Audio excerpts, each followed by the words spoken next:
minutes to 2:30 in the PM. That is the time allocated for the National Assembly plenary sitting. This is a broadcast of the National Assembly proceedings, streaming live from the National Assembly chambers, Parliament buildings in Nairobi. And it is a broadcast that is brought to you live by the Parliamentary Broadcasting Unit in partnership with the Kenya Broadcasting Corporation.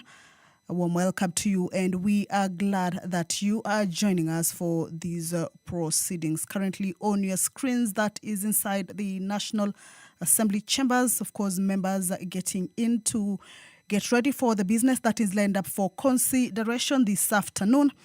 And we shall take a look at that business that has been given priority for consideration in today's afternoon sitting. This afternoon, the chairperson of the Budget and Appropriations Committee, Honorable Samuel Atandi, who is also the member for Alego Usonga, will be moving a procedural motion. This motion is regarding the reduction of publication period of a specified bill. And this bill is the Division of Revenue Bill, a bill originating from the National Assembly, Bill number 2 of 2026. The reduction would be from 7 days to 5 days. And this is to give room for the members of the National Assembly to conclude on this bill early enough so that it can be considered at the Senate and also allow the Senate to be able to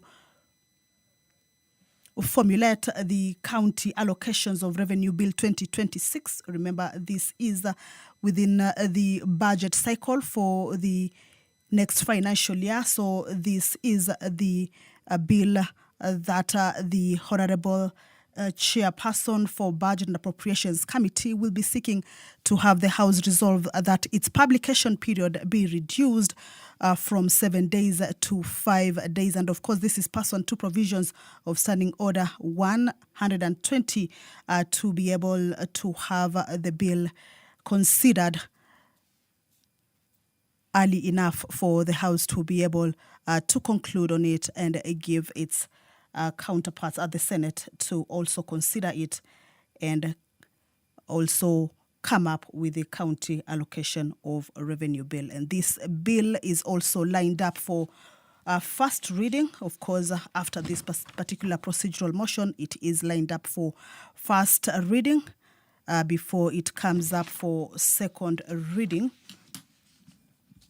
And the Division of Revenue Bill basically seeks to provide for the equitable division of revenue raised nationally among the national and county governments, as it is required by Article 218 of the Constitution in order to facilitate the proper functioning of governments and to ensure continuity of service delivery to citizens. So this is the equitable share between the 47 county governments. That is the money that will be going to the county governments as well as the money that will be going to the national government.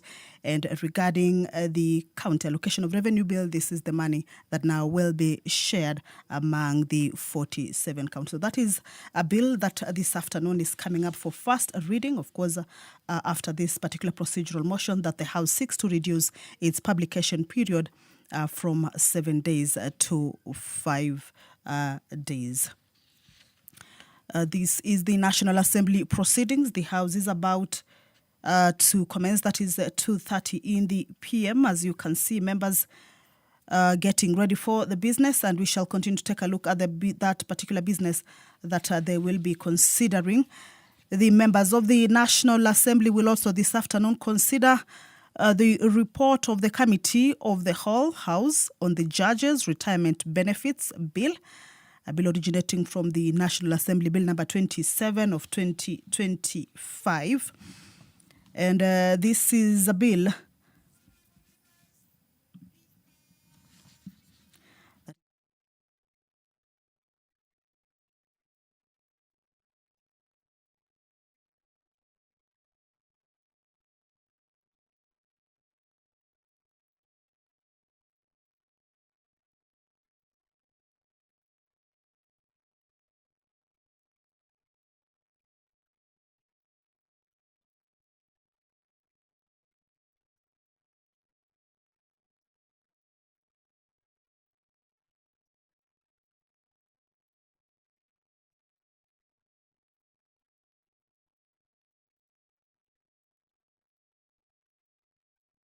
Brought to you by PBU in partnership with KBC. My name is Kamche Menza. Good afternoon.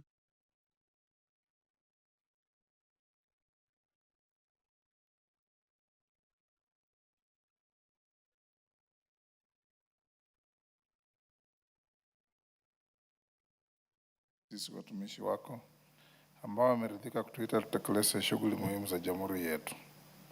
Tunakuomba uteremshie baraka zako sisi tulikutanika hapa na utujalie tuyatende na kufikiria mambo yote yatakayofikishwa mbele yetu kwa njia ya haki na uaminifu, ili utukufu na sifa zako siendelezwe na ili kustawisha amani, ufanisi na heri ya nchi yetu na wale ambao hajasawa msikabidhi mikononi mwetu.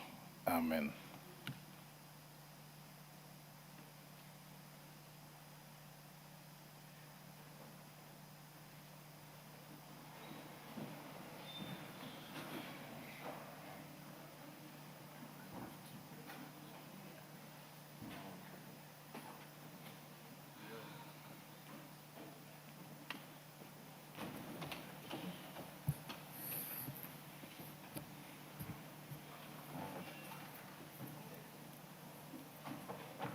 Sergeant, ring the quorum bell.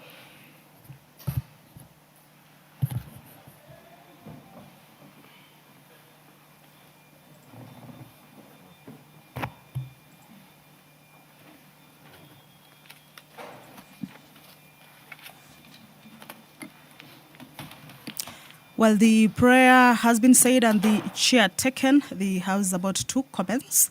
However, there is a quorum hitch. The Speaker has directed that the 10-minute quorum bell as provided for in the House Standing Order number 34 be rung for 10 minutes, because this is to give room for the members to be able to make their way into the chamber and enable the House attain the required quorum for it to be able to commence. As we wait for that, we shall continue to take a look at the business that they will be transacting this afternoon. Earlier on, I had indicated that the report of the Committee of the Whole on the Judges' Retirement Benefits Bill will be considered this afternoon. It is at it should be moving into the third reading stage. A question is set to be put this afternoon for third reading. This is a bill that seeks to provide for the pension and other retirement benefits to the judges of superior courts. And this is a bill that has been in development since the late 1990s. And its consideration now at this particular moment marks a significant step towards realizing the principles of the Constitution in respect of the judiciary, its independence, and the remuneration and benefits of judges of superior courts. The first reading of this bill was done on the 26th of June, the year 2025. And this is a bill that shall apply to judges who are in office on the date of commencement of this act, judges who will be appointed after commencement of the act, as well as judges who retire after the 27th August 2010. But before the commencement of the act, in accordance with Article 167, Subarticle 1, which indicates that a judge of a superior court must retire upon attainment the age of 70 years. However, the same clause allows a judge to elect to retire at any time after attaining the age of 65 years. This is a bill that has been under consideration at the National Assembly chambers. The debate on it took place comprehensively and extensively. It is at the third reading stage, or coming up for third reading stage. This bill also provides that where there is a conflict of laws, the provisions of this act shall prevail. The bill also provides that a judge who is entitled to pension under the Judicial Service Pension Scheme or any other contributory pension scheme in the public service may apply to transfer the accrued pension to the Consolidated Fund for the period of service to the considered pensionable service or maintain the administration of the pension benefits under the scheme in which they were accrued. It also provides for the computation and payment of pensions to a judge who elects to retire early after attaining the age of 65 years or Honourable has members, attained we the now prescribed have quorum to maximum transact retirement business. age. Allow me to Clerk. Order number 1, administration of oath. Order number 2, communication from the chair. Members on their feet, take your seats.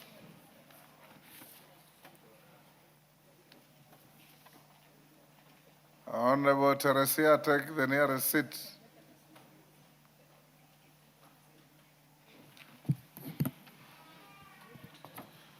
Honorable members, I have a short communication to guide on processing of the Division of Revenue Bill, National Assembly Bill number 2 of 2026.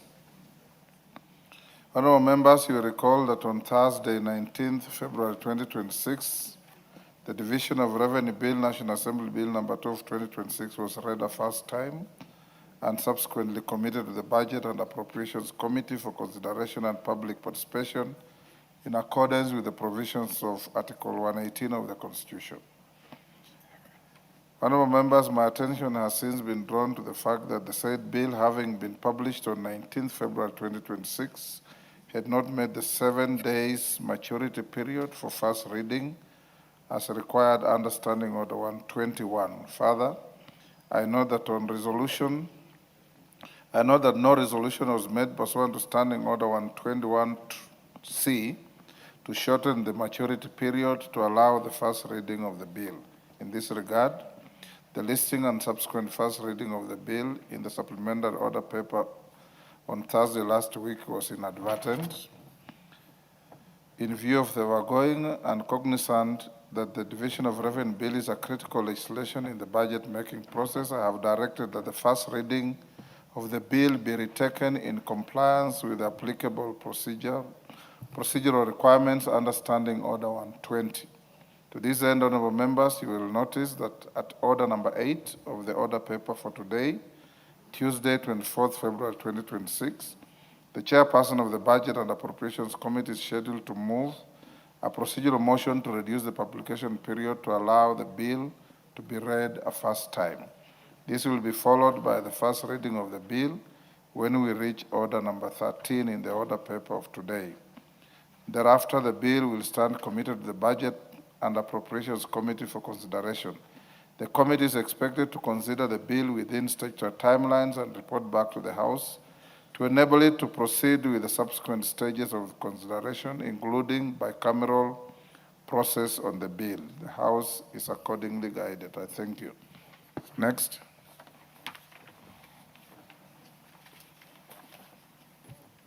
Order number 3, messages. Order number 4, petitions.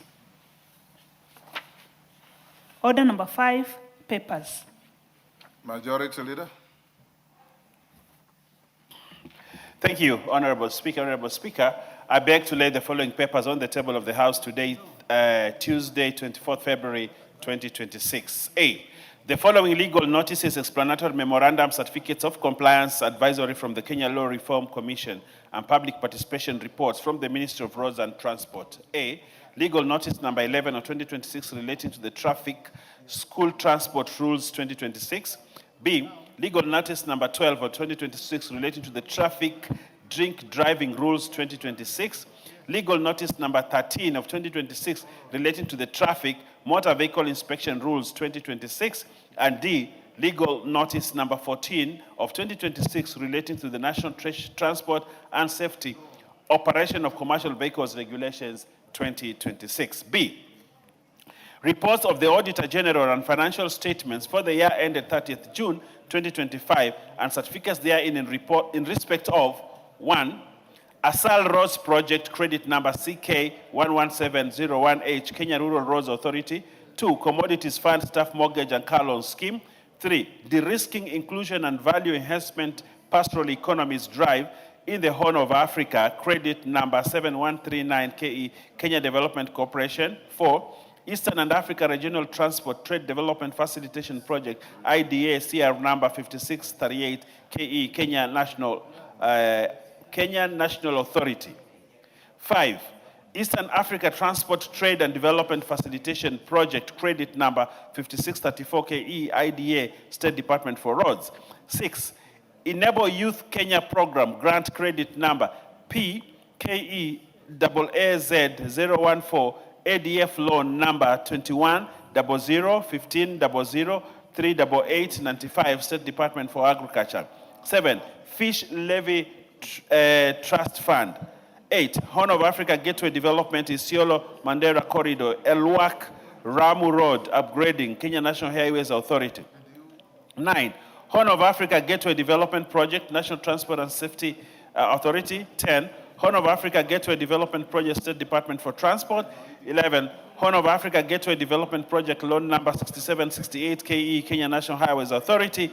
12, Horn of Africa Groundwater for Resilience Project, IDA credit number 70820 KE and grant number P174867, Water Resource Authority. 13, Improvement of Rural Roads and Market Infrastructure in Western Kenya, KFW credit number 200765123, Kenya Rural Roads Authority. 14, Honorable Speaker, Kenol Sagana Marua Highway Improvement Project, PKEDBO 037, credit number 5050 2000 000901 and 2000 200004504, Kenya National Highways Authority. 15, Kenya Literature Bureau Mortgage and Car Loan Scheme. 16, Kenya Nairobi Western Bypass Project, China Exim Bank, Kenya National Highways Authority. 17, Kenya Off-Grid Solar Access Project, COSAP, SNV, credit number 6135 KE, State Department for Energy. 18, Kenya Off-Grid Solar Access Project for underserved counties, IDA CR number 6135 KE, Rural Electrification and Renewable Energy Corporation. 19, Kenya Water Security and Climate Resilience Project, grant number TFOA 0761A and credit number 5268 stroke 5667 stroke 7423 KE, State Department for Irrigation. 20, Kenya Water Sanitation and Hygiene Program, credit number 7549 KE, grant number is 271 KE, State Department for Water and Sanitation. 21, Mbeere North Technical and Vocational College. 22, Mulango Technical Vocational College. 23, Multinational Kenya Tanzania Interconnection Project, Kenya Component ADF loan number 21 00 15 00 32 846, Kenya Electricity Transmission Company Limited. 24, Multinational Program to Build Resilience for Blood and Nutrition Security in the Horn of Africa, BREFONS Project, credit number 21 00 15 00 42 746, State Department for Agriculture. 25, Murang'a Technical Training Institute. 26, Nairobi Metropolitan Service Improvement Project, IDA credit number 5102 KE, State Department for Housing and Urban Development. 27, Nairobi Outer Ring Road Improvement Project, loan number 21 00 500 30 4144, Kenya Urban Roads Authority. 28, Nairobi Ring Transmission Line Project, AFD credit number CKE 106801, NAFD credit number CKE 6012.01, FD credit number CK 103001B, EAB credit number 24.367 KE and GOK, Kenya Electricity Transmission Company Limited. 29, Nairobi Rivers Basin Rehabilitation and Restoration Program, PKEEBO -101, Sewerage Improvement Project 2 at the Water Works Development Agency. 30, National Agricultural Value Chain Development Project, credit number IDA 7064, KE, State Department for Agriculture. 31, National Urban Improvement Project, IDA credit number 5140 KE, Kenya Railways Corporation. 32, National Urban Transport Improvement Project, loan 150 KE, Kenya National Highways Authority. 33, National Youth Opportunities Towards Advancement Nyota Project, IDA credit number 7355 KE, Micro and Small Enterprise Authority.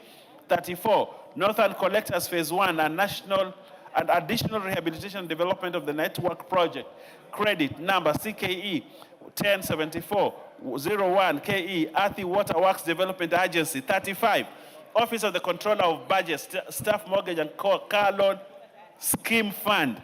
36, Program for Legal Empowerment and Aid Delivery Project, credit number KED FED 2018-39-759-1.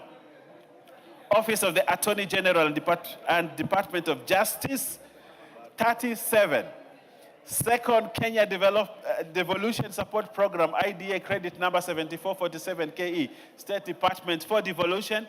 38, Second Kenya Informal Settlement Improvement Project, IDA credit number 6759 and FD credit CKE 11801S, State Department for Housing and Urban Development. 39, Second Urban Support Program credit number IDA 73490 KE, State Department for Housing and Urban Development. 40, Small Scale Irrigation and Value Addition Project, credit number 2000130014 and grant number 5570155000751, State Department for Agriculture. 41, St. Lawrence Egoji Teachers College. 42, Supporting Access to Finance and Enterprise Recovery Project, IDA credit number 7018 KE, Kenya Development Corporation. 43, Tharaka Technical and Vocational College. 44, the Commission on Administration of Justice. 45, the Kenya Agricultural Business Development Project, CEDA, grant number 15808, State Department for Agriculture. 46, the project for the improvement of power distribution system in and around Nakuru City and Mombasa City, JICA, grant number 186780, Kenya Power and Lighting Company, PLC. 47, Transforming Health Systems for Universal Healthcare, THSUC project, grant ID credit number 5836, TFOA 2561, TFOA 2792, and CRP1 P1 52394, Ministry of Health. 48, University of Kabianga. 49, upgrading of Kibwezi Mutomo Kitui Migwani project, project number BLA 2016 K001, Kenya National Highways Authority. 50, Vijana Vuka na Afya, Viva Youth Program, project number 2013-67465, State Department for Youth Affairs and Creative Economy. And 51, Honorable Speaker, Water Services Regulatory Board, Car Loan and Mortgage Loan Fund. I thank you, Honorable Speaker. I beg to lay. Well done. Well done, Owen. Leader of delegation to Marrakesh, Morocco, IPU, Peter Kihungi. You are ready today? Yes. Go ahead. Okay, thank you, Mr. Speaker. Honorable Speaker, I beg to lay the following paper on the table of the House today, Tuesday, 24th February 2026. Report of the Kenya delegation to the First Interparliamentary Union, IPU, Global Interfaith Dialogue held in Marrakesh, Morocco from 13th to 15th June 2023. Thank you, Mr. Speaker.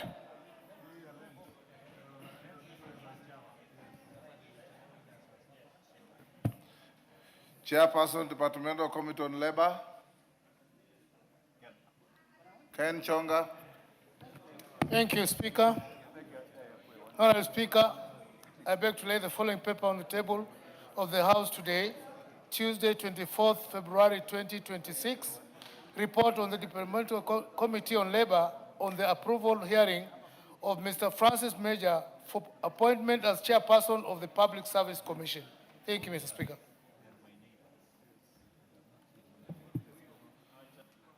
Chairperson, Departmental Committee on Defense, Intelligence and Foreign Relations.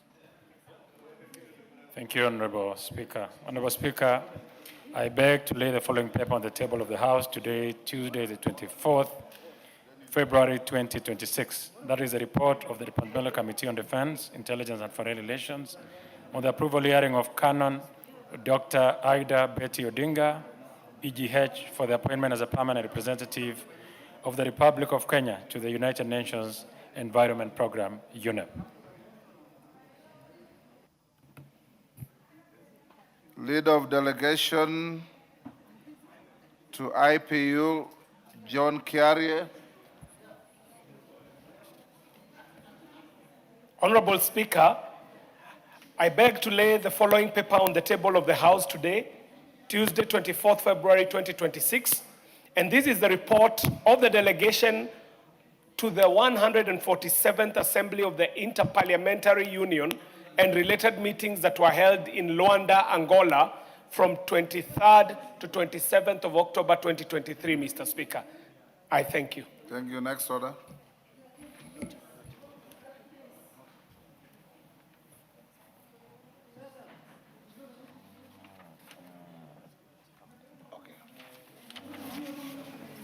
So let's do. Next order. Order number 6, notices of motion. Millie Odhiambo. Yes. Mr. Speaker, I'm holding brief for the Honorable Millie Odhiambo, Go ahead. and she would like to give a notice of motion. This That is the that report. is not how to give a notice of motion. Mr. Speaker, I beg to give a notice of motion for the following, notice of the following motion. That this House notes the report of the Kenya's delegation to the 149th and 150th Assemblies of the Interparliamentary Union and related meetings, which were held in Geneva, Switzerland, from 13th to 17th October 2024, and in Tashkent, Uzbekistan, from the 5th to the 9th April 2025, laid on the paper of this House on Thursday, 5th December 2024, and Tuesday, 14th October 2025. Thank you very much, Thank Mr. you. Speaker. Chairperson, Committee on National Cohesion and Equal Opportunity. Yusuf. Sir. Honorable Speaker, sir, I beg to give notice of motion for the following: that this House adopts the report of the Select Committee of National Cohesion and Equal Opportunity on inspection visit of 14 special need schools in specific counties laid on the table of the House on Tuesday, 30th July, 2024. Thank you, Mr. Speaker. I have a second one. Go ahead. Honorable Speaker, sir, I beg to give notice of motion on the following motion: that the House adopts the fourth report of the Select Committee on the National Cohesion and Equal Opportunity on Employment Diversity Audit in Public Institutions laid on the table of the House on 4th of December 2025. Thank you, sir. Thank you, Yusuf. Chairperson, Departmental Committee on Labor. Chonga. Thank you, Speaker. Honorable Speaker, I beg to give notice of motion on the following motion: that taking into consideration the findings of the Departmental Committee on Labor in its report on the approval hearing of a nominee for appointment as chairperson of the Public Service Commission laid on the table of the House on Tuesday, 24th February 2026, and pursuant to the provisions of Article 233, subsection 2 of the Constitution, and Section 3 and 8 of the Public Appointments Parliamentary Approval Act, Cap 7F, the House approved the appointment of Mr. Francis Major as the chairperson of the Public Service Commission. Thank you, Mr. Speaker. Chairperson, Departmental Committee on Defense, Intelligence and Foreign Relations. Thank you once more, Honorable Speaker. Honorable Speaker, I beg to give notice of the following motion: that taking into consideration the finding of the Departmental Committee on Defense, Intelligence and Foreign Relations in its report on the approval hearing of the nominee for appointment as a permanent representative of the Republic of Kenya to the United Nations Environment Program laid on the table of the House Tuesday, 24th February 2026, and pursuant to the provisions of Article 132E of the Constitution and Section 3 and 8 of the Public Appointments Parliamentary Approval Act, Cap 7F, this House approves the appointment of Canon Dr. Ida Betty Odinga, EGH, as the permanent representative of the Republic of Kenya to the United Nations Environment Programme. Chairperson, Constitution Implementation Oversight Committee. Thank you very much, Honorable Speaker. I rise to give notice of the following motion: that this House adopts the fourth report of the Constitutional Implementation Oversight Committee laid on the table of the House on Wednesday, 19th November 2025, on the status of implementation of the Constitution by 1. The Independent Electoral and Boundaries Commission, and 2. The Office of the Data Protection Commissioner. Thank you, Honorable Speaker.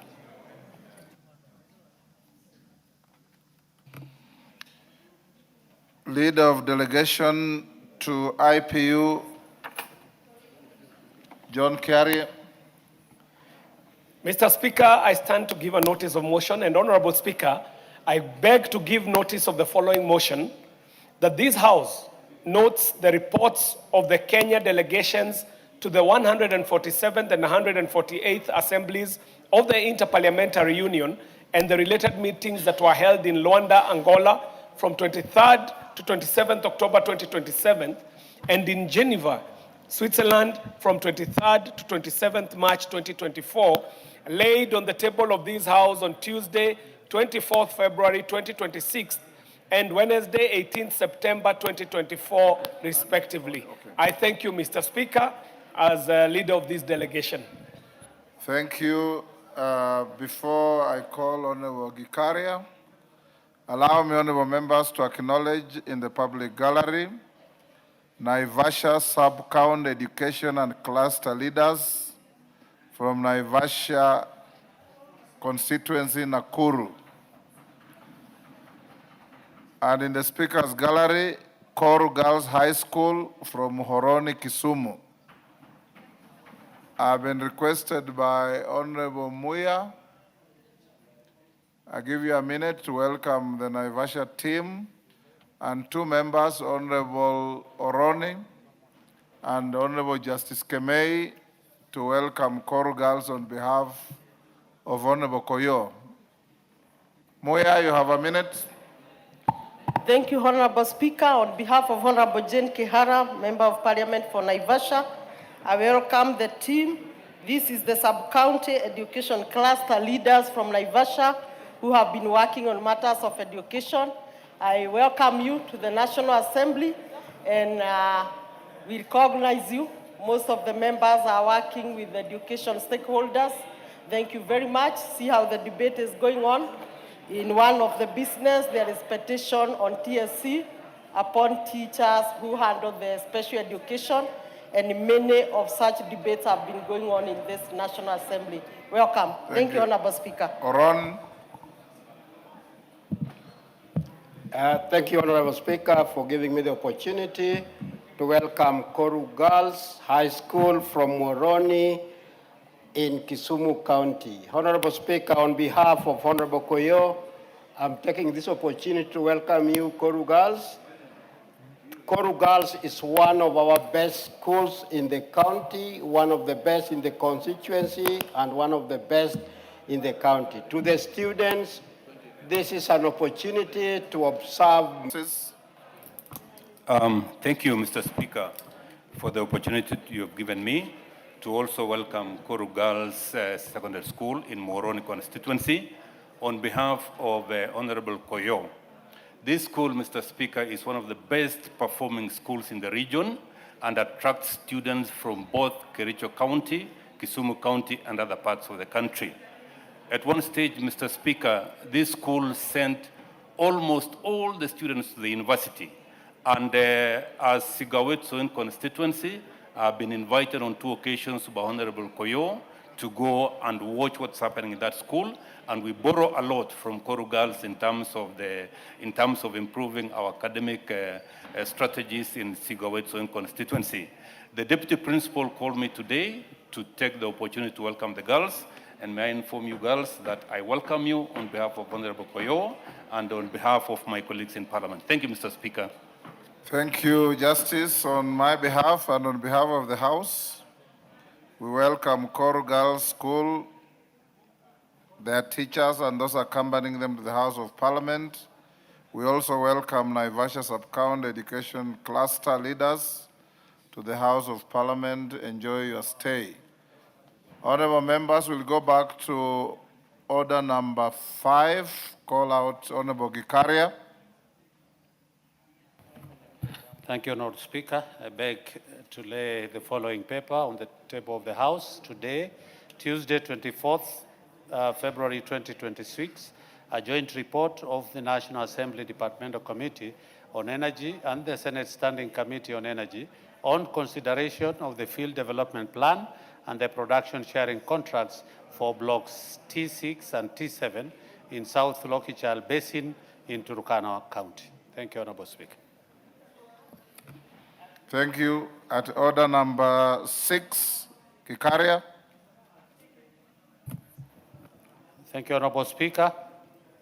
I beg to give notice of the following motion, that this House adopts the joint report of the National Assembly Departmental Committee on Energy and the Senate Standing Committee on Energy on their consideration of the Field Development Plan and Production Sharing Contract for Block T6 and T7 in South Lokichal Basin, Turkana County, laid on the table of the House on Tuesday, 24th February 2026, and pursuant to the provisions of Article 31 of the Constitution and Section 31(2)(a) of the Petroleum Act, Cap 308, approves the ratification of the Field Development Plan and Production Sharing Contracts for Blocks T6 and T7 in South Lokichal Basin in Turkana County.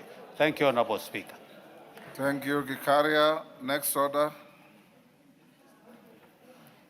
Order number 7, questions and statements. Yusuf Farah.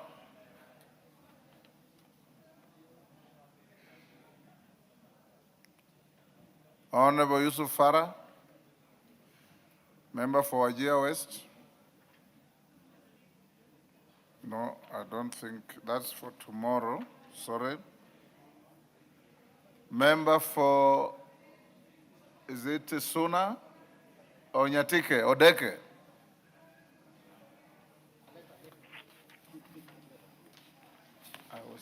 Thank you, Honorable Speaker, for giving me this opportunity to issue a statement regarding lease of land parcel number. Are you issuing a statement or requesting for a statement? This is, I'm requesting for a statement. Yes. Regarding lease of land, parcel number 17955, that's Muhuru Bay, Kadem, Makalda, stroke 498 in Migori County. Honorable Speaker, pursuant to the provisions of Standing Order 44(2)(c), I rise to request for a statement from the chairperson of the Departmental Committee on Lands regarding the leasing of land, parcel number 17955, Muhuru Kadem Makalda, stroke 498, by the County Government of Migori. Honorable Speaker, the County Government of Migori intends to lease 900 acres of land, parcel Muhuru Kadem Makalda 498, land number 17955 to MS Global Search Solutions Limited for a period of 30 years. It is claimed that MS Global Search Solutions Limited intends to use the land to revive cotton farming and establish a gold processing plant.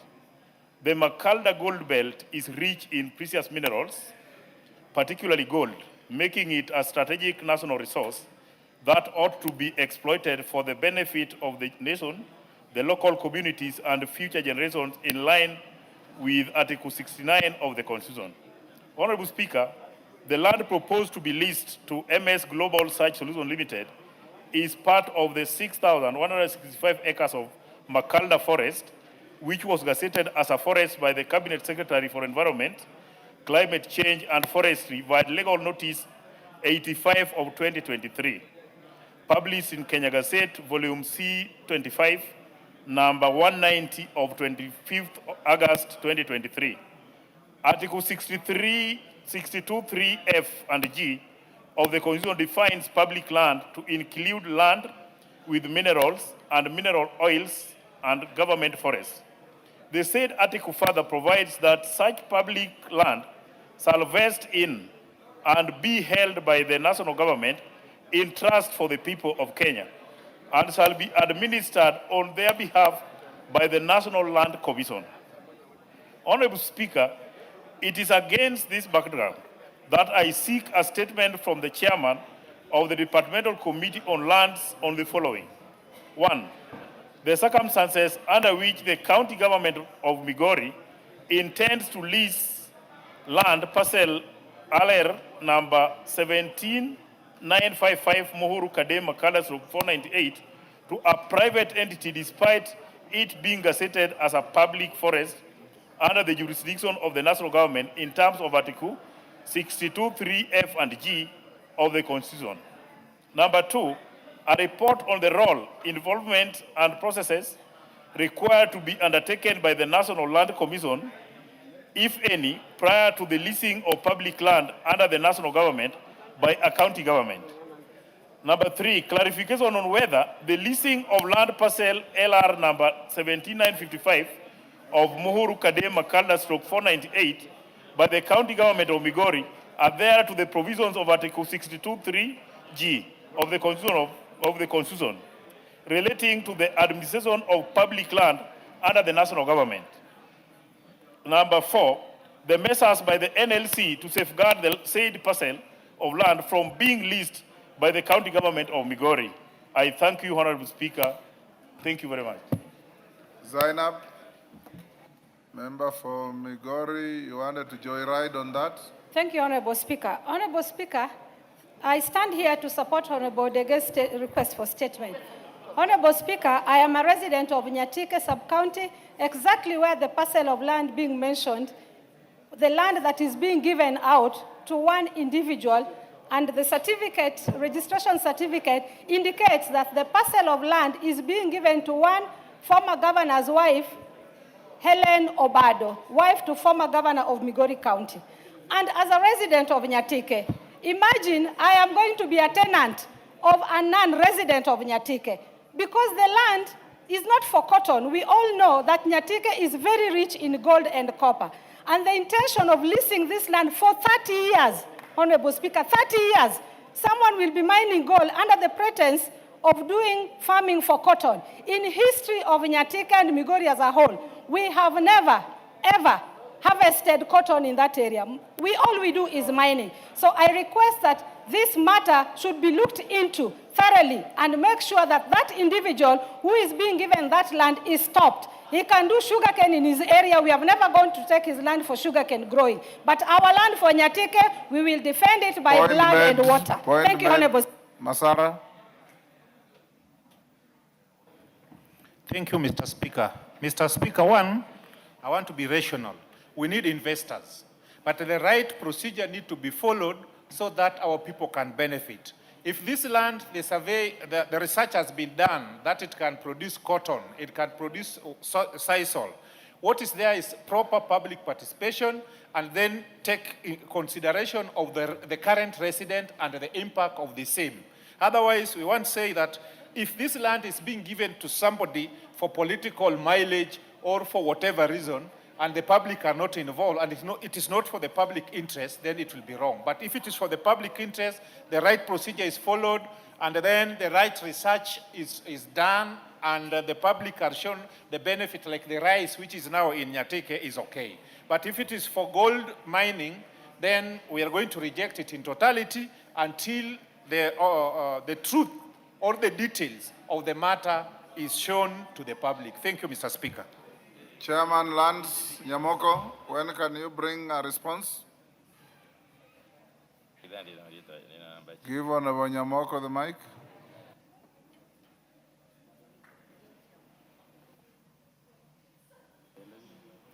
Thank you, Honorable Speaker. We'll give a comprehensive response in 14 days, 2 weeks. Okay, 2 weeks it is. Mashua Waithaka, yes. Honorable Speaker, barely 7 months ago, I raised a request for a statement on the same land to do with the small-scale miners. The chair said that he will give a report in 14 days. It is now going to 9 months. I've not gotten a response up to today. So I hope he takes this seriously and give us a response within 14 days. Honorable Nyamoke, is that correct? Honorable Speaker, we invited her to a committee meeting where the response was given. She didn't turn up. But I've given a commitment that will give a comprehensive response in the next 4 For Kiambu. Thank you, Honorable Speaker. Pursuant to the provisions of Standing Order 44-2C, I rise to request for a statement from the chairperson of the Departmental Committee on Finance and National Planning regarding the alleged withdrawal of funds from 2 ABSA accounts belonging to Mr. Kennedy Karanja Mashivo.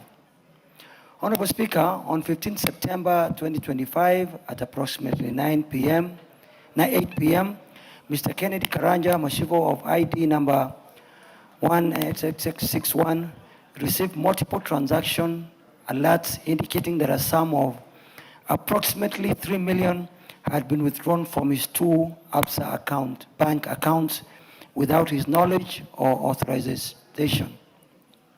Following this incident, Mr. Mashivo immediately notified the bank and requested that the accounts be secured to prevent further loss.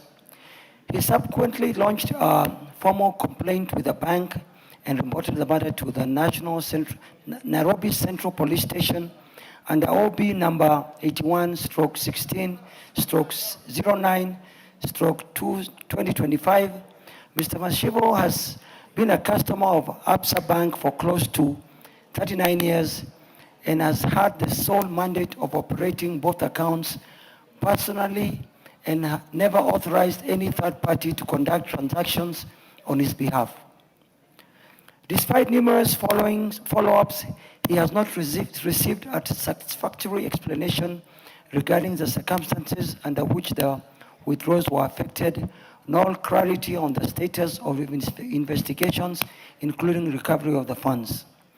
Honorable Speaker, it's against this background that I request for a statement from the chairperson of the Departmental Committee on Finance and National Planning on the following.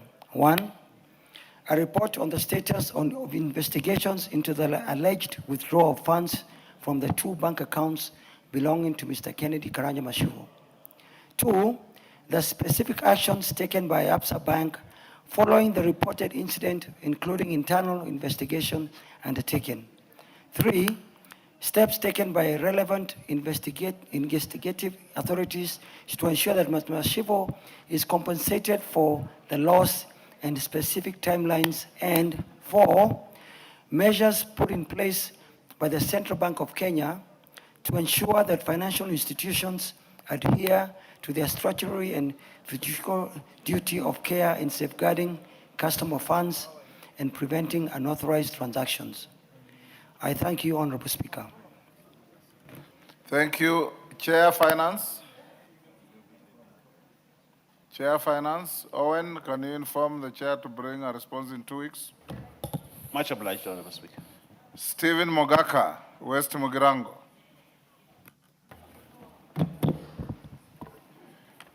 Thank you, Mr. Speaker, for giving me the opportunity to request for this statement.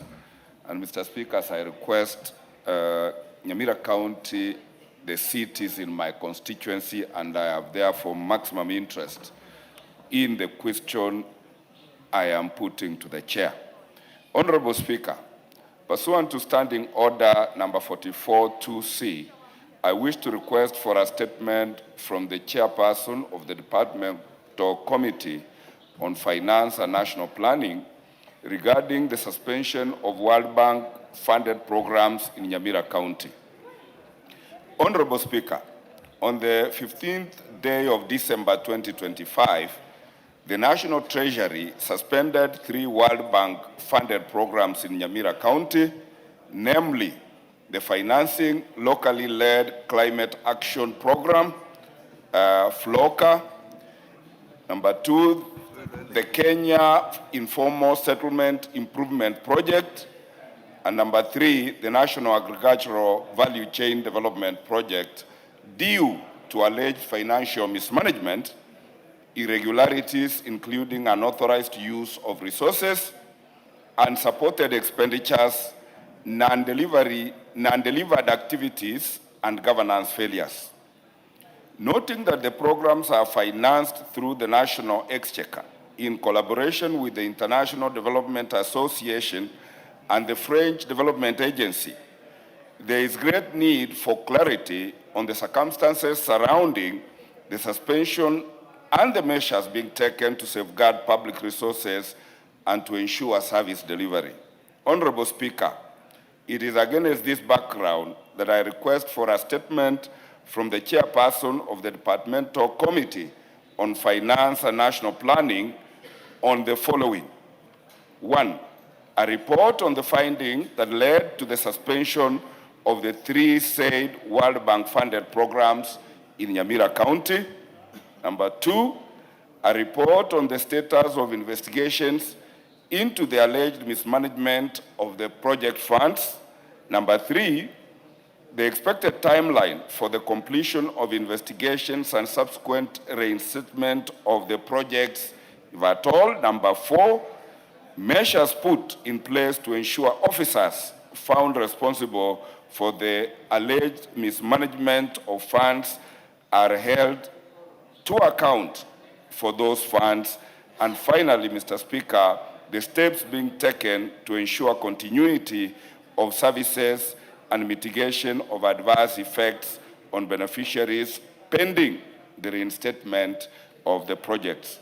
I thank you, the Honorable Speaker, for this opportunity. Next order.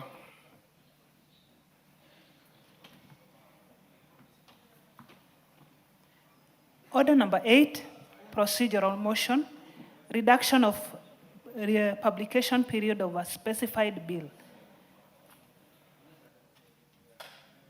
Majority Leader. Thank you, Honorable Speaker. Allow me to move this on behalf of the Chairperson Budget and Appropriations Committee, who is chairing a meeting of the committee.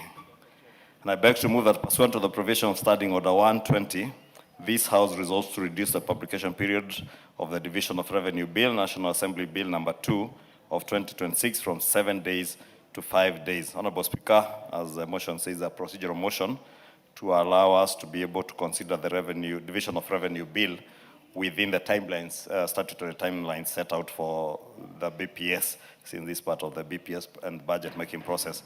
Beg to move and request the Leader of Minority to second. Mr. Speaker, I stand to second. Thank you. Honorable members, I'll propose the question at order number 8, which is that pursuant the provisions of Standing Order 120, this House resolves to reduce the publication period for the Division of Revenue Bill, National Assembly Bill number 2 of 2026 from 7 days to 5 days. We put the question? Yes. Honorable members, I'll now put the question at order number 8, which is that pursuant the provisions of Standing Order 120, this House resolves to reduce the publication period of the Division of Revenue Bill, National Assembly Bill number 2 of 2026 from 7 days to 5 days. As members of that opinion say aye. Aye. Will those of the contrary opinion say nay? The ayes have it. Order number 9, motion, report of the Committee of the Whole House on the Judges' Retirement Benefits Bill, National Assembly Bill number 27 of 2025, question to be put and third reading. Majority Leader. Honorable Speaker, following some consultations with the Chair Jailak, I want to request your indulgence for us to defer this business to tomorrow afternoon, because there are some 2 clauses that he seeks to recommit just to create some good order within the bill to make sure there are not too many items that are being left to interpretation of the law and create clarity. And since they are working on those amendments today in committee, he requested that we defer this to tomorrow afternoon. Order number 9 deferred to tomorrow 2:30. Before next order, members, allow me to acknowledge in the public gallery Lesirwo Day Secondary School from Kipkelion West, Kericho. On my behalf and on behalf of the House, we welcome the students, their teachers, and those accompanying them to the House of Parliament. Students, when your school is mentioned, you stand up to be acknowledged.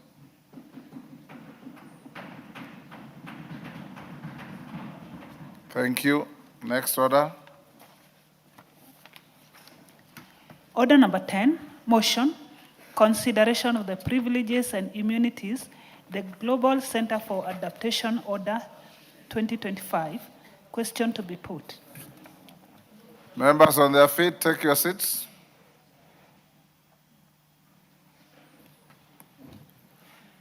Honorable members, I'll now put the question at order number 10, which is that this House adopts the report of the Committee on Delegated Legislation on its consideration on the privileges and immunities, the Global Center for Adaptation Order 2025, laid on the table of the House on Thursday, 4th December 2025, and pursuant to the provisions of Article 94.6 of the Constitution, Section 13A of the Statutory Instruments Act, Cap 2A, and Section 17 of the Privileges and Immunities Act, Cap 179, nullifies the privileges and immunities the Global Center for Adaptation Order published as legal notice number 82 of 2025.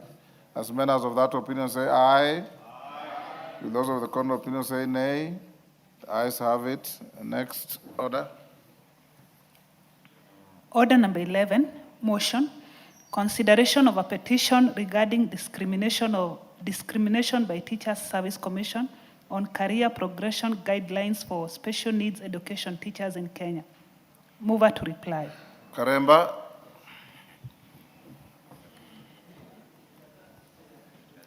Thank you, Honorable Speaker. Honorable Speaker, allow me to thank the honorable members of this House for the overwhelming support that they gave to this petition and this motion. And Honorable Speaker, as we support the adoption of the Public Petition Committee for the petition number 76 of 2023 by Robert Junuha Wekesa regarding discrimination by the Teacher Service Commission on career progression guidelines for special needs education teachers in Kenya, which was tabled on the 19th of November 2025. And Honorable Speaker, that highlighted the discrepancies in the grading of SNE teachers despite the 2017 Job Evaluation and 2018 Career Progression Guidelines, CPG. This matter affects teachers serving learners with disabilities in special schools nationwide, demanding urgent parliamentary intervention. Honorable Speaker, the Teacher Service Commission admitted before the committee that the job titles in the payroll and those in the career progression guidelines of 2018 have been aligned for special needs education teachers, attributing this delay to the government's payroll system undergoing reconfiguration to facilitate migration to a new platform. Further to this admission, the committee observed that while salaries may not have been adversely affected, other benefits and allowances tied to specific grades were indeed impacted. This inconsistency has not only caused widespread confusion, but has also denied the teachers their rightful recognition within the service. Honorable Speaker, let me remind this House that this problem began in November 2017. Today, in February 2026, we are confronted with over 8 years of inaction affecting thousands of SNE teachers across Kenya, serving in special needs schools. Yet, despite this petition being filed in December 2023, the alignment has still not occurred. The moral impact on these teachers is profound. They feel forgotten, undervalued, and discriminated against simply because they chose the noble path of educating our children with disabilities. Honorable Speaker, the Ministry of Public Service is responsible for the payroll system and not the Teacher Service Commission. The Ministry of Public Service is mandated by the Executive Order number 2 of 2023 to oversee government payroll policy and standards across the entire public service. This includes managing the government human resources information system, the centralized platform where all public servants' payroll is processed and maintained. While Teacher Service Commission is an independent constitutional commission under Article 237 of the Constitution of Kenya 2010, with authority over teacher employment and deployment, the actual payment infrastructure, the payroll system itself falls under the ministry's mandate to ensure uniformity, eliminate ghost workers, and maintain financial integrity across government. Therefore, when TSC sought to align SNE teachers' titles in the payroll, they aim to work through the ministry as assess and modification of the centralized payroll system is controlled by the ministry, the custodian of government payroll policy and infrastructure. As I conclude, Honorable Speaker, the Constitution of Kenya 2010, under Article 27, guarantees equality and freedom from discrimination. The effect of this 8-year delay is nothing short of discrimination against teachers who chose the specialized path of educating learners with disabilities. By adopting this report, we affirm the national values enshrined in the Article 10 of the Constitution of Kenya 2010, talks about human dignity, equity, social justice, human rights, and non-discrimination. We declare that in Kenya, no teacher will be left behind due to administrative delays, and that those who teach our children with special needs are valued, respected, and treated fairly. Honorable Speaker, as I conclude, I must address the thousands of special needs education teachers across the country who are watching these proceedings. This House sees you, this House hears you, this House stands with you. You have waited 8 long years for justice, and I stand here today to tell you that your wait is coming to an end. Honorable Speaker, I beg to reply. Thank you. Members on their feet, take your seats. Take seats. Member for Elgeyo Marakwet, take your seat.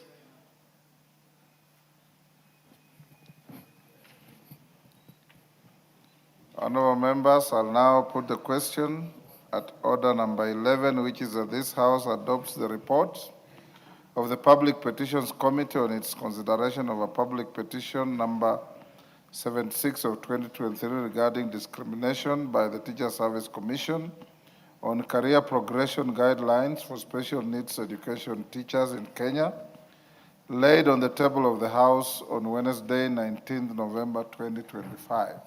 As members of that opinion say aye. Will those of the contrary opinion say nay? The ayes have it. Next order. Order number 12, motion. Further changes to committee membership. Chairperson, Selection Committee. Thank you, Honorable Speaker. Honorable Speaker, I beg to move this motion in an amended form to read that notwithstanding the resolutions of the House of Wednesday, 5th March 2025, Thursday, 6th March 2025, and Tuesday, 29th July 2025, appointing members to various committees and pursuant to the provisions of Standing Order 175, this House approves the appointment of the following members to the respective committees as specified hereunder. Under other select committees, on the Committee on Powers and Privileges, this is our select committee, Honorable Speaker, that is sessional, and the following members are being appointed into it. Honorable Rai Samuel Gonzi, MGH MP, Honorable Muli Fabian Chule MP, Honorable Lakuton Joseph CBS MP, Honorable Faith Wairimu-Gitau CBS MP, Honorable Chumel Samuel Moroto CBS MP, Honorable Kinjuri Festus Mwangi EGH MP, Honorable Cheng David Ouma CBS MP, Honorable Shege Sabina Wanjiro CBS MP, Honorable Mishi Mboko CBS MP, the Honorable Farah Maalim EGH MP, Honorable Mbalu Jessica Nduku Kiko CBS MP, the Honorable Ahmed Shakil Shabir CBS MP, the Honorable Maina Jane Jerry MP, the Honorable Mumo Rose Museo CBS MP. B, on Committee on Member Services and Facilities, the Honorable Dr. Karani Washira, CBS MP, the Honorable Basil Robert Ngui, MP, the Honorable Salim Faisal Badar, MP, the Honorable Yegon Brighton Leonard, MP, the Honorable Mwafrika Augustine Kamande, MP, the Honorable Jen Kihara Wanjiru Njeri, MP, the Honorable Mwangi Teresia Wanjiru, MP, the Honorable Gashagua George, MP, the Honorable Aramat Lemanken, MP, the Honorable Mongina Jerusha Momanyi, MP, the Honorable Dhiambo Elisha Ochieng, MP, the Honorable Busia Ruth Athiambo Ogdinga, MP, the Honorable Salasia Peter Kalerwa, MP, the Honorable Abur Paul, MP, the Honorable Muhanda Elsie Busihile, MP. C, on Constitutional Implementation Oversight Committee, the Honorable William Kamket, MP, the Honorable Mbai Nimrod Mbithuka, MP, the Honorable Murumba John Chikati, MP, the Honorable Risa Sunguya George, MP, the Honorable Geoffrey Ekesa Mulanya, MP, the Honorable Mukunji John Gitonga, MP, the Honorable Kitur Bernard Kibor, MP, the Honorable Major Dong Benjamin Gadiro, MP, the Honorable Abdisalat Khalif Ali, MP, the Honorable Onyego Silvanas Osoro, MP, the Honorable Njoroge Miriwa Maua, MP, the Honorable Amoshomba Gadoni HSC, MP, the Honorable Osero Patrick Kibagendi, MP, the Honorable Karido Kili Daniel, MP, the Honorable Nabulindo Peter Oscar, MP, the Honorable Aburi Lawrence Mpuru, MP, the Honorable Mohammed Umulkher Harun, the Honorable Mbalu Jessica Nduku Kiko, CBS MP, the Honorable Lentoy Johnny Jackson Lekumontare, MP, the Honorable Professor Jaldesa Guyo, MP, the Honorable Hamisi Kakuta Maimai, MP, the Honorable Paul Abur, MP. D, Committee on Delegated Legislation, the Honorable Omondi Moses Okoth, MP, to replace the Honorable Mwale Nicholas Tindi, CBS MP. E, the Committee on Implementation, the Honorable Njeru Leo Wamudende, MP, to replace the Honorable Kasiwai Rael Chepkemoi, MP. F, Committee on National Cohesion and Equal Opportunity. 1, the Honorable Ndakwa David Athman, MP, to replace the Honorable, the late Dana Joseph Hamisi. And 2, the Honorable George Koimbori Ndungu, MP, to replace Honorable Chelule Liza Chepkorir, MP. G, the Committee on Parliamentary Broadcasting and Library. 1, the Honorable CPA Julius Ruto Kipleting, MP, to replace the Honorable Toroitich Timothy Kipchumba, MP. 2, the Honorable Mwangi Geoffrey Wandete, MP, to replace the Honorable Koimbori George Ndungu, MP. And 3, the Honorable Kombe Harrison Garama, to replace the Honorable Raphael Wanjala, CBS, MP. H, Public Petitions Committee, the Honorable Biego Paul Kibichi, MP, to replace the late Honorable Tubi Bidu Mohammed. I, on the Committee on Regional Integration, the Honorable Toroitich Timothy Kipchumba, MP, to replace the Honorable CPA Ruto Julius Kipleting, MP. And 2, the Honorable Koimbori George Ndungu, MP, to replace the Honorable Mrembo Irene Joki. Under the category of the Financial Audit and Money-Related Committees, J, Public Investments Committee on Governance and Education, the Honorable Ongondo Boyd Were, to replace the Honorable Kibagendi Anthony, MP. K, on Public Investments Committee on Social Services, Administration and Agriculture, the Honorable Hassan Ahmed Malim, MP, to replace the Honorable Sheikh Umur Ker Kasim, MP. L, on Special Funds Accounts Committee, the Honorable Sankaire Lea Sopiato, MP, to replace the Honorable Biego Paul Kibichi, MP. On departmental committees, under M, Departmental Committee on Environment, Forestry and Mining, the Honorable Njeru Leo Amudende, MP, to replace the Honorable late Tubi Bidu Mohammed. N, Departmental Committee on Justice and Legal Affairs, the Honorable Toroitich Timothy Kipchumba, MP, to replace the Honorable Karemba Eric Muchangi, CBS, MP. And 2, the Honorable Kipchumba Harold Kimuge, MP, to replace the Honorable Siyad Amina Ugdun, MP. On the Departmental Committee on Regional Development, 1, the Honorable Hassan Ahmed Malim, MP, to replace the Honorable Umulker Kasim Sheikh, MP. And 2, the Honorable Wamushomba Gadoni HSC, MP, to replace the Honorable Mwangi Geoffrey Wandeto, MP. P, on the Departmental Committee on Sports and Culture, the Honorable Ndakwa David Athman, MP, to replace the Honorable late Dinar Joseph Hamisi. And finally, on the Departmental Committee on Tourism and Wildlife, the Honorable Kasiwai Rael Chepkemoi MP to replace the Honorable Sankaire Lea Sopiato MP.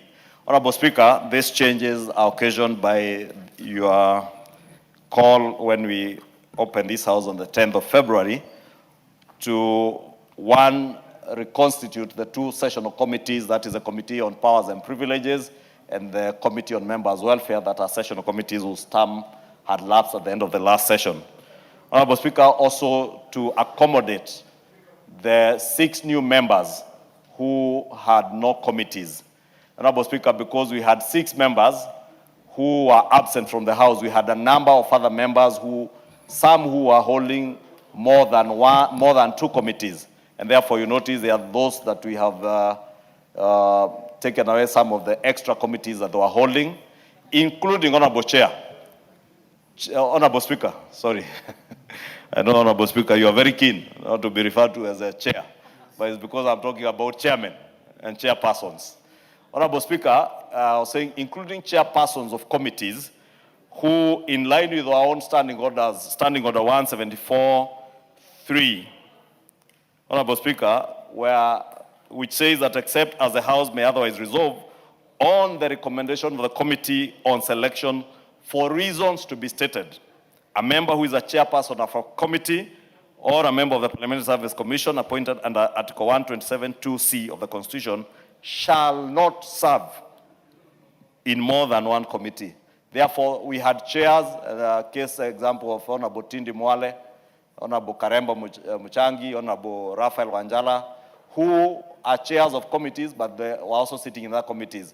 And again, because we did not want to have vacancies in committees, even in the absence of the 6 members who are not there.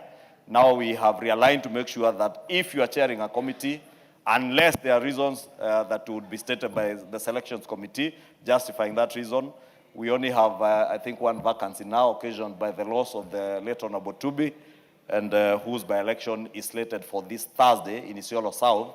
And I want to believe, Honorable Speaker, next week or the week after, the selections committee will sit again to realign and be able to accommodate the new member who will be elected in Isiolo South, plus any other changes that may be necessary, Honorable Speaker, because occasionally the House leadership also has to look at how efficient House business will move, Honorable Speaker. And of course, also bearing in mind the coalition arrangements that we have, inter-coalition, and within the 2 coalitions that we have in the House, Honorable Speaker, there are also arrangements on who sits in which committee.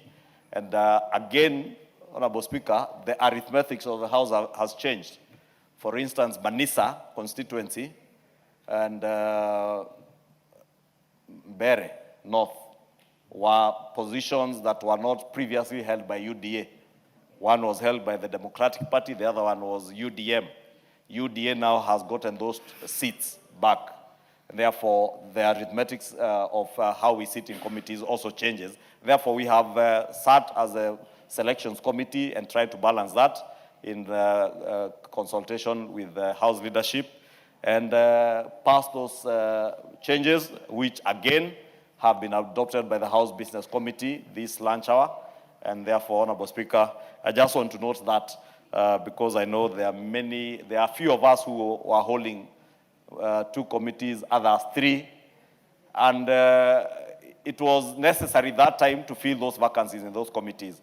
But now that we have our colleagues, Boyd Were, Mondi here, Wamudende, Malim, who are now in the House, it is only fair that we relinquish some of those positions to allow them to also serve in these committees. Let me also take this opportunity, Honorable Speaker, to apologize to the House and to these new members because we've taken about 2 weeks to settle this matter, and we had hoped that we'll be able to get them to get involved in the work of committees as early as possible.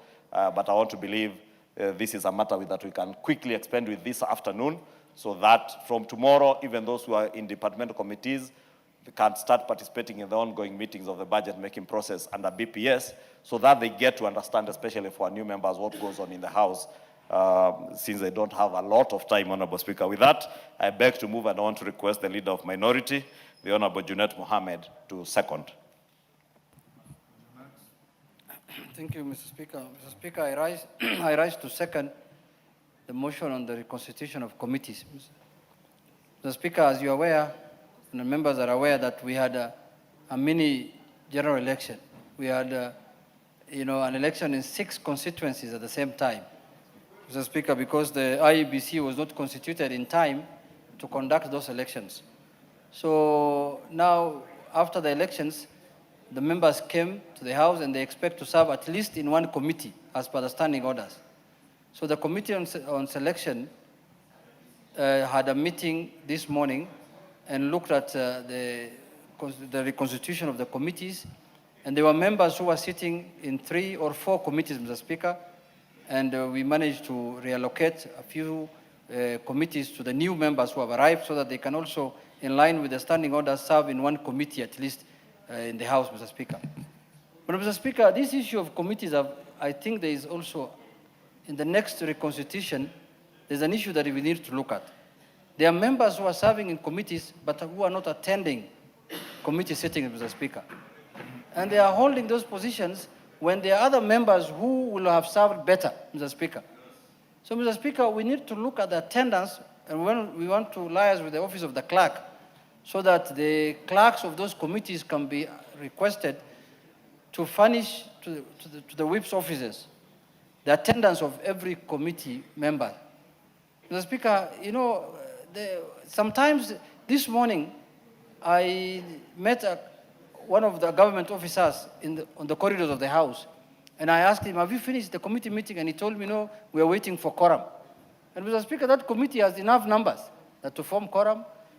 The attendance is poor, so we need to look into that matter. So, Mr. Speaker, in this system, the presidential system, under this constitution, Mr. Speaker, the bulk of the work of Parliament happens in committees, and then later the plenary, Mr. Speaker. So committee work is very, very, very important. But having said that, there are also committees who are doing fantastic job, Mr. Speaker, in the House. There's a lot of work. If the committees of the House are not working also, will not be seated today here, because all the work that we are looking at in the plenary here, Mr. Speaker, are works that came from committees. So I also want to thank the committees that are doing a lot of work, who are putting a lot of time into their work, Mr. Speaker. And we want to congratulate them and thank them for doing their work. Mr. Speaker, with those few remarks, I want to request members that there is a by-election also happening in Isiolo. So after that by-election, depending on who wins the seat, it will be again a reconstitution of the committee. But I want to ask members that being in a committee is not an entitlement. It is the preserve of the party that sponsors you to take you to the committee that thinks you can serve well. I see some people taking the committee as an entitlement. It's not a right. It's not a right. What is right to you is your election, that you are elected as a member of Parliament. When you come here, it is your party that decides which committee you'll serve in. It's like the appointment of cabinet in the executive. So those people who are masquerading here thinking that they have an entitlement to any committee, we will deal with you thoroughly. I wish I go back as a whip. I left my job of whipping long time. When I was a whip, Mr. Speaker, I used to be a very dangerous man. You remember last Parliament, Mr. Speaker? Those people who are joking around with the party, by now, ningenyoa bila maji. Mr. Speaker, we need to, Mr. Speaker, my whip also is trying. She has tried to balance things. The last 10 days, she has sleepless nights trying to balance interest here and there. I don't envy her work. This morning, I had a meeting with her. We discussed, but I am the one now who can give an early warning to people who are misbehaving, Mr. Speaker. We have given you a warning. I'm serving a warning, Mr. Speaker, as the leader of minority on my side. Anyone who will not adhere to the party line, Mr. Speaker, you will end up relinquishing your committee seat to a lesser one, Mr. Speaker, so that you get to know that it is the party that rewards people to sit in committees. With those few remarks, Mr. Speaker, I second. What is it, Millie? Thank you, Mr. Speaker. Mr. Speaker, I'm glad that the minority leader has actually acknowledged that I should have been the minority leader and he the whip. Because the whip actually has the power of the pen. And me, I don't like the power of the pen. Me, I don't want power. He's the one who wants power. So, Mr. Speaker, Mr. Speaker, he wants power. But, Mr. Speaker, because he has the power of the pen, but we work very well together, that aside. Mr. Speaker, me, I don't like, even when I... What is out of order? What is out of order, Mr. Speaker? Yes. Is he in order to acknowledge too late that he should have left for me that seat and taken the minority whip instead? Mr. Speaker, I know very well that my whip is capable of being the minority leader. But Mr. Speaker, when our assessment was done, when the former minority leader left the office, Honorable Opio Wandai, an assessment was done by the party, Mr. Speaker, at Emory Hotel. And it was discovered that my whip is a bit temperamental. So she was told first to stay in whip, then from there we'll relegate to the other. Order, members. Order, members. I'll now propose the question. I'll now propose the question at order number 12, which is that. Order, Anjeri. Order. That notwithstanding the resolutions of the House of Wednesday, 5th March 2025, Thursday, 6th March 2025, and Tuesday, 29th July 2025, appointing members to various committees and pursuant to the provision of Standing Order 175, this House approves the appointment of the following members to the respective committees as specified hereunder. Committee on Powers and Privileges, the Honorable Rai Samuel Gonzi, MGHMP, the Honorable Muli Fabian Kule, MP, the Honorable Lekuton Joseph, CBS MP, the Honorable Faith Wairimu Gitau, CBS MP, the Honorable Chumel Samuel Moroto, CBS MP, the Honorable Kiunjuri Festus Mwangi, EGH MP, the Honorable Ocheng David Ouma, CBS MP, the Honorable Chege Sabina Wanjiru, CBS MP, the Honorable Mish Mbogo, CBS MP, the Honorable Farah Maalim, EGH MP, the Honorable Mbalu Jessica Nduku Kiko, CBS MP, the Honorable Ahmed Shakil Shabir, CBS MP, the Honorable Maina Jen Jerry MP, the Honorable Mumo Rose Museo, CBS MP. Committee on Members, Services and Facilities, the Honorable Dr. Karani Stephen Washira, CBS MP, the Honorable Basil Robert Ngui, MP, the Honorable Salim Faisal Badar, MP, the Honorable Yegon Brighton Leonard, MP, the Honorable Mwafrika Augustine Command, MP, the Honorable Kihara Jen Wanjiru Njeri, MP, the Honorable Mwangi Teresia Wanjiru, MP, the Honorable Gachagua George, MP, the Honorable Aramat Lamanken, MP, the Honorable Mongina Jerusha Momanyi, MP, the Honorable Odhiambo Elisha Ocheng, MP, the Honorable Busia Ruth Adhiambo Odinga, MP, the Honorable Salasia Peter Kalero, MP, the Honorable Abor Paul, MP, the Honorable Muhanda Elsie Busihile, MP. Constitutional Implementation Oversight Committee, the Honorable William Kamket, MP, the Honorable Mbai Nimrod Mbithuka, MP, the Honorable Murumba John Chikat, MP, the Honorable Risa Sunguya George, MP, the Honorable George Ekesa Mulanya, MP, the Honorable Mukunji John Gitonga, MP, the Honorable Kitur Bernard Kibor, MP, the Honorable Majadong Benjamin Gathiru, MP, the Honorable Abdisirat Khalif Ali, MP, the Honorable Onyego Silvano Soro, MP, the Honorable Njoroge Mary Wamawa, MP, the Honorable Wamshomba Gadoni HSC, MP, the Honorable Osero Patrick Kibagende, MP, the Honorable Carido Kili Daniel, MP, the Honorable Nabulindo Peter Oscar, MP, the Honorable Aburi Lawrence Mpuru, MP, the Honorable Mohammed Umulher Harun, MP, the Honorable Mbalu Jessica Nduku Kiko, CBS MP, the Honorable Lendoi John Jackson Lekum Montare, MP, the Honorable Professor Jaldesa Gui, MP, the Honorable Nguna Charles Ngusi, MP, the Honorable Hamisi Kakuta Maimai MP, the Honorable Abor Paul MP, Committee on Delegated Legislation, the Honorable Omondi Moses Okoth MP to replace the Honorable Mwale Nicholas Tindi CBS MP. Committee on Implementation, the Honorable Njeru Leonard Wamutende MP to replace the Honorable Kasiwai Rael Chepkemoi MP. Committee on National Cohesion and Equal Opportunity, the Honorable Ndakwa David Athman MP to replace the Honorable Denar Joseph Hamisi the late, and the Honorable Koimburi George Ndumu MP to replace the Honorable Chelule Lisa Chepkorir MP. Committee on Parliamentary Broadcasting and Library, the Honorable CPA Ruto Julius Kipleting MP to replace the Honorable Toroitich Timothy Kipchumba MP. The Honorable Mwangi Geoffrey Wandeto MP to replace the Honorable Koimburi George Ndumu MP. The Honorable Kombe Harrison Garama to replace the Honorable Wanjala Raphael CBS MP. Public Petitions Committee, the Honorable Biego Paul Kibichi MP to replace the late Honorable Tubi Bidu Muhammad. Committee on Regional Integration, the Honorable Toroitich Timothy Kipchumba MP to replace the Honorable CPA Ruto Julius Kipleting MP. The Honorable Koimburi George Ndungu MP to replace the Honorable Mrembo Irene Joki MP.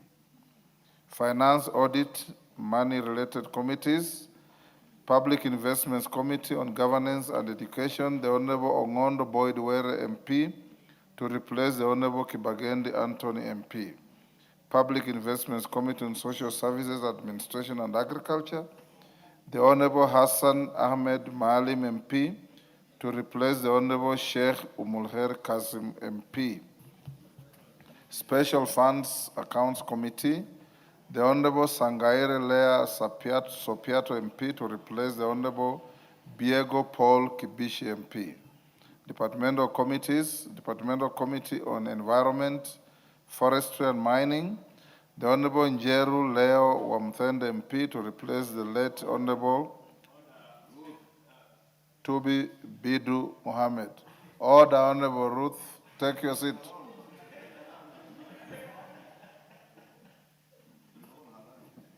Yes.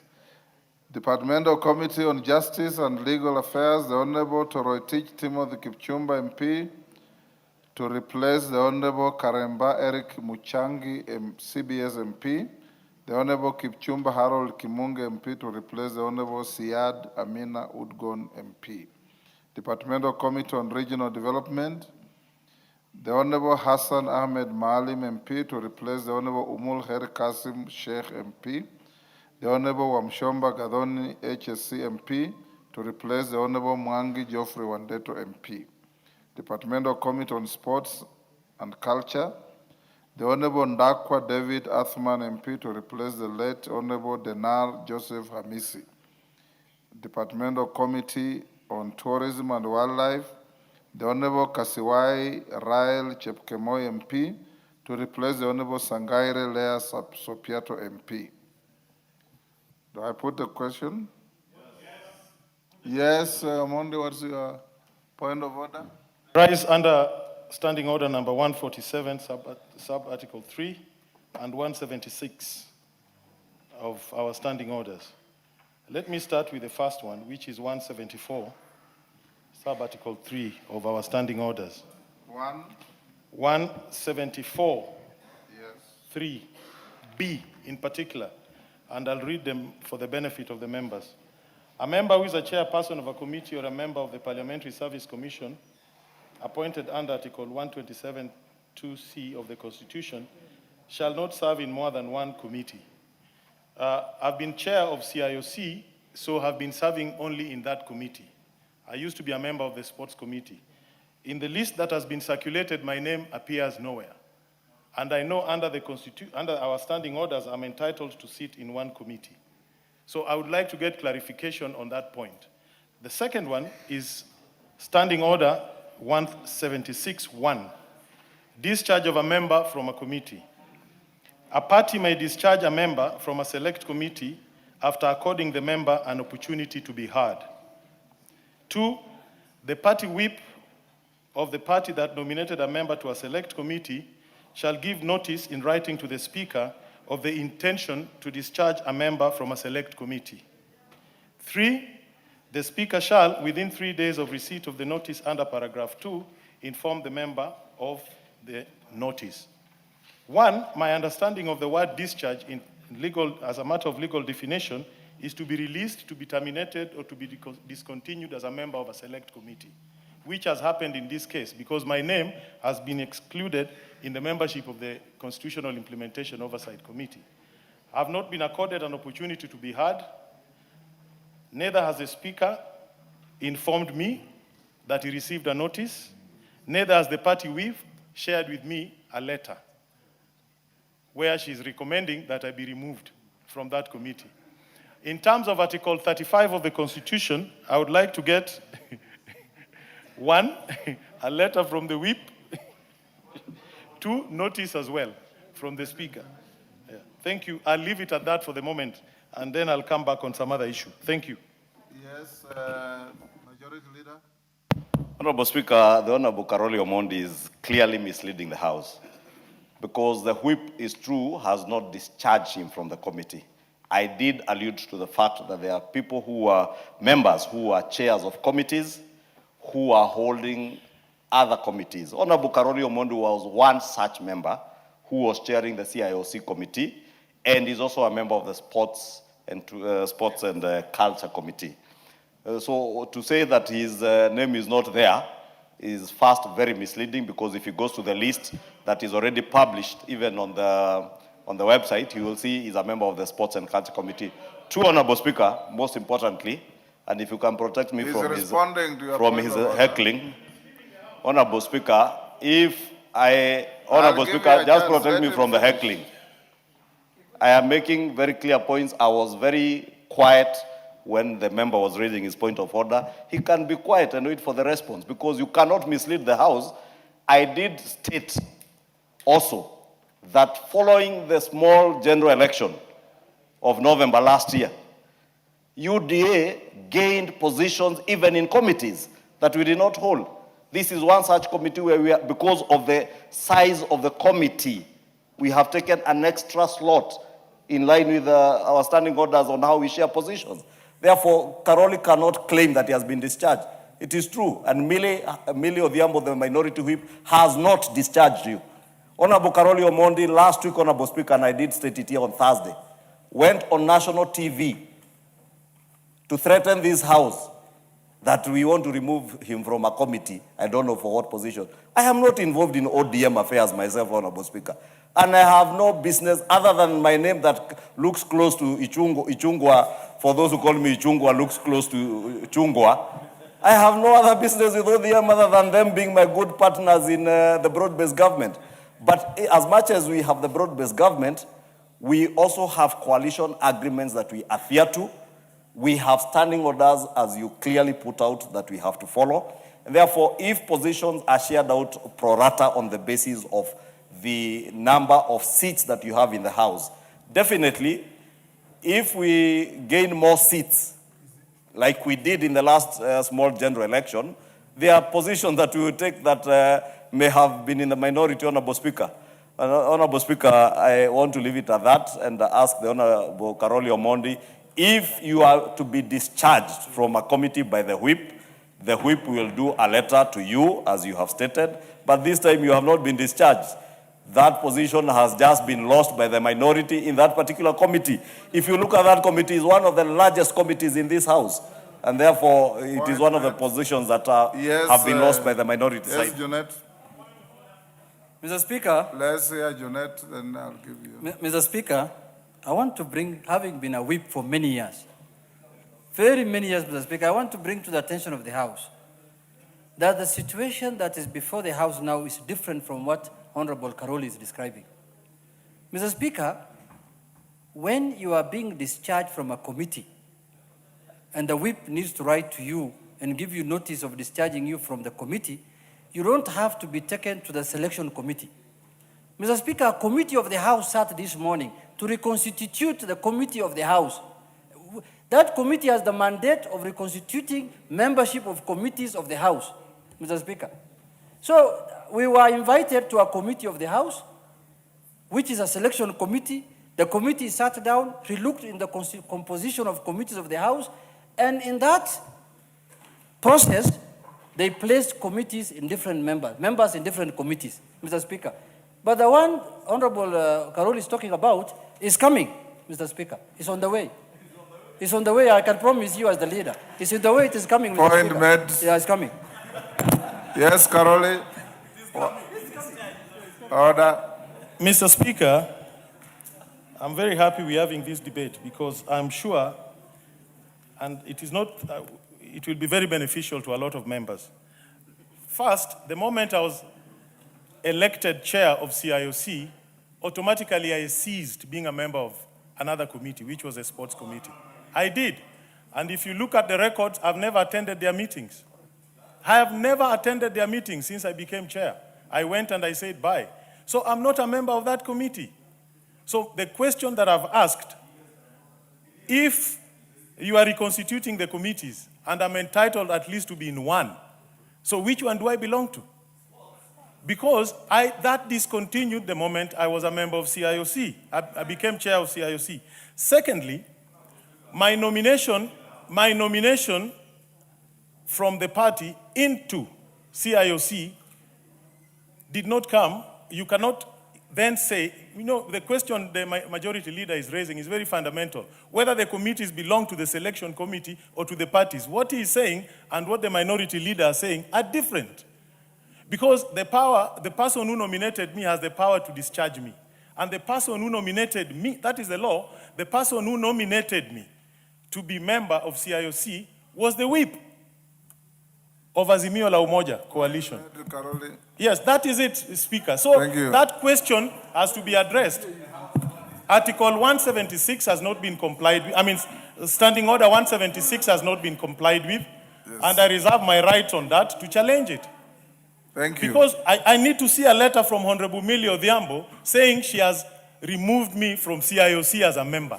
I have to see it. Yes, I want to see it. Yes, because it is not there. That letter is not there. I know Honorable Millie did not write it. Honorable Murithi Mwenje did not write it. This is a conspiracy between the minority leader and the majority leader. Take your seat. Order. Honorable Ichungwa is order members, order. Caroli, you have made your point, take your seat. Does Honorable Caroli Omondi belong to any committee? Yes. Order, Caroli, I'm asking your leaders. Does he belong to any committee? Yes, yes. Allow me, Honorable Speaker, to read the members of the Sports and Culture Committee. And these I've just Googled from the parliamentary website. Honorable Speaker, if you can protect me from this heckling. I'm not used to heckling. Honorable Caroli, just listen. This is a house where we engage with decorum and intellect, not heckling. Honorable Speaker, the chairperson, as listed on the parliamentary website, is the Honorable Sitati Daniel Wanyama. Vice Chairperson is Honorable Amashukuru James Gidhua Kamau. Committee members Jackson Kipkemoi Kosgei, Honorable Naomi Wako Jilo, Honorable Yagon Richard Kipkemoi, Honorable CTNA Janet Kipkemboi, Honorable Letipila Dominic Eli, Honorable Manyo Catherine Nahabi, Honorable Muhanda Elsie Bu Sihile, Honorable Nguna Ngusia Charles, Honorable Omondi Karoli, Honorable Mule Stephen Mutinda, Honorable Basil Robert Ngui, and the last one is Honorable Nabuin Paul Ekwom. Honorable Caroli Omondi cannot claim to have left a committee. You do not leave a committee. You are either discharged, and even that discharge has to be approved by the House.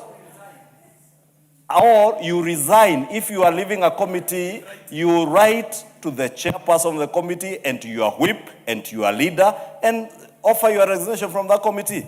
The whip has no resignation, the leader has no resignation, the chairperson of the selections committee has no resignation of the Honorable Karoli Omondi from the Sports and Culture Committee, and that's why I said from the word go, he was misleading the House, that he's not in any other committee, Honorable Speaker.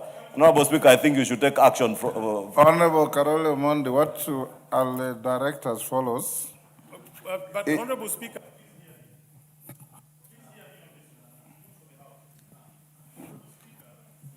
you have a minute. the power of the selection committee is to nominate members. I want to be shown the power of the selection committee and our standing orders to discharge me from a committee, because only article... You made that point already. Yes, but I want it. I want a ruling from you.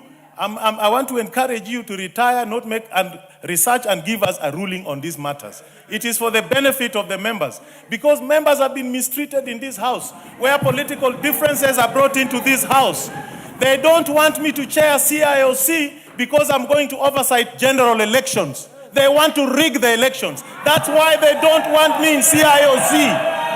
And that is the reason. That is the reason. Because I'm chairing CIOC. Order, take your seat. Take your order, members. Order, members. Order, members. I don't want us to escalate this. Order. Honorable Karoli Omondi, I don't need to retreat to make a ruling on this very simple matter. On the first point, as to whether you are a member of any committee, I hold the majority leader to what he has read to the House, that you are a member, and if you are not, then I direct the leadership to make sure that you get a committee. That ends there. The second one, on the issue of discharging and reconstitution of committees, the two are as different as day and night. To discharge a member from a committee does not involve the whole House. All your leadership needs to do is to write to the Speaker and say you are being discharged from the committee. The Speaker will ensure that you get a hearing to defend yourself if the process is either malicious or based on reasons that you don't agree with. This is not obtaining here.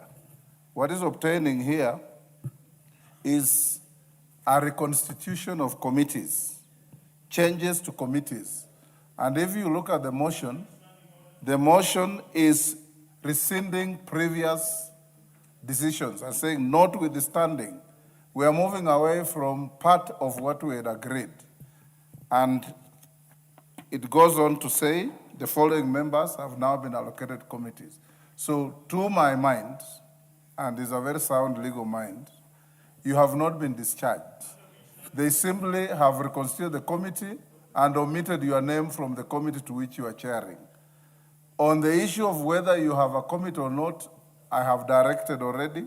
If you have no committee, you must have a committee. As to whether you are left to where you are chair, that is a question of leadership. It has nothing to do with the Speaker. Order, Karoli Omondi. You made your point, you wanted the direction I've given you. Okay? Members, can I now put the question? I'll now put the question at order number 12. Order, Karoli Omondi, you know, many times you're senior both in law and in many other ways. And as your former employer, you also know that my knowledge of the law is very sound. Honorable members, I now put the question at order number 12. That notwithstanding the resolutions of the House of Wednesday, 5th March 2025, Thursday, 6th March 2025, and Tuesday, 29th, 2025, this distinguishes what is happening from being discharged, Karoli Omondi. Appointing members to various committees and pursuant to the provisions of Standing Order 175, this House approves the appointment of the following members to the respective committees as specified hereunder. There's no use of the word discharge, I must emphasize. is appointing members to committees. A, Committee on Powers and Privileges. The Honorable Rai Samuel Gonzi, MGH MP, the Honorable Muli Fabian Chule MP, the Honorable Lekuton Joseph, CBS MP, the Honorable Faith Wairimu Gitau, CBS MP, the Honorable Chumel Samuel Moroto, CBS MP, the Honorable Kunjuri Festus Mwangi, EGH MP, the Honorable Cheng David Ouma, CBS MP, the Honorable Chege Sabina Wanjiru, CBS MP, the Honorable Mishi Mboko, CBS MP, the Honorable Farah Maalim, EGH MP, the Honorable Mbalu Jessica Nduku Kiko, CBS MP, the Honorable Ahmed Shakil Shabir, CBS MP, the Honorable Maina Jen Jerry MP, the Honorable Mumo Rose Museo, CBS MP. Committee on Members, Services and Facilities. The Honorable Dr. Karani Stephen Washira, CBS MP. Order. Order. The Honorable Salim Faisal Padar MP, the Honorable Yegon Brighton Leonard MP, the Honorable Mwafrika Augustine Command MP, the Honorable Kihara Jane Wanjiru Njeri MP, the Honorable Mwangi Teresia Wanjiru MP, the Honorable Gashakwa George MP, the Honorable Aramat Lemanken MP, the Honorable Mongina Jerusha Momanyi MP, the Honorable Odhiambo Elisho Cheng MP, the Honorable Busia Ruth Adhiambo Odinga MP, the Honorable Salasia Peter Kalero MP, the Honorable Abor Paul MP, the Honorable Muhanda Elsie Busihile MP. Constitution Implementation Oversight Committee, the Honorable William Kamket MP, the Honorable Mbai Nimrod Mbithuka MP, the Honorable Murumba John Chikat MP, the Honorable Risa Sankuya George MP, the Honorable Geoffrey Ekesa Mulanya MP, the Honorable Mukunji John Gitonga MP, the Honorable Kitur Bernard Kibor MP, the Honorable Major Dong Benjamin Gathiro MP, the Honorable Absirat Khalif Ali MP, the Honorable Onyengo Silfano Zosoro MP, the Honorable Njoroge Mary Wamao MP, the Honorable Wamshomba Gadhoni HSC MP, the Honorable Osero Patrick Bagende MP, the Honorable Carido Kili Daniel MP, the Honorable Nabulindo Pitosk MP, the Honorable Aburi Lawrence Mpuru MP, the Honorable Mohamed Umulheri Harun MP, the Honorable Mbalu Jessica Nduku Kiko CBS MP, the Honorable Lendoi Johnny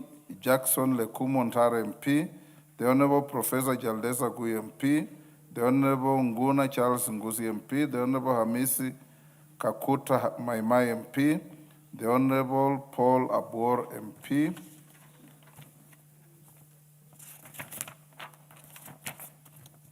Committee on Delegated Legislation, the Honorable Omondi Moses Okoth MP to replace the Honorable Mwale Nicholas Tindi CBS MP. Committee on Implementation, the Honorable Njeru Leo Wamthende MP to replace the Honorable Kasiwai Rael Chepkemoi MP.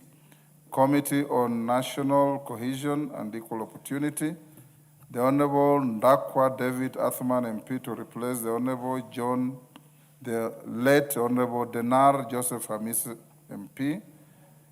And two, the Honorable Koimburi George Ndungu MP to replace the Honorable Chelule Lisa Chepkorir MP. Committee on Parliamentary Broadcasting and Library, the Honorable CPA Ruto Julius Kipleting MP to replace the Honorable Toroitich Timothy Kipchumba MP. The Honorable Mwangi Geoffrey Wandeto MP to replace the Honorable Koimburi George Ndungu MP. The Honorable Kombe Harrison Garama to replace the Honorable Wanjala Raphael CBS MP. Public Petitions Committee, the Honorable Biego Paul Kibishi MP to replace the late Honorable Tubi Bitu Mohammed.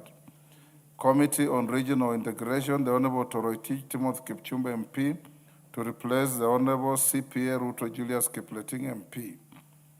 The Honorable Koimburi George Ndung MP to replace the Honorable Mrembo Irene Joki MP. Financial Audit and Money-Related Committees, Public Investments Committee on Governance and Education, the Honorable Ngondo Boyd Were MP to replace the Honorable Kibagende Anthony MP. Public Investments Committee on Social Services, Administration and Agriculture, the Honorable Hassan Ahmed Maalim MP to replace the Honorable Sheikh Umurher Kasim MP. Special Funds Accounts Committee, the Honorable Sankaire Lea Sopiato MP to replace the Honorable Diego Paul Kibishi MP. Departmental Committees, Departmental Committee on Environment, Forestry and Mining, the Honorable Njeri Leo Wamthende MP, Njeru Leo Wamthende MP to replace the late Honorable Tubi Bidu Mohammed. Departmental Committee on Justice and Legal Affairs, the Honorable Toroitich Timothy Kipchumba MP to replace the Honorable Karemba Eric Muchangi, CBS MP. The Honorable Kipchumba Harold Kimunge MP to replace the Honorable Siad Amina Udgon MP. Departmental Committee on Regional Development, the Honorable Hassan Ahmed Maalim MP to replace the Honorable Umulher Kasim Sheikh MP. And the Honorable Wamshomba Gadhoni HSC MP to replace the Honorable Mwangi Geoffrey Wandeto MP. Departmental Committee on Sports and Culture, the Honorable Ndakwa David Athman MP to replace the Honorable the late Dena Joseph Hamisi. Departmental Committee on Tourism and Wildlife, the Honorable Kasiwai Rael Chepkemoi MP to replace the Honorable Sankaire Lea Sopiato MP. As many as of that opinion say aye. Will those of the contrary opinion say nay? The ayes have it.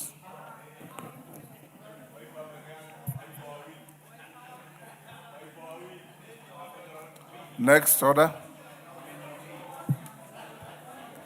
Order number 13, the Division of Revenue Bill, National Assembly Bill number 2 of 2026, first reading.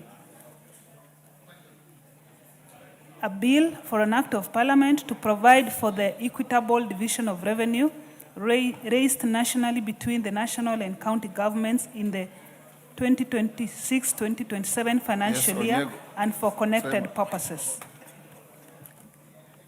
Order number 14, the Energy Amendment Bill, Senate Bill number 42 of 2023, second reading, resumption of debate.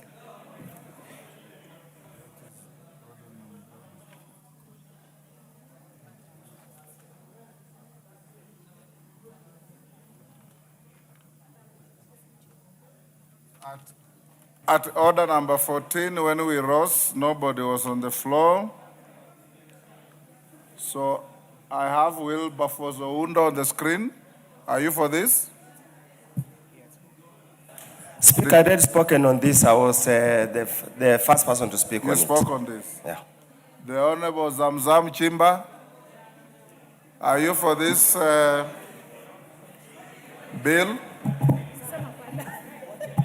Honorable Speaker, it has not been communicated. Thank you. The Honorable Geoffrey Wandeto, are you for this bill?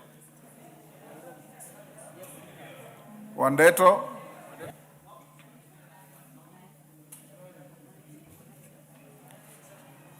Tindi Mwale, are you for this bill? No, thank you, Mr. Speaker. I'm for motion number 15. Then get your name off the screen. There being no interest in debating this bill, the mover is called upon to reply. Chairperson, Departmental Committee on Energy. Thank you, Honorable Speaker, and let me take this opportunity to thank the members who contributed towards this very important bill. Honorable Speaker, from the members who had spoken, Honorable Speaker, they did raise the aspect of the cost of energy in the country. And Honorable Speaker, to be honest, as alluded to by Honorable Waudo, who spoke very positively towards, supported the bill, but of course raised some very important critical issues that needed to be looked into, Honorable Speaker, particularly on these, the independent power producers, Honorable Speaker. If they are not regulated properly, Honorable Speaker, they end up overcharging Kenyans, and Kenyans feel the weight and, of course, affecting the economy of this country. Honorable Speaker, after this House did lift a moratorium which had been placed for quite a while by the past regime, Honorable Speaker, and, of course, the importance of increasing the power generation, Honorable Speaker, we as a committee and the government has taken a positive direction. It's unfortunate, Honorable Speaker, that when we were talking about the cost, we remember, Honorable Speaker, we did bring a report again on the floor of the House on the cost of energy in the country. And Honorable Speaker, we did reiterate the commitment of the government and the ministry, and particularly our committee, to be able to look into the cost of power in this country. But unfortunately, Honorable Speaker, the cost of power itself is affected by so many other factors. One of the issues is the fuel levy that is always a percentage in our electricity bills, the foreign exchange adjustment, Honorable Speaker, the taxes again. But on average, Honorable Speaker, we have, as a country, has a policy to check the prices for what we call lifeline. And lifeline are these consumers who use less than 30 units in a month. But Honorable Speaker, I want to thank all. I'm just saying the figures that I have as per the what I have and what I've actually, if you Google today, by beginning of this month, these are the charges that are there. And of course, we have the domestic, which is at the middle, and then we have the huge consumers who pay slightly more for us to be able to. So, Honorable Speaker, I agree, and I've taken note of what Honorable Oudo indicated, and these are some of the things that we'll be looking into, particularly not only power and looking out about the cost, but also the reliability. Honorable Speaker, I remember in our conversation last week in some committee meeting, we were told now the Nyanza region is already settled on matters to do with that, only for us to be able to look and say it is not the case. Settled on what? Pardon? Settled on what? On the power rationing of the power, which was not a fact. The Nyanza still suffers on not adequate power. And what I was trying to say is that we don't just look at the cost, we also look at the quality and reliability of that power. And that is what the committee will be looking into. And I want to take this opportunity. You should check out Western Kenya. Yes, of course. It has the weakest power grid perhaps in the whole country. We agree, Honorable Speaker, yes. But for your information, Honorable Speaker, there is yes, now... Yes, Wangwe. Give Wangwe the mic. Thank you, Honorable Speaker. In fact, Honorable Speaker, as the very respectful chair puts it, I'm happy the committee defended the position, but also insist to them. In addition to Nyanza, Honorable Speaker, Western is the worst hit. As we speak today, Honorable Speaker, what is happening in my own headquarters in Navaholo today, the transformer that is there, Honorable Speaker, is for 3,000. And yet the capacity of the people who have been connected to that power, Honorable Speaker, the entire 1 week, we only have power for 2 days. So would you please help the people of Navaholo to get power, and not just Navaholo, the entire Western? That's the position, Honorable Speaker. Yes, Senior Counsel. Thank you, Mr. Speaker. Mr. Speaker, the chair of the committee, who is my very good friend, has made an admirable statement, but it is factually not correct. It is not correct that Nyanza is now settled in terms of power interruptions. Let me assure you that the weakest link and what has been promised is a new grid. It is not yet there. Anytime there's even a thunderstorm or even a whiff of rainfall, all the power goes, and it goes for more than 24 hours.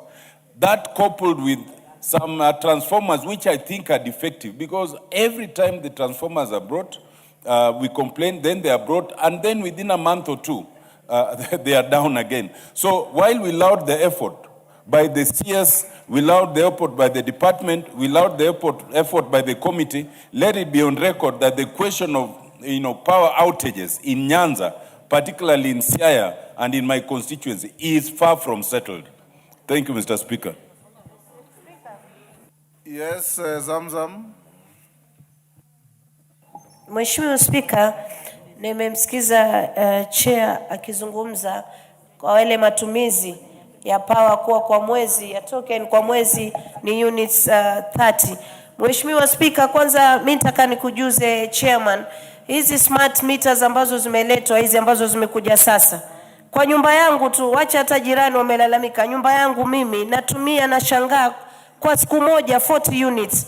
Mimi si factory na shangaa. Kwa hivyo kuna kitu kinaendelea, lazima muweze kuchunguza, manake Wakenya wengi wanalalamika units zinaenda mbio sana, hasa hizi smart meter ambazo zimeanza kuja zinawekwa kwenye majumba ni za wizi mtupu. Kwa hiyo chair, hata kama watu wanalalamika 30, mimi nakwambia yani 40 kwa siku moja, wewe wasema 30 kwa mwezi, 40 kwa siku moja, unashangaa hii ni tunaelekea wapi? Kwa hiyo na kuna mtu ndani ya power aliniambia hizi smart meter zilikuwa hazifai kuja katika majumba ya watu, ilikuwa inafaa iende kwenye factory, lakini wameleta kwenye majumba ya watu. Sasa Mkenya analipia stima zaidi hata kushinda ule mshahara wake ambao anapata kwa mwezi. Asante sana Mheshimiwa Speaker. Yes, Gikaria, wind up. Honorable Speaker, I think they didn't hear me clearly. Honorable Speaker, I said when we had an engagement last week with the PS, he alluded to the fact that the Nyanza region is now sorted out on matters of reliability of power. But immediately one of the members in the committee said that it is not true. And that is what I was alluding to, the fact that we realized much as we get... Are you alluding or you are stating? Stating, Honorable Speaker. Much as they come and give us some information, we need now as a committee to be going and making sure that whatever they are saying is actually, because one of the members of committee does some poultry farming, and they are gonna ile machine, the one of hatching. Yes. And he said he lost almost a whole thing. Honorable Speaker, all the chicks died because of that rationing. And I want to say, Honorable Speaker, this House did lift the moratorium. And now the ministry is in the process of now getting independent power producers who should be and must be checked so that they don't overcharge Kenyans on matters of related to power, Honorable Speaker. So with that few remarks, Honorable Speaker, I want to say thank you very much to the members who contributed to this, and we look forward to moving on to the passing of the small section that we did agree that we are going to take it now to the second reading. Honorable Speaker. Thank you. Members on their feet, take your seats. The pupils in the galleries, stop and stand where you are. Order, Deputy Speaker. Take your seat, Deputy Speaker. The nearest seat. Thank you. Honorable members, will now put the question at order number 14, which is that the Energy Amendment Bill, Senate Bill number 42 of 2023, be now read a second time. As many as of that opinion say aye. Aye. With those of the contrary opinion say nay. The ayes have it. A bill for an act of parliament to amend the Energy Act to make provision for energy purchase agreements and for connected purposes. Next order. Order number 15, motion, examination of the report of the Auditor General on financial statements for the national government. Chairperson, Public Accounts Committee, Tindi Mwale. Thank you, Mr. Speaker. Mr. Speaker, pursuant to Standing Order 199, I wish to move that this House adopts the report of the Public Accounts Committee on its examinations of the report of the Auditor General on the financial statements for the national government ministries, departments, commissions, and agencies for the financial year 2022-2023 laid on the table of the House Thursday, 19th February 2026. Honorable Speaker, the National Assembly exercises oversight over national revenue and its expenditure pursuant to Article 95(4) C of the Constitution through the Public Account Committee, PAC, which in turn derives its mandate from Article 124(1) of the Constitution and Standing Order number 205 of the National Assembly Standing Orders. It is important to note that Article 2298 of the Constitution requires Parliament within 3 months after receiving an audit report to debate and consider the report and make appropriate action. Further, Article 2033 of the Constitution provides that the equitable share of the revenue raised nationally and allocated to the national government and county government is to be calculated on the basis of the most recent audited accounts of revenue received as approved by the National Assembly. Honorable Speaker, I wish to commend all the accounting officers whose financial statements received an unqualified opinion from the Auditor General. I encourage that other accounting officers to emulate these worth examples. In this report, the committee has continued to hold individual officers to account for the various acts of omission and or commission that occasioned the either loss or illegal application of public fund. In several instances, the committee has recommended specific follow-up actions, including further investigations by the relevant accounting agencies. It is my hope that these recommendations will be implemented as quickly as possible by all concerned with public interest above everything else. Mr. Speaker, Madam Speaker, sorry. I left when the Speaker was still on the seat. It has changed. Yes. Yes. Madam Speaker, I want to highlight several concerns which the committee had when we did the examination of the report of the Auditor General.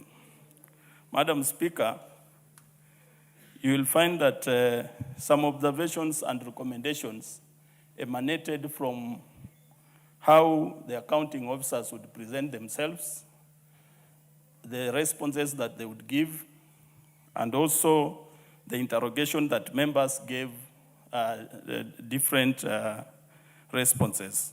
So, Madam Speaker, we have the first one. We have unsatisfactory accounting standards of accounting units. This one, Madam Speaker, as much as we have officers that are qualified in accounting units within a state department, we found out that most of them have got laxity. Most of them are not competent to handle accounting practices as per the international accounting standards. And therefore, Madam Speaker, the committee, and I want to read the recommendation so that it's captured on the answer. The committee, Madam Speaker, recommended that the National Treasury conduct periodic sensitization and capacity building for all accounting officers, finance staff, and procurement officers across government on their responsibilities during the audit cycle and adherence to International Public Sector Accounting Standards, IPSAS. 2, ISPAC enforce compliance with the standards and impose sanctions to those officers found to be willfully failing to discharge their functions. Madam Speaker, the second one was on the late submission of supporting documentation. You will find that during the audit process, the Auditor General will write management letters to different state departments. But the state departments will, in a way or another, find that it will take more time to submit the responses. Madam Speaker, you'll find that this late submission of supporting documentation normally drags around the audit process. This has also been experienced during a committee examination of the Auditor General's report, where you find an accounting officer comes with the documents when he or she is appearing. Immediately they come to the committee room. That's when they are carrying the documents. These documents, most of them are voluminous, and you find most of them are more technical, and we require the committee staff to analyze. So when they bring them during late submission, in one way or another, technically, they want the committee not to look at the documents and also evade some mistakes. And therefore, this was one of the observations that the committee noted, that we had late submission of supporting document. Madam Speaker, the committee recommends that accounting officers comply with Section 68(2)(k) of the PFM Act, Cap 412A, by providing supportive documentation on time. The committee cautions that in subsequent audit cycles, it shall recommend the imposition of appropriate sanctions against accounting officers who fail to comply with the relevant legal and regulatory requirements. The third one, Madam Speaker, is the long outstanding construction works / stalled projects. You'll find, Madam Speaker, that many of the projects in this country, be it in the energy sector, infrastructure sector like roads, be it even in schools, the infrastructure fund in schools, you'll find many projects have stalled, Madam Speaker. And this stalling of projects, one, affects the value for money when it comes to students or the public benefiting from the project. And you'll find many accounting officers who do variations to say that this project needs to be added more funds for it to be complete. And you find, Madam Speaker, these projects become a cash cow, where every financial year, the State Department brings budgets to estimates to National Assembly, seeking for more funds for the project to be completed. So the committee noted the long outstanding construction works, stalled projects, Madam Speaker, and the committee recommends that the National Assembly, that the National Treasury approve only projects it can guarantee will be funded and completed within the medium-term expenditure framework. Madam Speaker, the recommendation squarely lies with the National Treasury, where we recommend that they need to only factor in projects that they can finance and complete on time, and not to be overambitious. The other observation, Madam Speaker, is non-existent or weak internal audit functions. Madam Speaker, you'll find that the law, the Public Finance Regulation 2012 and 2015, provides that every state department or agency must have an internal audit function. This internal audit function, Madam Speaker, aids the State Department in correcting mistakes before the Auditor General is able to come and do an external audit. And we did an observation and found that many of the state departments did not have the internal audit function, or if they had, it was a weak internal audit function. And the committee recommends that the National Treasury should submit a proposal to the National Assembly within 3 months of adoption of this report, delinking internal audit function in terms of appointment, facilitation, and reporting from accounting officers to an independent office. Madam Speaker, we also observed issues with budget control and performance. Madam Speaker, right now we are having the budget estimates being presented for the supplementary budget. You will find that an accounting officer will bring the budget, but Treasury, when it comes to disbursing the budget, they will cut off some amount of the budget, Madam Speaker. This cutting affects performance of the planned projects. And therefore, the committee noted that the committee recommended that the National Treasury and the National Assembly, through the Budget and Appropriation Committee and the Departmental Committee on Finance and National Planning, make realistic revenue projections and attainable expenditure estimates. The other issue, Madam Speaker, is the interest and commitment fees charged on undrawn loans. Madam Speaker, you'll find that when budgeting, we have two components. We have the GOK component and the donor component. The donor component, we observed that we had interest and commitment fees charged on undrawn loans.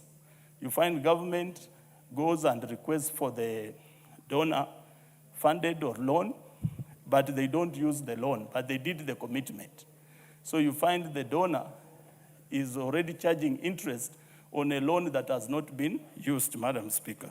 And therefore the committee recommends that the National Treasury enter into loan agreements only for programs or projects whose implementation plans are ready for immediate execution. Accounting officers who fail to observe such funds promptly and within the schedule will be held personally liable and will make good the loss interest, subject to Article 2265 of the Constitution. Madam Speaker, we also observed that dual implementation of projects between national and county governments. Madam Speaker, you'll find we have projects that are being done by national government, and again, the county government allocates money and also does the same projects, especially in the sector of roads, Madam Speaker. This leads to misuse of public resources due to duplication. Madam Speaker, the committee recommends that such funds be disbursed in full to the implementing agency as conditional grants in place of the current hybrid arrangement, and that the Auditor General audit and report under the financial statements of the implementing agencies. Madam Speaker,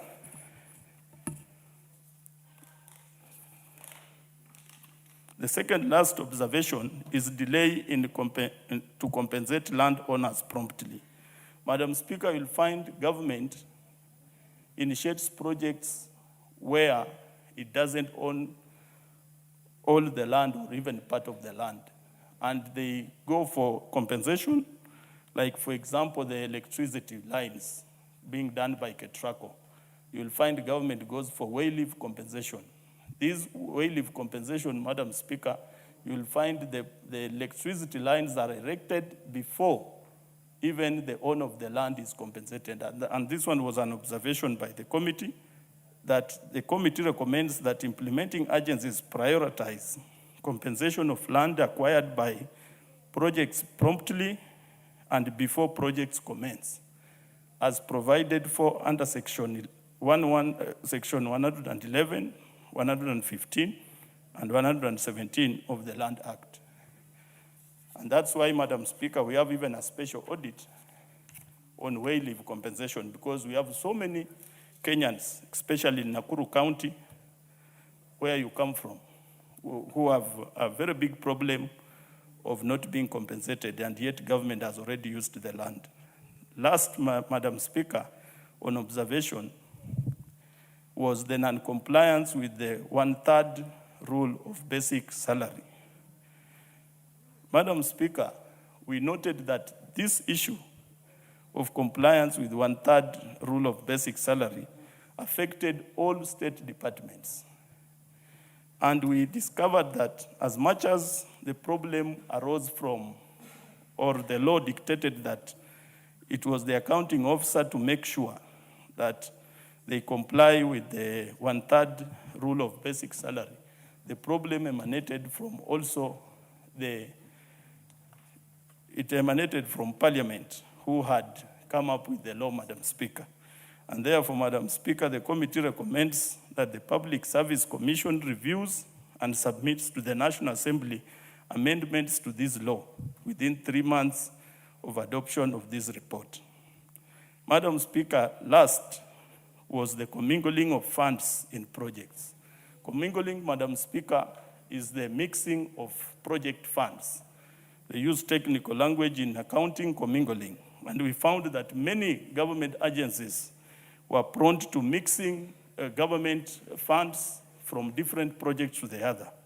The committee recommends that the National Assembly amends Regulation 76(1) of the Public Finance Management National Government Regulation 2015 to allow for automatic exemption of such requirement when the financing agreement expressly provides for direct payments rather than have the accounting officer write to National Treasury seeking exemptions which are invariably always delayed.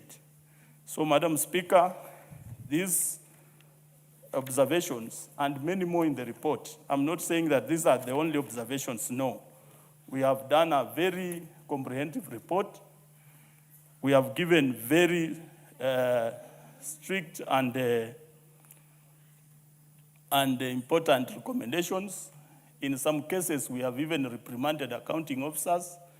In some cases, we have surcharged the accounting officers. In some cases, we have recommended for administrative action to be taken to the employees who did the illegal acts. And therefore, Madam Speaker, I want to ask members to read the report, debate the report, and give better recommendations or observations of the contents of the report, Madam Speaker. And therefore, Madam Speaker, I now call upon, I know you amended the time, so I was very keen on my contents of the presentation. I believe my 20 minutes are not over. I have like 4 minutes left. I wanted to give my colleagues of the committee to comment. I can see, Honorable Speaker, I now call upon Honorable Edwin Mugo Gishuki, the member for Madhioya, to second. Thank you very much. And just maybe before member for Madhioya, in future, the report of the committee has 60 minutes. In fact, you are very far from finishing. It has what? 60 minutes to move. Oh, it has 60 minutes. 1 hour to move, but you've already moved. Yeah. That's for future. Before I give Honorable Edwin, I know our students and guests have very limited time in the gallery. Allow me to recognize learners and teachers from Allure Girls High School in the speakers gallery. They are from Game constituency, Siaya County. Join me in welcoming them to observe the proceedings of the House. Member for Madhioya. Yeah. Madam Speaker, I beg to second the report. And also, Madam Speaker, just to add that we took so many hours to publish that report. As you can imagine, dealing with almost 51 state departments and independent commissions like IEBC, Public Service Commission, Parliamentary Service Commission, and many others. Madam Speaker, just to buttress what the chair for PAC has said, there was one issue that was cutting across all the state departments, including the commissions, the issue of audit committee and internal audit. You find that most of the state departments, Madam Speaker, they have an internal audit department, but they don't have an audit committee. That means there is no internal oversight, Madam Speaker. So this is one of the points that we would want to be addressed in all the state departments, because if it is addressed, then it is able to bring transparency and oversight even before the Office of the Auditor General comes in. Another issue, Madam Speaker, that we realized that was cutting across all the state departments was the issue of paid-in bills. Madam Speaker, almost all the state departments, they have paid-in bills. Paid-in bills, when there are paid-in bills, that means there are certificates that have not been paid to contractors. Paid-in bills equals stored projects, just as the chair said, stored projects for roads, for water, for education, and many other areas. So, Madam Speaker, if the issue of paid-in bills can be addressed once and for all by this National Assembly, because we hold the power of the purse, that is from the state departments, to make sure that the funds are allocated to clear these paid-in bills so that the contractors and the suppliers can resume on site, Madam Speaker.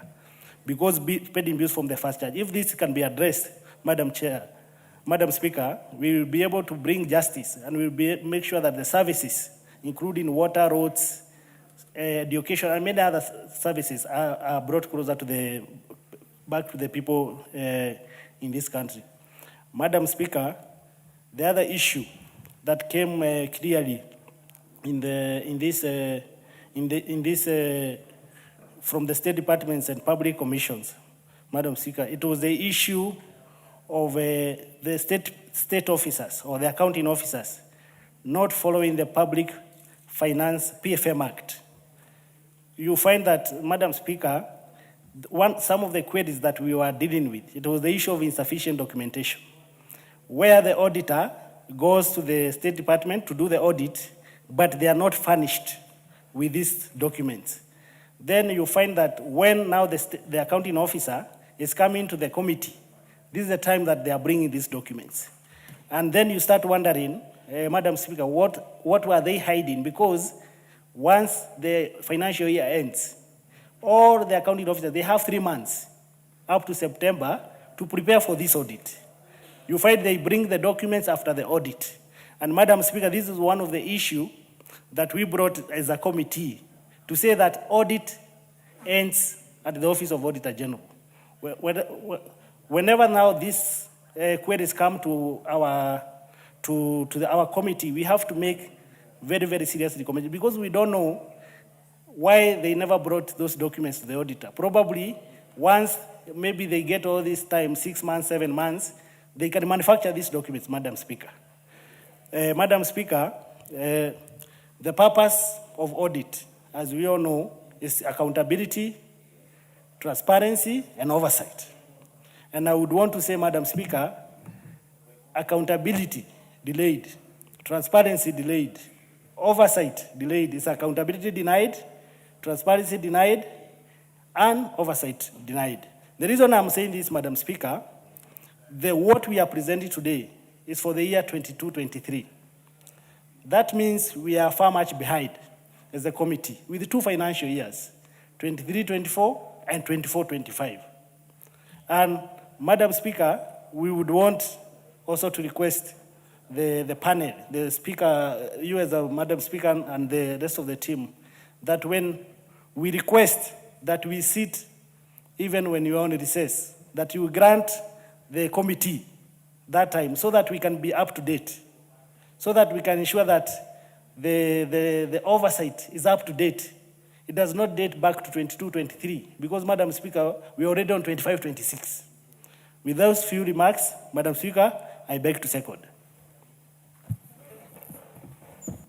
Very well. Honorable members, I therefore propose a question that this House adopts the report of the Public Accounts Committee on its examination of the report of the Auditor General on the financial statements for the national government ministries, departments, and agencies for the financial year 2022-2023, laid on the table of the House on Thursday, 19th February 2026. Member for Funyula, are you on this one? Thank you, Honorable Speaker. I sit in the committee and I have sat in the Public Accounts Committee since 2020. I have seen a lot, I have heard a lot, I've ingested a lot, and indeed, as we always say, and want to repeat it again, this country is not doing well because it lacks resources.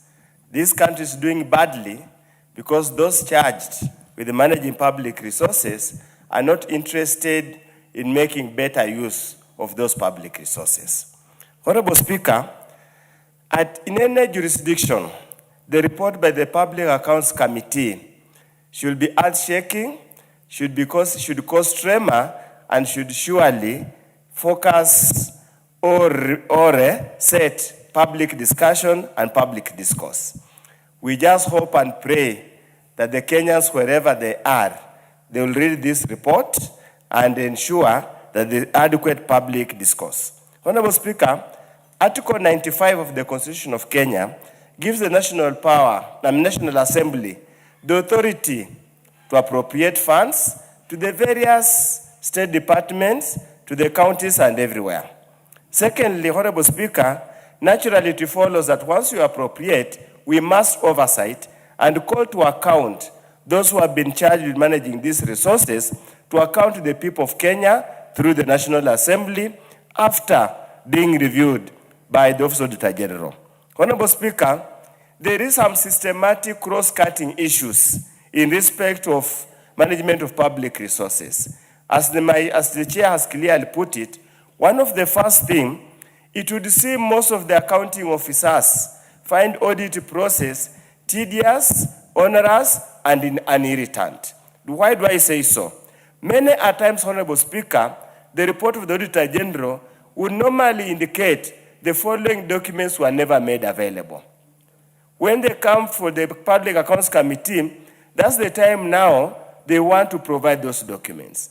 Basic things like bank reconciliation, cash book, bank statements are missing at the time of audit. Then obviously it begs the question, are these accounting officers adequately trained and prepared to prepare our financial statements for auditing purposes?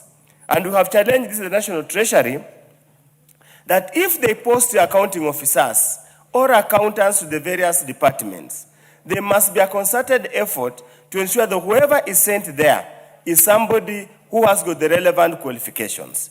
And Honorable Speaker, we have always agreed and made it very clear. In Public Accounts Committee meetings, we do not open audit process afresh. As we examine what has been provided, if you didn't provide by then, it means we do not have it. Second, Honorable Speaker, there is also another emerging issue, an emerging cross-cutting issue that seems to have a problem that we need to address. The issue of cherry picking, who is supposed to be paid pending bills. We have legacy and historical pending bills that have been ignored over the years. Many Kenyans all over this country are suffering because state departments and other sagas order for service, procure services and goods, knowing very well either they don't have the budget line or unfortunately they delay the procurement process. By the time they intend to procure or pay for the services, by then, Honorable Speaker, there could have been a supplementary budget where that particular development aspect has been taken away or there has been a reduction on the recurrent expenditure. So this puts into question, do these entities have a procurement plan? And is the procurement plan aligned with the government National Treasury disbursement process? So, Honorable Speaker, those are now, it seems to be a tendency that we need to proceed. Allied to the same pending bills, Honorable Speaker, we have argued in the committee, a pending bill presupposes all the supporting documents required to pay that bill have been presented for it to make a pending bill. It is very shocking. An accounting officer will come and tell you, we do not have supporting documents about this particular bill. So the question you beg to ask, how does it become a pending bill if you don't have the relevant documentation, or was it part of the systematic fraud that has happened all over? Honorable Speaker, the question, another question that seems to arise, is where actually services or goods were supposed to be delivered and they were never delivered. Honorable Speaker, we had a very interesting case. Some relief food was purchased here in Nairobi, was loaded on trucks to go to Wajir, but it found their way to in Bungoma. That's Kenya for you. And somebody does it so shamelessly that he has no remorse in his heart or her heart. You find, Honorable Speaker, money meant to purchase a certain item, you were told it was diverted to another project, yet approval by the National Treasury and the National Assembly was not granted. You can see the blatant abuse and the abuse that we go about. Another cross-cutting issue, Honorable Speaker, is the issue of 1/3 salary rule, which says that no person shall commit his salary to an extent they get less than 1/3. Is it 1/3, something like that? Honorable Speaker, I do not want to punish the employee, because the employee or the member of staff, the public servant, has found himself in the far and the bitter end, the raw end of the stick. Is this government and this National Assembly, and we all the Kenyan civil servants and all workers, an apology. We are the ones who passed increased rates for NHIF. We are the ones who introduced increased rates for SHA. We are the ones who introduced housing levy, and we continuously introduce more taxes that seems to have depleted and emaciated the payslip of many Kenyans. So the cases of many civil servants who earn less than a third of their salary is so endemic, Honorable Speaker, and as they say, it might be causing pecuniary embarrassment outside there. And that's probably, Honorable Speaker, could be another connection to rampant corruption and abuse of office as we proceed. Honorable Speaker, the elephant in the House, what do we do with accounting officers who partake in impropriety? What do we do with accounting officers who deliberately, either by commission or by omission, fail to comply with the requirements of the Public Audit Act, fail to comply with the requirements of a Public Finance Management Act that leads to loss of public funds, knowingly or unknowingly? Honorable Speaker, there are cases where an accounting officer approves and procedurally even a benefit to a member of staff. What do we do with that person? The law, the Public Audit Act, only provides for a reprimand, provides for fines, provides for surcharge.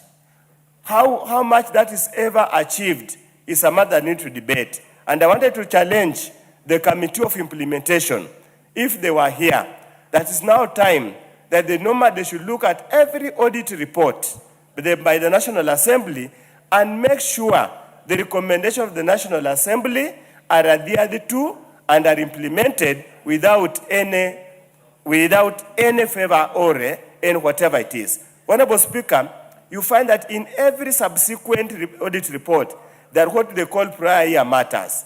Means the Office of Auditor General made recommendations, National Assembly made recommendations, they have been ignored and not acted upon.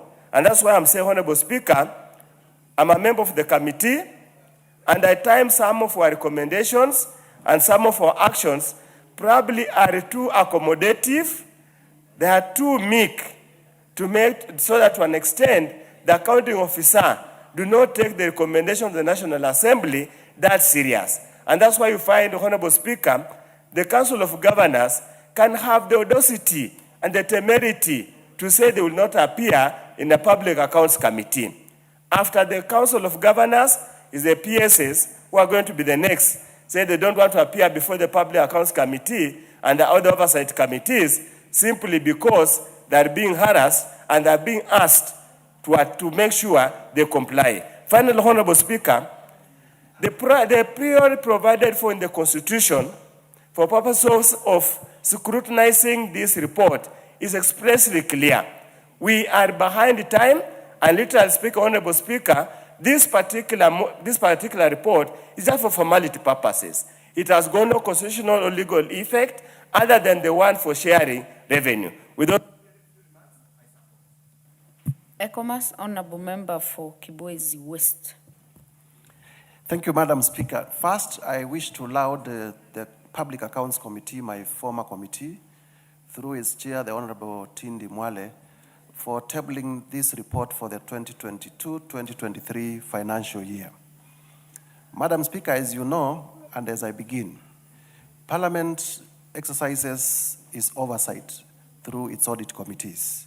And the premier audit committee is a Public Accounts Committee because it is a committee that interacts with accounting officers of the national government state departments. We are talking about an allocation because we are also the budget-making house. We are talking about a budget of about 4 trillion shillings that goes to the different state departments for purposes of facilitating development and for purpose of facilitating recurrent expenses for those state departments. And it is that money that is raised from paying Kenyans. It is that money that is raised from hawkers. It is that money that is raised from Mamamboga.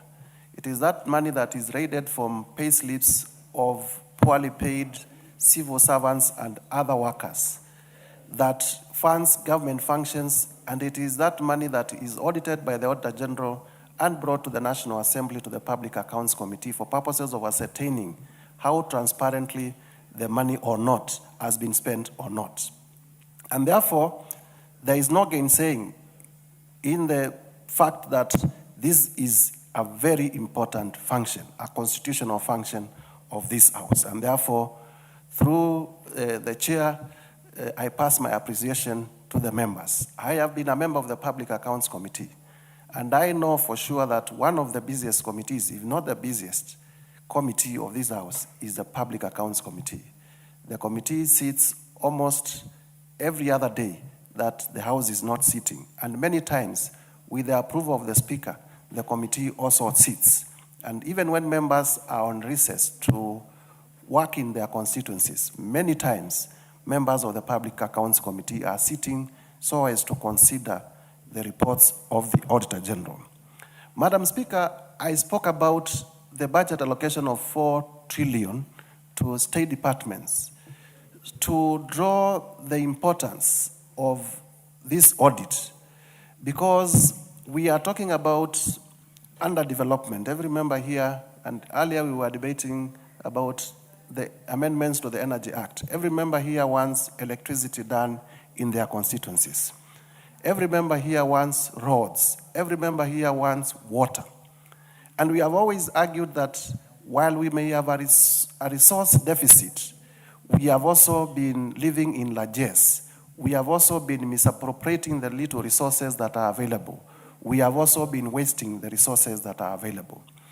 And Madam Speaker, I have been expecting that moving forward, the Public Accounts Committee, and by extension this House, will begin not only to back, but also to bite.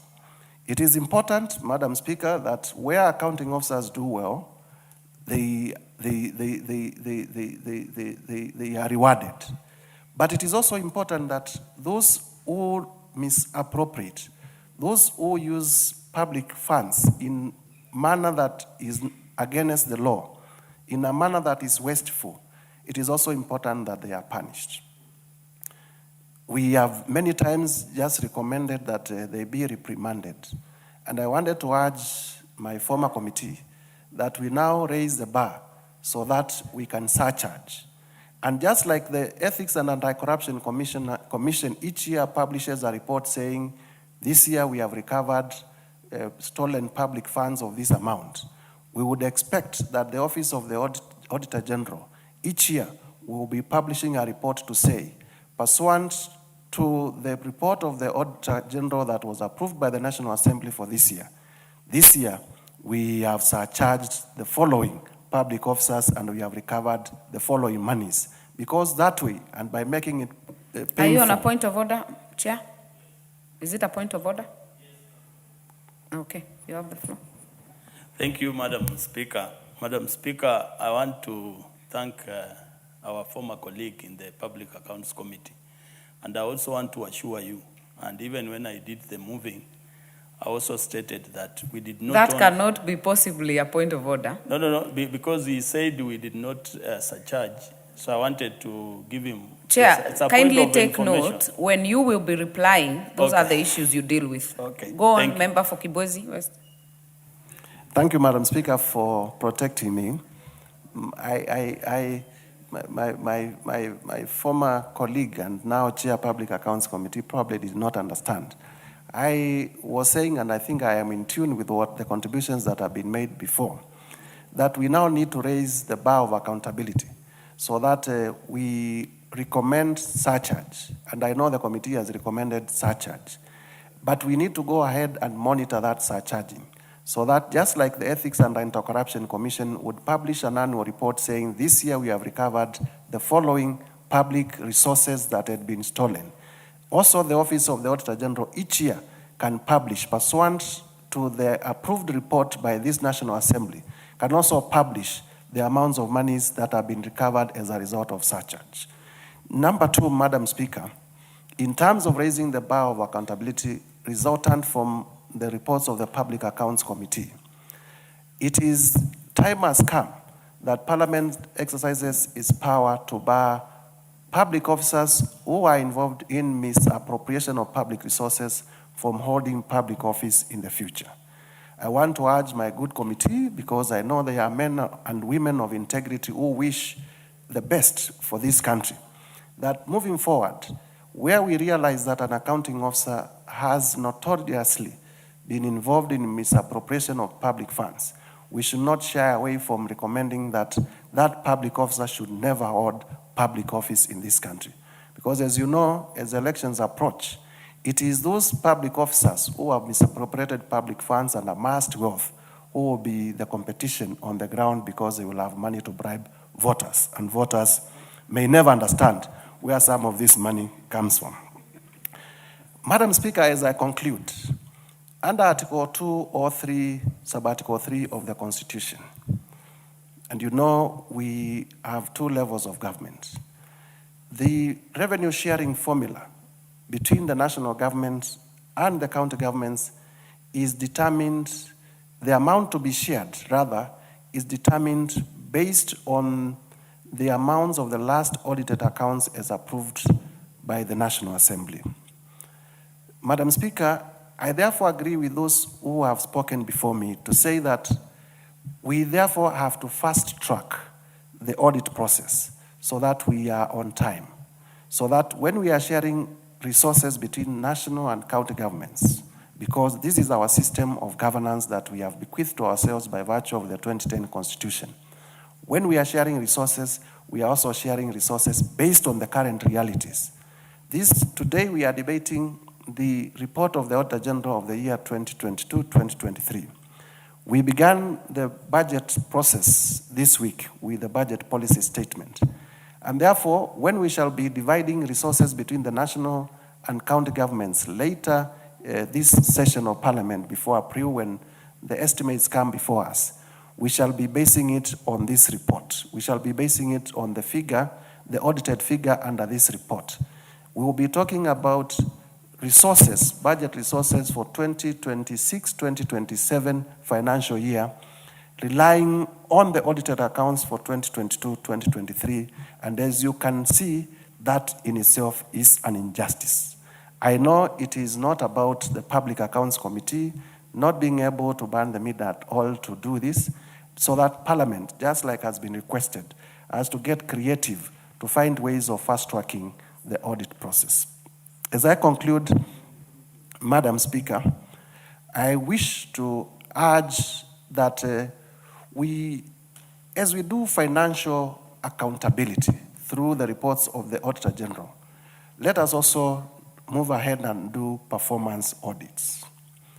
You know, when auditors go to the ground, and sometimes we are talking about documents and papers, Kenyans and many people in the world, because we are also a sample of the humankind, can be very good in paperwork, such that the paperwork is properly done, but the project is not done. So we also need to go beyond paperwork to performance.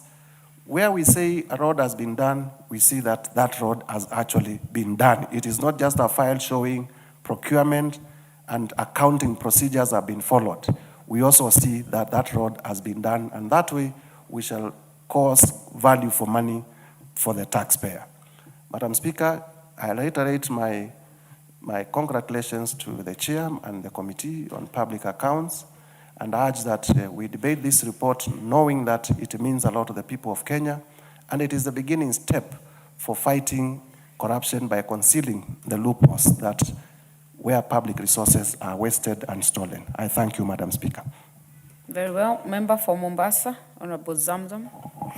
Asante sana Mheshimiwa Spika, na mimi niweze kuzungumzia juu ya ukaguzi wa hesabu ya serikali. Mheshimiwa Spika, Mheshimiwa Spika, kama alivyosema Mheshimiwa Chair wa PSC, hesabu zinatoka na pesa, hata tukiangalia katika counties hapa juzi na jana tuliweza kutoa pesa nyingi sana kuwapa counties. Mheshimiwa Spika, Lakini pia Mheshimiwa Spika, hizi pesa zikitolewa lazima tujue kila sumni imeenda kufanya kazi gani, Mheshimiwa Spika.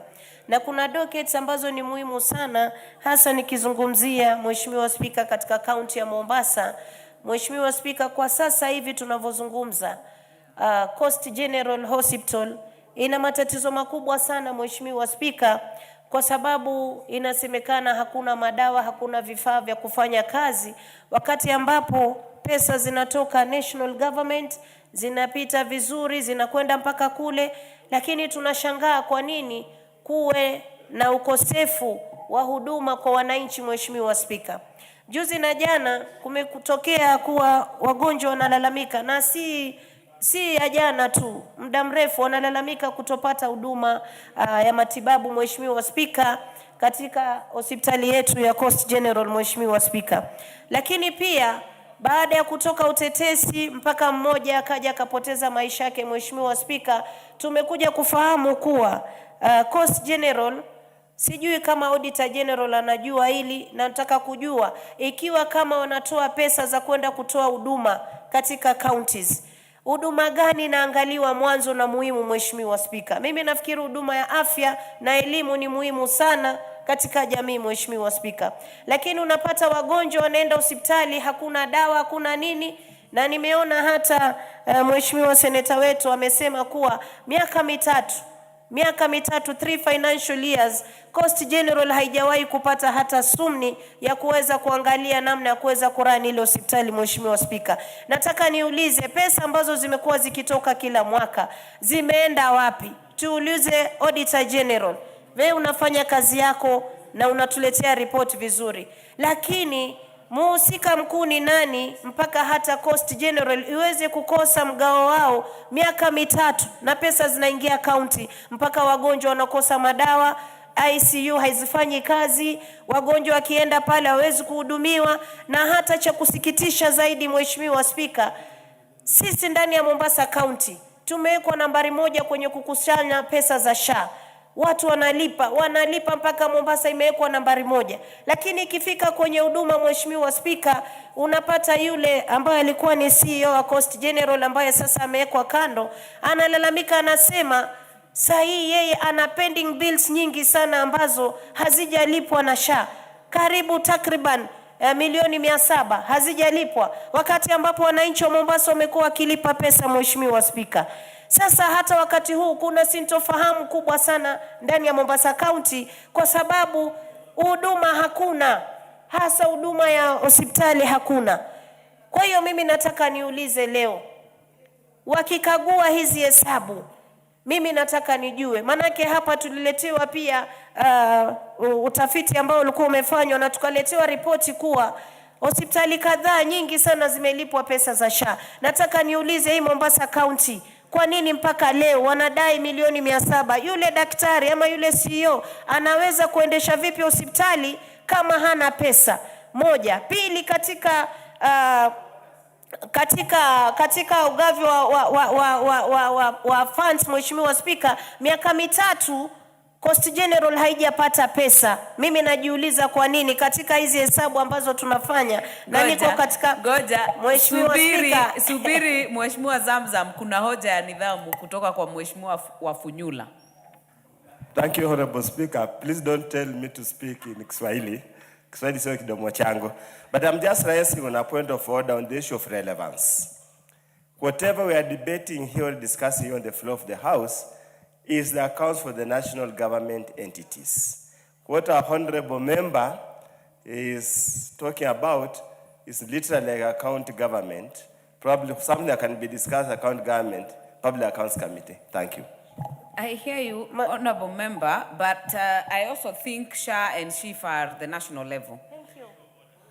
Mheshimiwa Spika, wajua Mheshimiwa Oundo siku zote ni mtu wa kupinga bila ufahamu. Kama ufahamu jambo, elezea, uzame ndani, ufahamu watu wanazungumza kitu gani. Hata hizi pesa zinazokwenda kwa county pia zote zatoka katika national government. Mimi nimekuja hapa, nimepigiwa kura na watu wa Mombasa nije niwasilishe katika bunge hili, Mheshimiwa Spika. Haya, Mheshimiwa Zamzam, kuna hoja ya kujuzwa. uko na haja na kujuzwa na Mheshimiwa Muliungi? Ngoja nipe Lazima kwanza. ukubali. Mimi sikubali kujuzwa Mheshimiwa Spika. Aya, kama ukubali basi tunaendelea. Tunaendelea. Asante sana Mheshimiwa Mwenyekiti, Spika. naona uko na hoja ya nidhamu. Mwenyekiti, Mheshimiwa Tindi, kama ni ya ujuzi ama kujuza mheshimiwa, lazima akupe mwelekeo. I wanted to support her argument because Professor Undo, Honorable, alluded that what she's saying is not connected. But in my moving, I have already ruled on that. Mheshimiwa Zamzam can go on. In my moving, I said that we have projects that are sponsored by national government and county government. And you indicated the overlap, Honorable Tindi, and I said Honorable Member Fufunyula is totally out of order. Na Mheshimiwa Zamzam anaweza kaendelea. Mheshimiwa Spika, asante sana. Ili bunge wajua labeba kila mtu kama soko na kila soko ina wazimu wake Mheshimiwa Spika. Mheshimiwa Spika, mimi nataka kusema sisi sote tumekuja hapa kuweza kutetea. Natumai haujaita mheshimiwa yote wazimu sababu nasema kila soko lina wazimu wake na hata hapa bunge kuna wazimu wao pia Mheshimiwa Spika. Mheshimiwa Spika, mimi kitu ambacho kinanisikitisha sana Mheshimiwa Spika, hizi pesa zikitoka ni pesa za wananchi. Na kama zimekusudiwa kuenda kusaidia jambo fulani, na kama hapa alivyosema ndugu yangu pale kuwa unapata, hata yeye mwenyewe Undo, Mheshimiwa Undo amesema pesa zimekusudiwa kufanya jambo hili, unapata limekuwa diverted yafanya mambo mengine Mheshimiwa Spika. Na mimi ndio nataka kuuliza, miaka mitatu pesa ya Coast General 3 financial years, nilikuwa nauliza hizi pesa zimeenda wapi paka leo? Tuwakose madaktari, wakose dawa, ICU haifanyi kazi, watu wanakufa, watu wanalia. Pesa ya SHA tumeletewa hapa report kuwa zimekuwa zikilipwa, lakini ndani ya Mombasa County Mheshimiwa Spika, hospitali ya Coast General inadai over 700 million Mheshimiwa Spika. Leo hata tukisema anatolewa sijui nani awekwe kando, atafanyaje kazi ya madaktari? Atamtibu vipi mgonjwa bila kupata dawa, bila kupata vile vifaa ambavyo anahitaji Mheshimiwa Spika? Kwa hiyo kitu ambacho mimi najaribu kusema, pesa ya serikali ya wananchi lazima itumike vizuri Mheshimiwa Spika. Na kama kuna filfinyange, Auditor General awe muwazi aseme, manake mimi kama Mombasa nashangaa miaka mitatu na sijawahi kusikia ikizungumzwa, nimepata kufahamu jana. Ingekuwa ni vitu tunawaita tunawauliza hapa, wewe unategemea vipi wagonjwa wako watibiwe, watu ambao unawaongoza watibiwe bila kuwapa mgao wa kuweza kupata dawa na vitu vingine Mheshimiwa Spika. Na vingine pia amezungumza hapa akasema unapata kuna projects zinaanzishwa ambazo hazina mwelekeo, si projects ambazo zinaweza kuisha kwa ile mpangilio ambao umewekwe, ama unapata wanaenda kuchukua mashamba ambayo si ya serikali, kisha baadaye kunaanza tetesi na pesa zimeshaingia zinaharibika Mheshimiwa Spika. Kwa hiyo mimi nataka nimpongeze Auditor General kwa kazi nzuri ambayo anafanya, na kama anamulika wezi, amilike wezi na watoke waziwazi Mheshimiwa Spika, wala watu wasificho, ndio tutaweza kunyoosha hii serikali ama Kenya iweze kwenda mbele Mheshimiwa Spika. Iwe vitu vikitolewa, mapesa ikitolewa kwa minajili ya kufanya jambo fulani, liende kwa hilo jambo fulani. Wananchi wasilalamike kumbe kuna mtu amezembea. Pengine kuna accountant mahali amezembea. Kwa nini accountant kama hajatoa report ama hajatoa returns ya muda mrefu, mbona bado anawekwa pale Mheshimiwa Spika? Anafaa hatua ichukuliwe ili asiweze kuzuia huduma ya kufikia wananchi Mheshimiwa Spika. Kwa haya mengi na machache, nashukuru Mheshimiwa Spika, na nishukuru kamati ambayo inaendelezwa na ndugu yangu Mheshimiwa Tindi Mwale. Umefanya kazi nzuri sana, mzidi kutetea Wakenya na hata sisi wa implementation committee. Nafikiri sasa tutakuja tuanze kufuata hizi project, tuhakikishe zimekuwa implemented, ama ni vipi watu kama wafungwa Mheshimiwa Spika. Asante sana. Very well. Member for Mwingi Central, Honorable Muliungi, are you on this? No. No. Member for Manyata? Yes. Thank you. Thank you, Honorable Speaker, and I wish also to contribute and give my opinion on the report by the committee of PSC. And Honorable Speaker, when we speak of the issue of audit in this country, it takes me back to the Kibaki government, Honorable Speaker, where audit used to be taken seriously. And Honorable Speaker, people normally used to have their heads rolling, Honorable Speaker, when they are mentioned on issues to do with corruption, issues to do with misuse of funds. And Honorable Speaker, we can all remember the unearthing of various scandals during, Honorable Speaker, the time of Kibaki presidency. But Honorable Speaker, it is obvious that these days the Auditor General's report are just becoming pieces of paper and things that give you a chance to even be noticed that you're a part of a certain ministry or you're leading a certain program. But Honorable Speaker, I would say that it is at this time when the committee, the PSC committee, and this House, Honorable Speaker, that has been given the power to oversight expenditure under Article 95 of our Constitution, the committee should come out very strongly, regardless of their political alignment, regardless of their political direction, because the only way to save this country, Honorable Speaker, is if we are able to call out the corrupt issues that are happening in this nation. Honorable Speaker, when you read the auditor's report, it is very clear that we are losing a lot of resources on misappropriation and pure theft.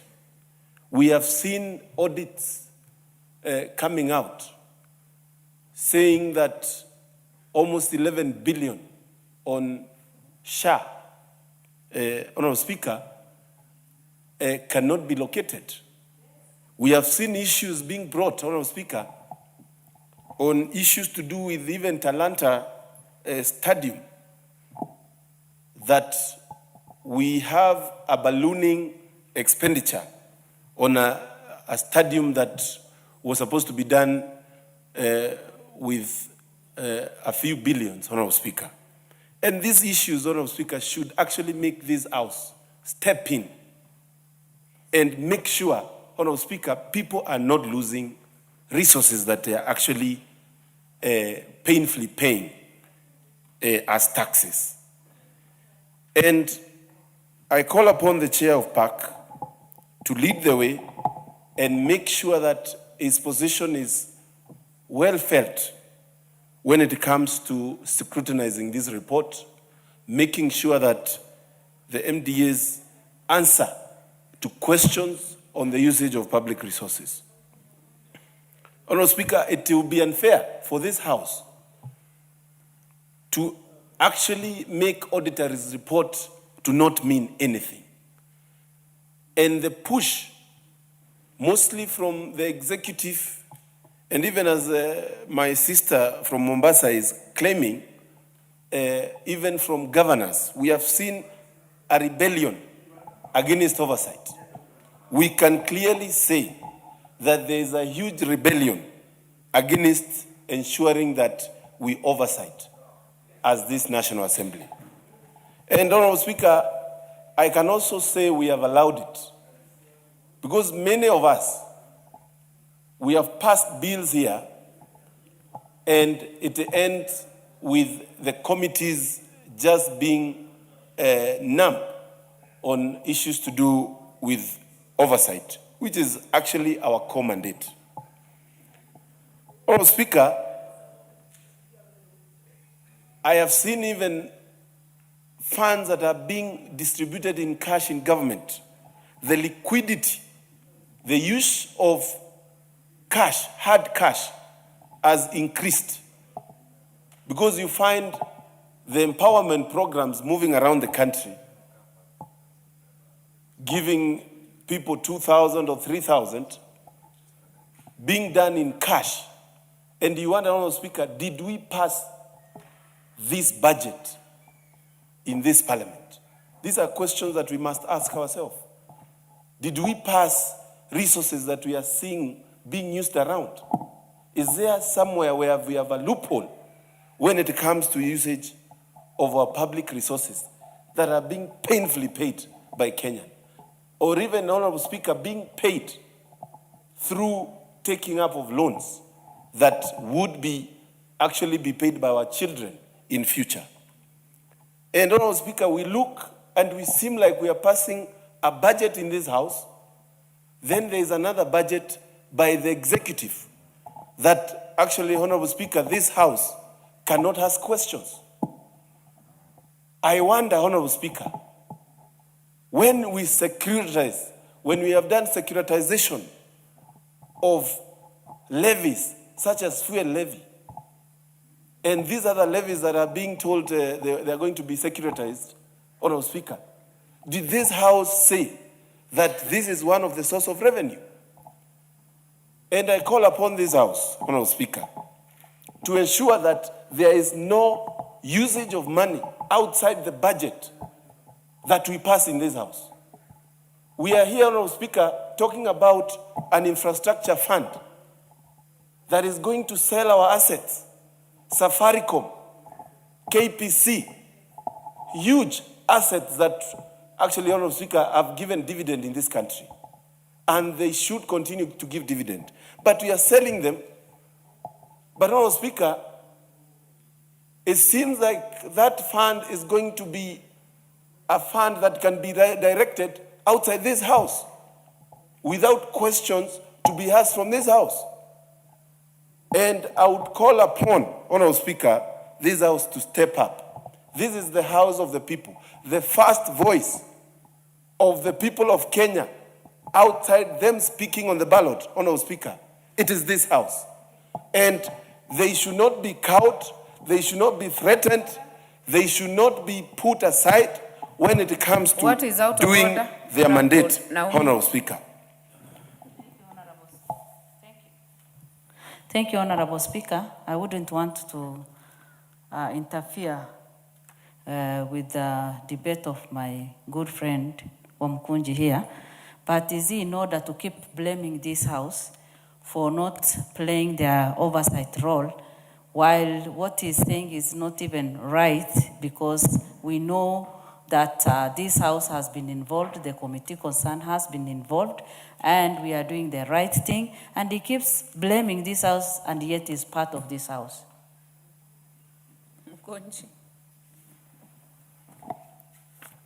Honorable Speaker, I think the Honorable Member will get a chance to contribute to this debate, but I am just cautioning this House that this being the House of the people, we should not sign off our mandate of oversight. We should not sign off our mandate to ensure that public resources are well utilized and are used the way they are supposed to be used. Honorable Speaker. What I will caution you, Honorable Mukunji, is just on what Honorable Wako has raised, is on Standing Order 85 on anticipation of debate.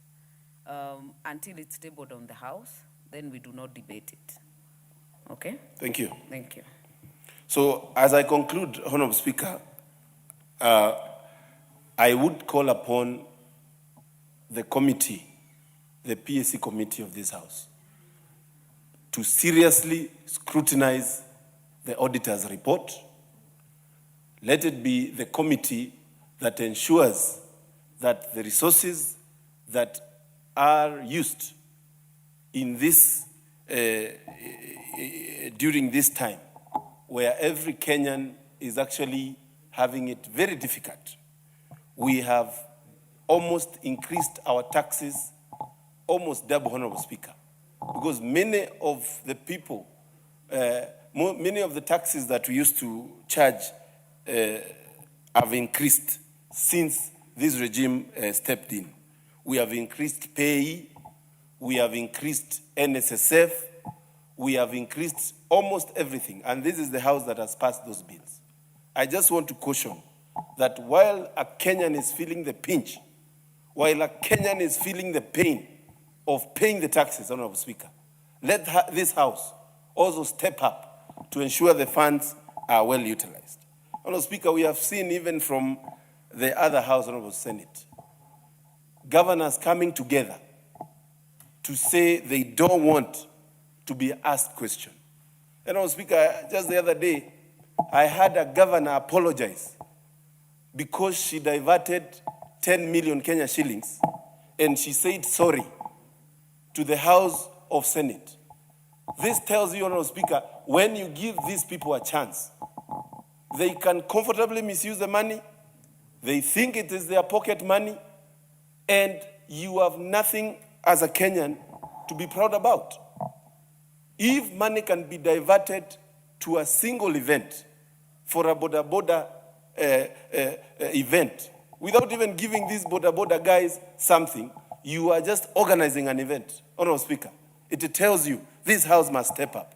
And this House, you should not sell out your right as a member on oversight. Thank you. Member for Marakwet West.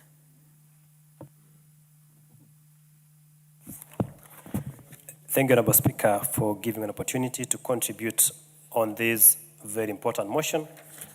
Honorable Speaker, from the onset, I wish to thank the chair of this committee, Honorable Nicholas Tindi Mwale, for a substantive report that he has been able to submit to this House in respect, Honorable Speaker, to the report of the Auditor General on the financial statements for the national government ministries, departments, and agencies for the financial year 2022-2023. Honorable Speaker, this report is substantive in all its aspects, in all its respects. But, Honorable Speaker, looking at this report, the question is, what happens thereafter? Who follows up to ensure that what is provided for in this report has been enforced and or complied with? Honorable Speaker, this House has a committee known as the Committee on Implementation. Honorable Speaker, the Committee on Implementation should and must ensure that whatever has been recommended by the PAC Committee is actualized by this House. Honorable Speaker, the Committee on Implementation, in its mandate, it provides the committee shall recommend legislations or necessary amendments to certain legislation so that committee reports do not lie idle before the Committee on Implementation. So, Honorable Speaker, in as much as we pass this colorful report, we adopt as a House, the Committee on Implementation should ensure that the contents, the recommendations of this committee are enforced to the very end. Honorable Speaker, I will speak very briefly on this report. Honorable Speaker, one of the issues that has been pointed out by the committee, by this committee, is the issue of long outstanding construction works and stalled projects. Honorable Speaker, in my constituency, for example, we have projects constructed by the Ministry of Education under the SECIP program. Those projects have stalled, and it is only a reflection of what is happening all over the country. We have projects that have been started, initiated by different ministries, and those projects have not been able to be completed, and they are stalled. Honorable Speaker, what happens if, for example, the Ministry of Education has funded a project using infrastructure, the TIG funds, and that project is incomplete? We must find a way of ensuring that money is allocated in the subsequent financial year so that that project is complete. Honorable Speaker, I have read the report, and the report recommends that the National Assembly to approve only projects it can guarantee will be funded and completed within the medium-term expenditure framework, and no new project should be commenced by an agency before all existing ones are completed or fully funded. For example, Honorable Speaker, this is excellent, an excellent recommendation. And the Committee on Implementation, the departmental committees should follow up and ensure that this particular recommendation is adhered to. Honorable Speaker, also the issue of dual implementation of projects between national and county governments. Honorable Speaker, we have a problem in terms of conflicts of representation and also conflict in terms of projects.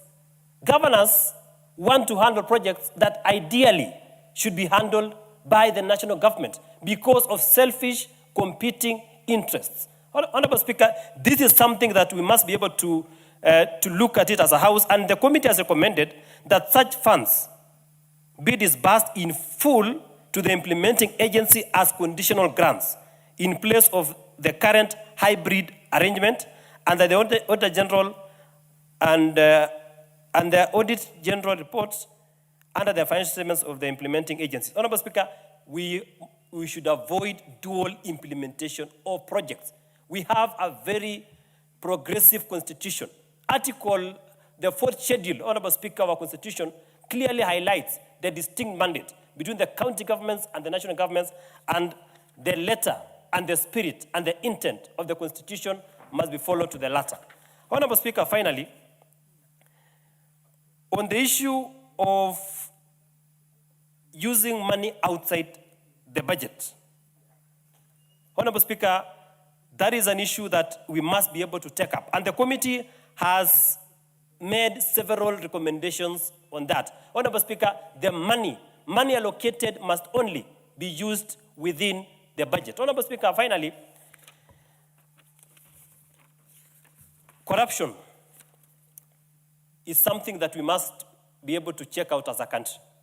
The PAC committee should have recommended strongly on the issue of corruption. And the best way that this House can assist our government, can assist the executive, is through a strong parliamentary oversight, especially on matters to do with corruption. There is no need for us to allocate funds that will be siphoned through corrupt practices. Honorable Speaker, we must be able to cement our oversight mandate as a House to ensure that corrupt entities, corrupt agencies, Honorable Speaker, individuals are brought to book. Honorable Speaker, this report touches on government-owned enterprises. In this House, we passed recently the Government-Owned Enterprises Law. Honorable Speaker, we said that government entities, parastatals, should be run as commercial entities. Those agencies must be able to make profit. And that is a law that we passed in this House. And we must ensure that that law is enforced. We must ensure that that law is implemented. One of the mandates of the Committee on Implementation is to ensure that legislations passed by this House are fully implemented. Honorable Speaker, that committee must bring us a report that we pass the law in this House that commercial entities, that government-owned enterprises must be run as commercial entities. We must have a report to ensure that there is full compliance of the letter, the spirit, and the intent of that particular legislation. Honorable Speaker, I rest my submission. Honorable Wako.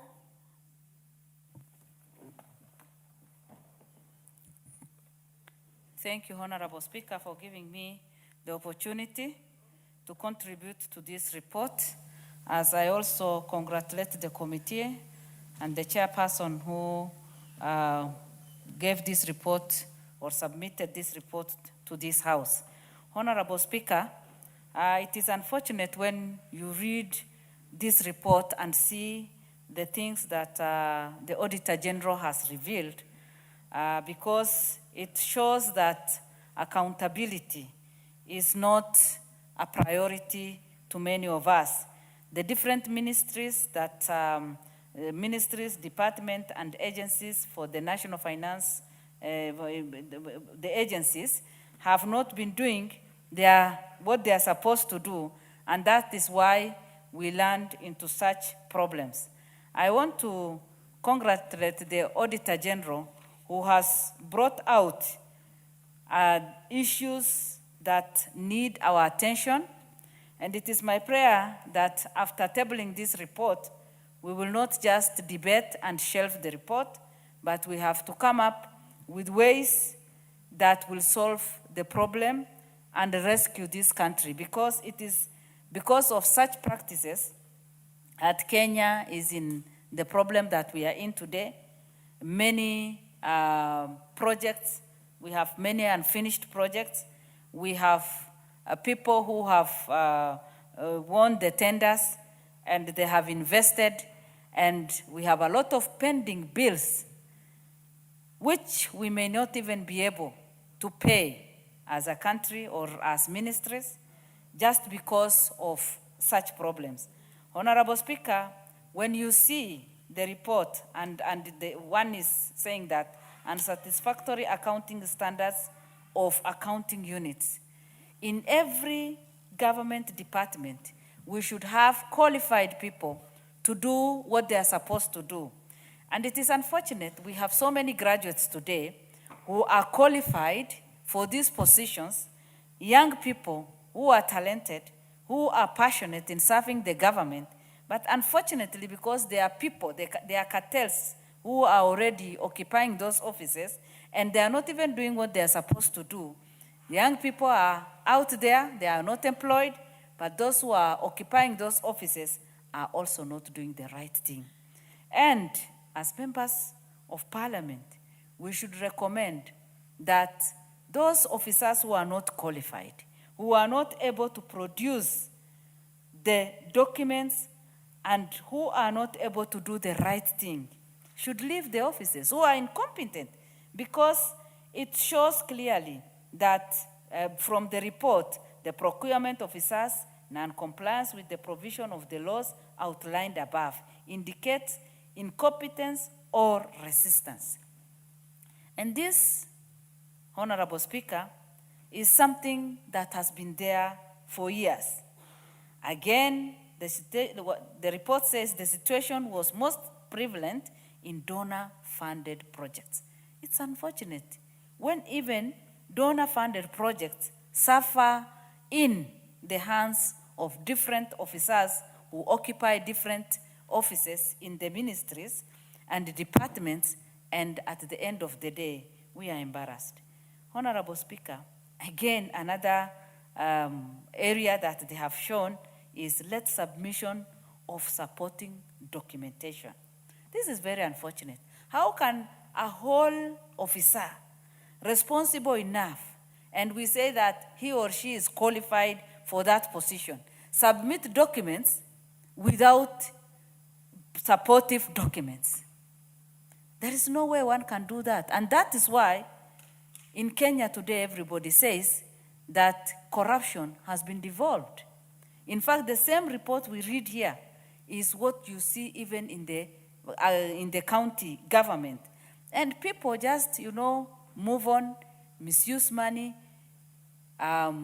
corruption is there, and there is no accountability, no one is responsible.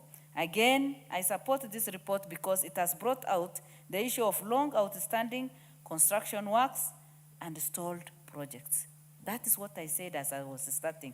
We have so many citizens who have done different projects, who have done different work, started, but invested again a lot of money. They have pending bills, pending works, and unfortunately, some of them have even developed some life-threatening illnesses like blood pressure, diabetes, and some people have even separated. It has even affected families. So for how long will those people who occupy different offices continue messing this country? When you look at the report, there is non-existence or weak internal audit functions. If you do not have strong internal audit controls, then there is no way you can convince anybody in this country that you are doing the right thing. The report says where internal audit committees were not existent or did not meet regularly as prescribed by law. Non-existence of internal auditors is a serious thing.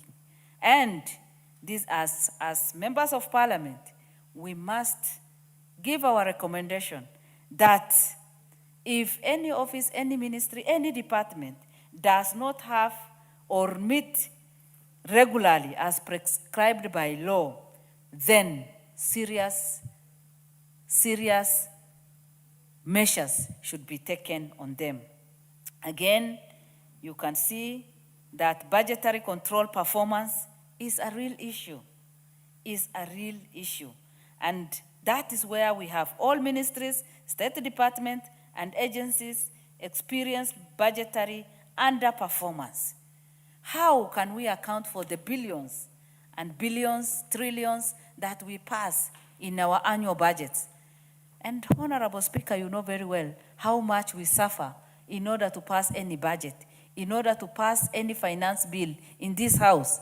We struggle, we carry a lot of shame and challenges, and yet when these monies are released, there is no proper accountability. And yet it is the members of parliament who carry the cross.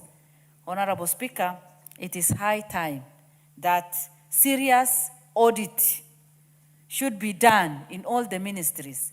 The people who are not qualified for those positions should be sent home or transferred to the departments that they are relevant to or qualified for, and bring in our young people who are graduates, who have good and relevant papers, so that they can also get the opportunity of serving this country.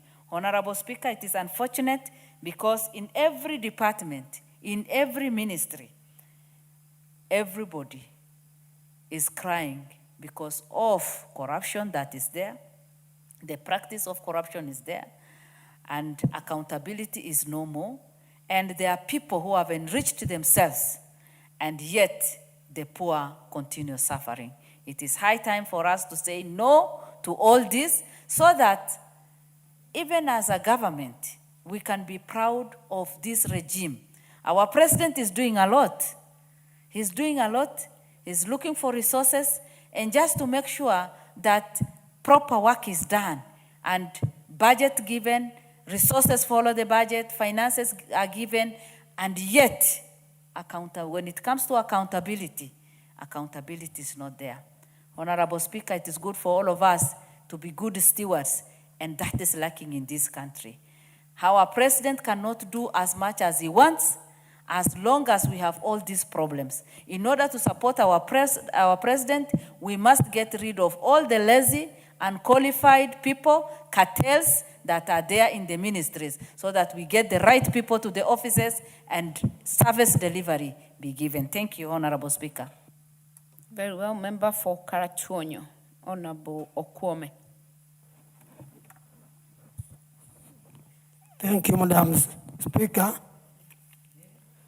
Let me start by saying that audit report is one of the most important documents for control of the money given to the government by the people.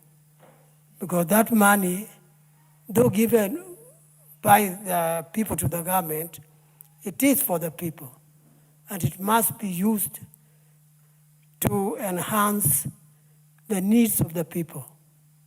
If there is some shortfall on this, we rely on the Auditor General to tell us. So when the Auditor General gives us his report, that report is extremely important, and I emphasize the word important. We do many things that can develop this country. The government offers tenders. That's the national government. And at the county level, the county also does the same. Even we people who are in the constituencies give tenders on funds we get from NGCDF. But all these are given so that they serve the purpose for which the tenders are advertised.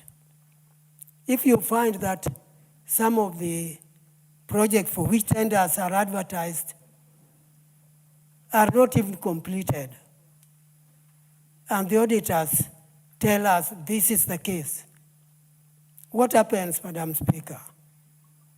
We have to make sure that action is taken We may speak in this house and say all that is sayable. But the key thing is that the end? Debate alone is nothing.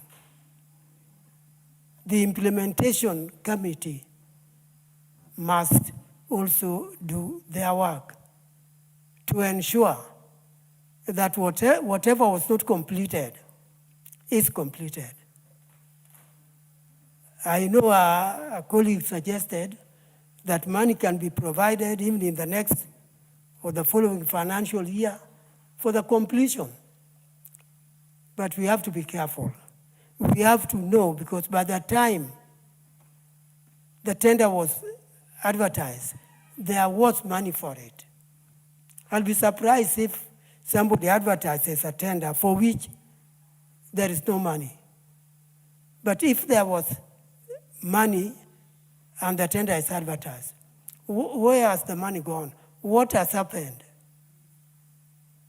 I know here is where weakness is dwelling, and that weakness must be eliminated.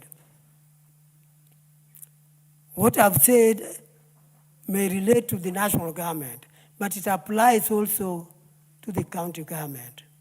It also applies to the national government constituency fund.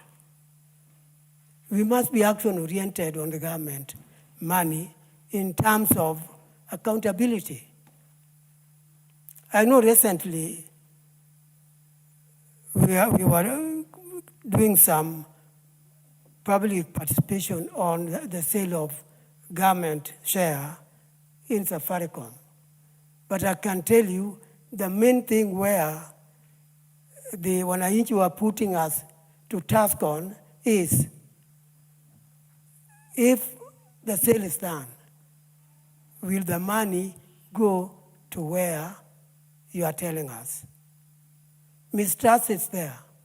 Will the money go to where you are telling us? I think it is this house which has the responsibility to answer that question more than anybody else. We need to be in a position to answer that question. And although I have just given that example of Safaricom, this goes with practically anything for which we have provided money. Now we are soon, or I would say we are on BPS, getting government policy on what they want to do, getting government policy on how they are going to, or how they propose the funds to be used will be received. That is the beginning of where our starting takes off. After we have done that, and when papers say what is going to be done, people feel they can be happy because something is there for them to develop their various areas. But along the way, we are lost. But the money is spent. We have a responsibility, Madam Speaker, and we must live to the task given to us by wananchi. We are here in this house as their representative. If they were able to come to this house and talk what we are talking now, they would come. But the chairs, the seats we have are much less, and the house is too small. They can't come to this house. So we are coming to this house on their behalf. Let us have them in our heart as we discuss, as we decide. Madam Speaker, this is the point I wanted to raise. I submit. Very well, Honorable Nabwera.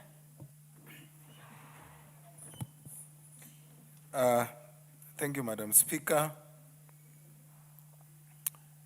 Madam Speaker, I rise to support the report. And Madam Speaker, in the report we have submitted as Public Accounts Committee through our chair, we have made a number of observations and recommendations. Madam Speaker, I want to start by saying the design of our Constitution 2010 is made in such a way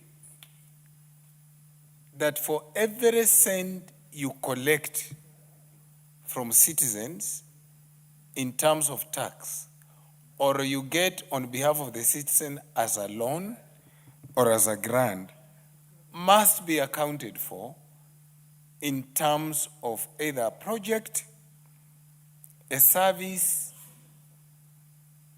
or a placement, a financial placement. Madam Speaker, it is very, very disheartening that we have departments of government that are now notorious in one, having stalled projects, two, being unable to account for finances given to them, three, having very poor financial records, and four, having abnormal wastages. Madam Speaker, if you read that report, when you reach the Department of Water, you would wonder the amount of wastage this country has witnessed in that department alone. Madam Speaker, you will find that they started a project, a water dam, without having acquired land. They have not acquired land. They have money to build the water dam.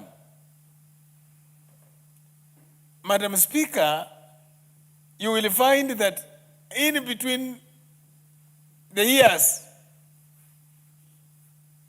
they start another dam. That dam is incomplete, sunk in several billions of shillings. Madam Speaker, it is very disheartening that up to now, as we sit here, we can really not explain the actual payroll of the National Police Service. Because ping pong between the National Police Service Commission and the National Police Service. Article 226(5) provides that if the holder of a public office, including a political office, directs or approves the use of public funds contrary to law or instruction, the person is liable for any loss arising from that use and shall make good the loss, whether the person remains the holder of the office or not. Madam Speaker, I'm reading that proviso because of what Honorable Toroitich said on this floor. That indeed, I've looked at even past public accounts reports, that our implementation, the implementation committee of this house must up its game. We are actually almost becoming a laughing stock. We make recommendations, serious recommendations in these reports. But what happens? Madam Speaker, what happens? Madam Speaker, I'm even asking that this house must redesign what we mean by reprimand for a public officer. We must describe it. What do we want when we talk about reprimand? Madam Speaker, successive reports have asked accounting officers to take administrative action against officers who have led to loss of funds What happens? You go in the next financial year, you see them there. If you ask, they tell you we are still waiting. Madam Speaker, I want to submit that this House must come up with a policy on what to do with idle investment and assets. As Public Accounts Committee, we realize, for example, the Department of Prisons has idle land for years. It's idle land. Some even is being grabbed.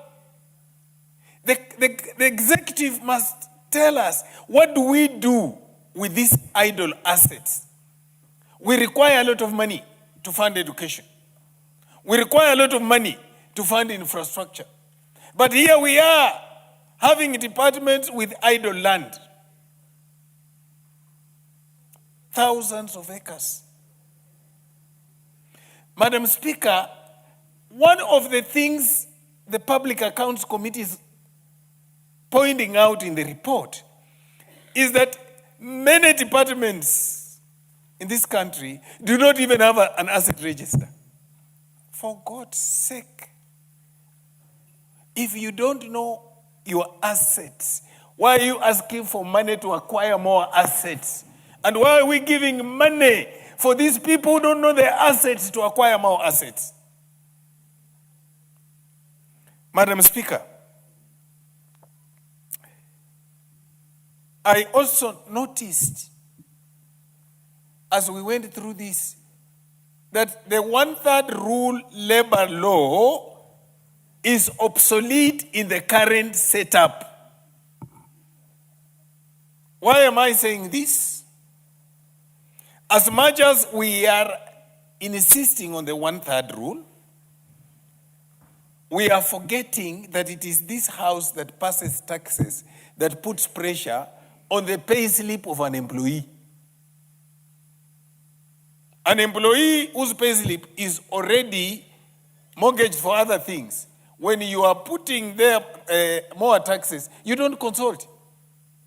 Therefore, it is incumbent upon us as a House to agree that the 1/3 rule is obsolete in the current scenario, and ask the department concerned to come up with a reasonable law that this House must pass. Madam Speaker, one of the things that we need to think as a House, why is it that the Public Accounts Committee will give recommendations based on facts, and instead of EACC running with those recommendations, we create another bureaucracy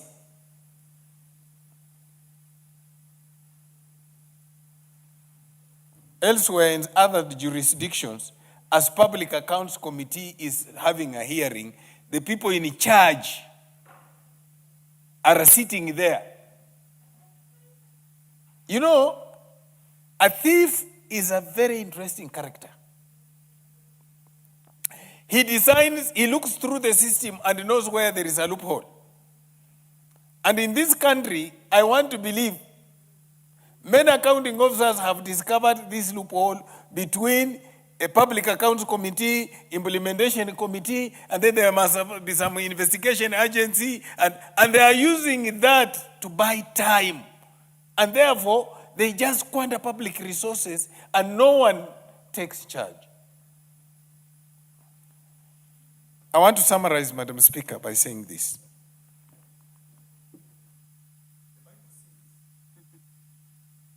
Your time is up. You've had your 10 minutes. You have had 10 minutes, 30 seconds.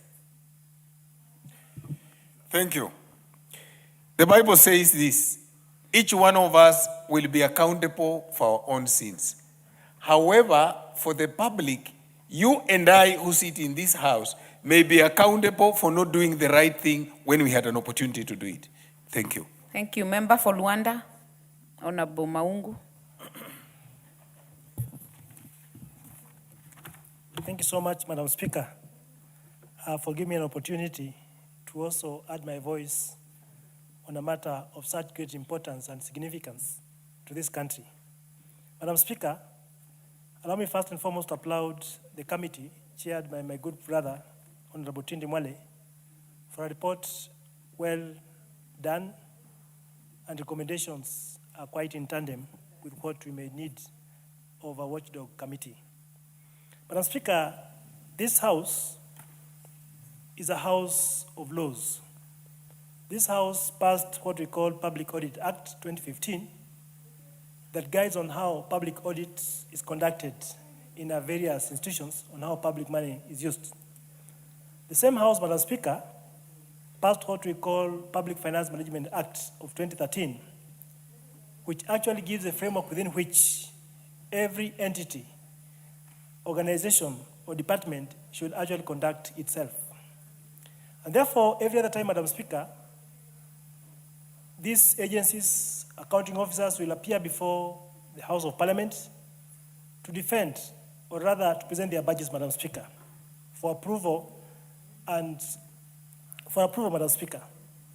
And therefore, it is just good, Madam Speaker, and incumbent upon this House to ensure that the funds we appropriate, the public funds that we appropriate and commit, are well oversighted. And that is what we get of a report of what we got, Madam Speaker.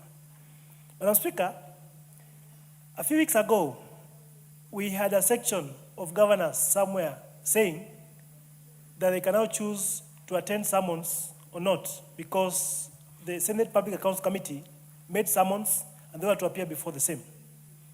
It was very sad, Madam Speaker, that a public officer who has been given resources to watch over or manage can actually desire to choose not to attend before a constitutional body or organ of government like a Public Accounts Committee, Madam Speaker. And therefore, I want to applaud the committee that has gone through the reports tabled and been able to come up with a report, Madam Speaker, some of which may need stern action. And as my good brother, Honorable Tim, said, that once the reports are tabled, then we need to see them implemented as they are. And the departmental or the Oversight Committee on Implementation must actually follow up and see all the recommendations passed, all the recommendations done by this committee are actually implemented to the letter. Because, Madam Speaker, as we are the watchdog of the public. Many of the times, we find that public resources are used wrongly. Sometimes public resources, Madam Speaker, are used for the wrong objective. And therefore, it will be good that this report, which has been tabled, Madam Speaker, be followed well. Research notes that the committee observes that accounting officers actually don't provide supporting documents for transactions which have been incurred. Lots and lots of money are appropriated to these departments, to these accounting officers, yet they fail to account for such by providing what is required as a supporting documents. One wonders, therefore, this is not private money that you can use at will and do as you deem fit. Public Finance Management Act requires that the money is spent within the procurement plan and proper supporting documents must be provided. And therefore, the committee has come up with a very good recommendation, Madam Speaker, and I believe that the flag of committees, the flag of departments should be able to actually watch on the same. The matter of long outstanding works which are stalled. It is a fact that this country has been dotted with scars of incomplete projects. Projects which are well intended. Projects which were well budgeted for. And these projects are stalled, Madam Speaker, for one reason or the other. The committee has also come out very strongly on what is the fate of such projects, Madam Speaker. In my constituency and any other member, Madam Speaker, we can actually be able to flag over a project that has been stalled, a project that has been outstanding for long for one reason or the other, part of which is maybe because of the accounting issues involved, whereby money was spent and this money was commingled. Money was mixed up, and for example, you find that now that money that was meant for that project vanishes in one or the other, Madam Speaker. Madam Speaker, as an accountant, we have public accounting standard boards that oversees how the accounting standards should be implemented, should be followed, should be watched. And therefore, it is incumbent upon the accounting officers to ensure that the required accounting standards are deployed to ensure that what we are doing, Madam Speaker, in terms of ensuring public funds are used well, is actually observed, Madam Speaker.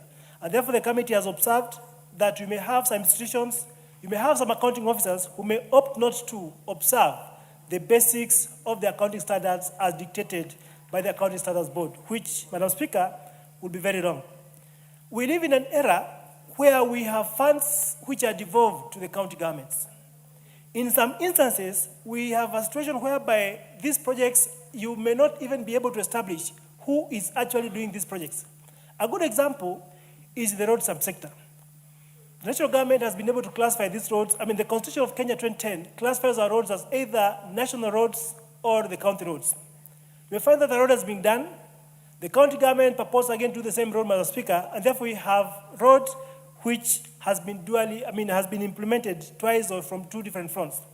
I think the committee did observe that such funds should be disbursed in full for the specific project, Madam Speaker, so that we don't have what we may call commingling of funds, whereby money meant for a given project is commingled with money for another project, Madam Speaker, and therefore bringing in a gray area that opens up an opportunity for fraud, an opportunity for embezzlement, an opportunity for siphoning and pilferage, Madam Speaker.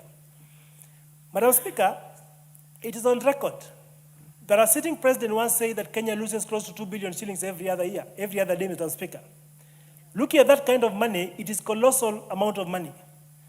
Yet, these people who are supposed to observe due diligence, these people who are supposed to observe the public sector accounting standards as required by Speaker, don't actually stick by what is required, opening opportunities for these people who are fishy, the same officers who are crude, the same officers who are not straightforward, Madam Speaker, to look at it and actually find that pilferage takes place.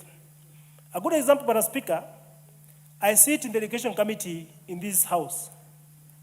We may need to find out, the committee can help us find out, for example, the criteria that is used to ensure that money dispatched for school infrastructure has a policy that it follows, Madam Speaker. Last year, this House appropriated funds for specific schools in this country, but the ministry in charge and the Department of Basic Education, Madam Speaker, went against what this Parliament had actually tabled and approved as it is provided in the budget books.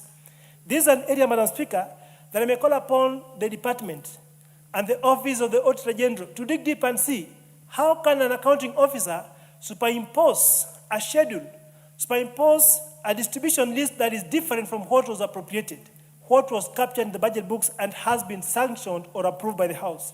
And therefore, Madam Speaker, as we applaud what the committee has done, we call it to go deeper. We call the leadership of the committee to go deeper and actually find out what happens when money has been appropriated, when money has been committed, yet the accounting officers, who are the accounting officers who are supposed to watch over, actually mess around and sleep on the job. Madam Speaker, we find that, for example, in the matter of education also, school capitation. Last year, the government undertook a very creative and a very important exercise of trying to validate the records available. It was on record, Madam Speaker, that we had so many learners who were ghost learners in these schools. The question is, who is the officer who had captured that data in the NEMIS? Who is the sub-county director who actually approved that data? Who is the accounting officer, the ministry, who actually released funds to the schools? And who is that person who actually paid these funds to an illegal person? Madam Speaker, it's a whole system which actually needs to be broken down. And therefore, as I conclude, Madam Speaker, I want to applaud and to commend the committee, but call upon the committee in charge of implementation to ensure what has been passed, what has been decided by this House is followed to the letter. I therefore support and say good work to the committee. Thank you. Thank you. Honorable Mark Mwenje.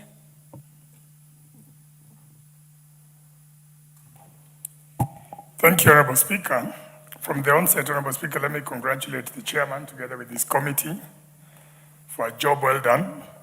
Honorable Speaker, on Friday, the chair of PAC and myself got a chance to interact with the Auditor General in Mombasa together with our entire team, directors, and we were able to discuss quite a number of issues that are affecting audit in our country. And I can see That is exactly what the chairman and together with the committee have captured. From the get-go, Honorable Speaker, one of the things that the Auditor General would request us is that she needs more funds to do her job. So while we commend the job that has been done here, she still needs more. And I'm convinced, I know we've not had a very rosy relationship at the House, but more importantly, we should be able to work with the Auditor General because all these issues that we're speaking about, it's about saving funds for the country and delivering for our people. Honorable Speaker, special audits are always being conducted. Nobody ever considers them. Nobody ever considers where the funding for those things are, for the special audits are going to come from. Even now, Honorable Speaker, you will see later on us with the budget, with the supplementary budget, an article, the 223, with the special, when it comes to adjusting how the money has been spent and is approved by this House. But we never approve funds for that, for the Auditor General, to go and audit what has actually happened. So I was very lucky, Honorable Speaker, that I got the chance to actually represent the Committee of Implementation in that meeting, and there's a lot that we need to do. One of the things that I'll say is that we need a lot of cooperation with the Auditor General's office. And last week, Honorable Speaker, we had an adjournment motion to discuss drought. Interestingly, there is a report by the Auditor General on drought, which nobody even raised on this floor. And I'm sure even the members who are deeply affected, especially in Northeastern, would need to see that report. There is an audit report by the Auditor General on floods. It is there. And I can assure you, with the way these rains are going, you can see that once we get out of this period of drought, it is flooding that is coming next.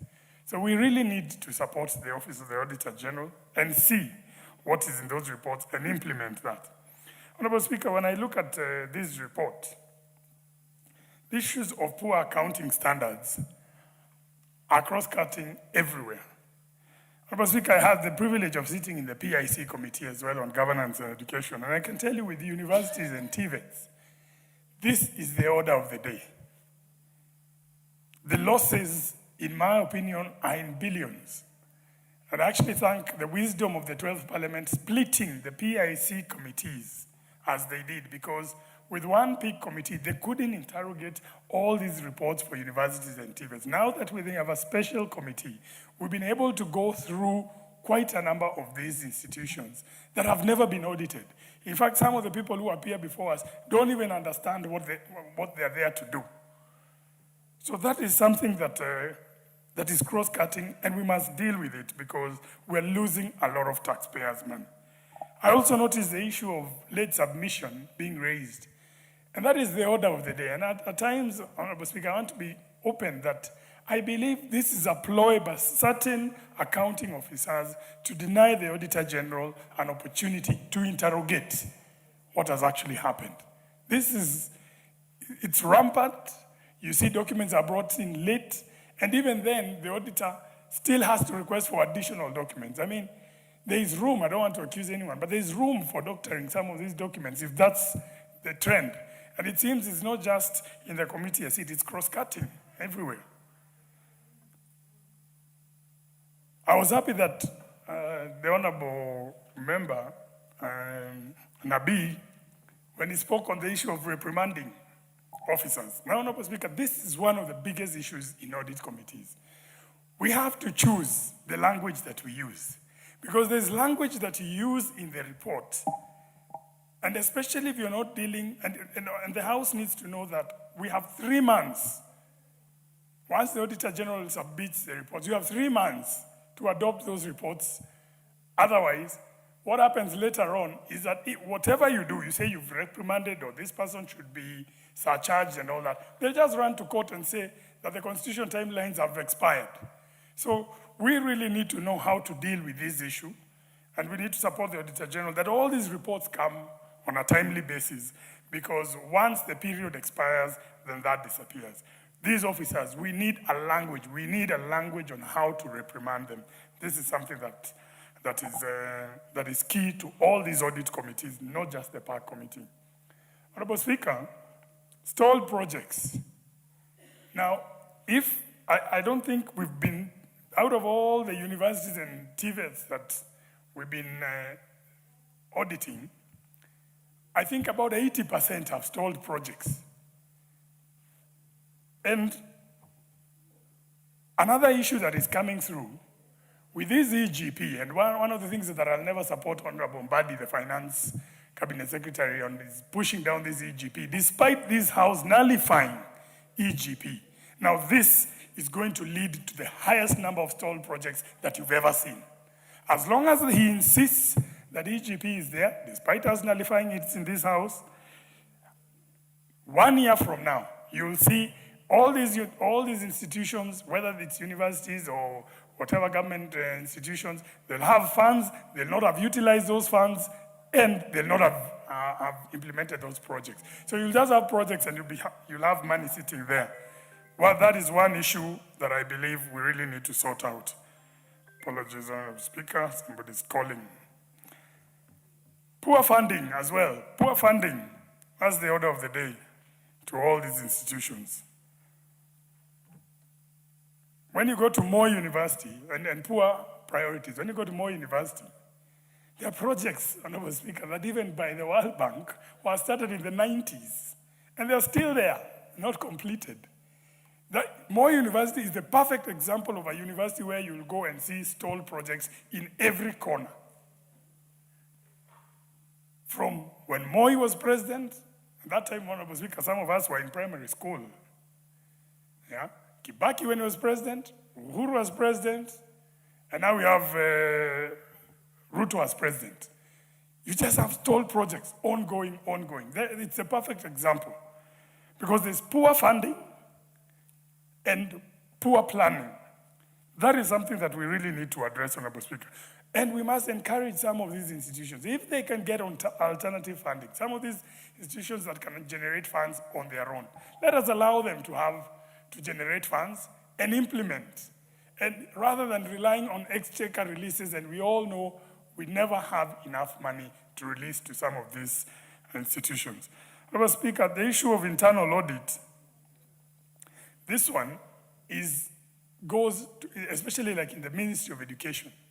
Some of these universities, they've refused to even appoint councils and allow them to even recruit.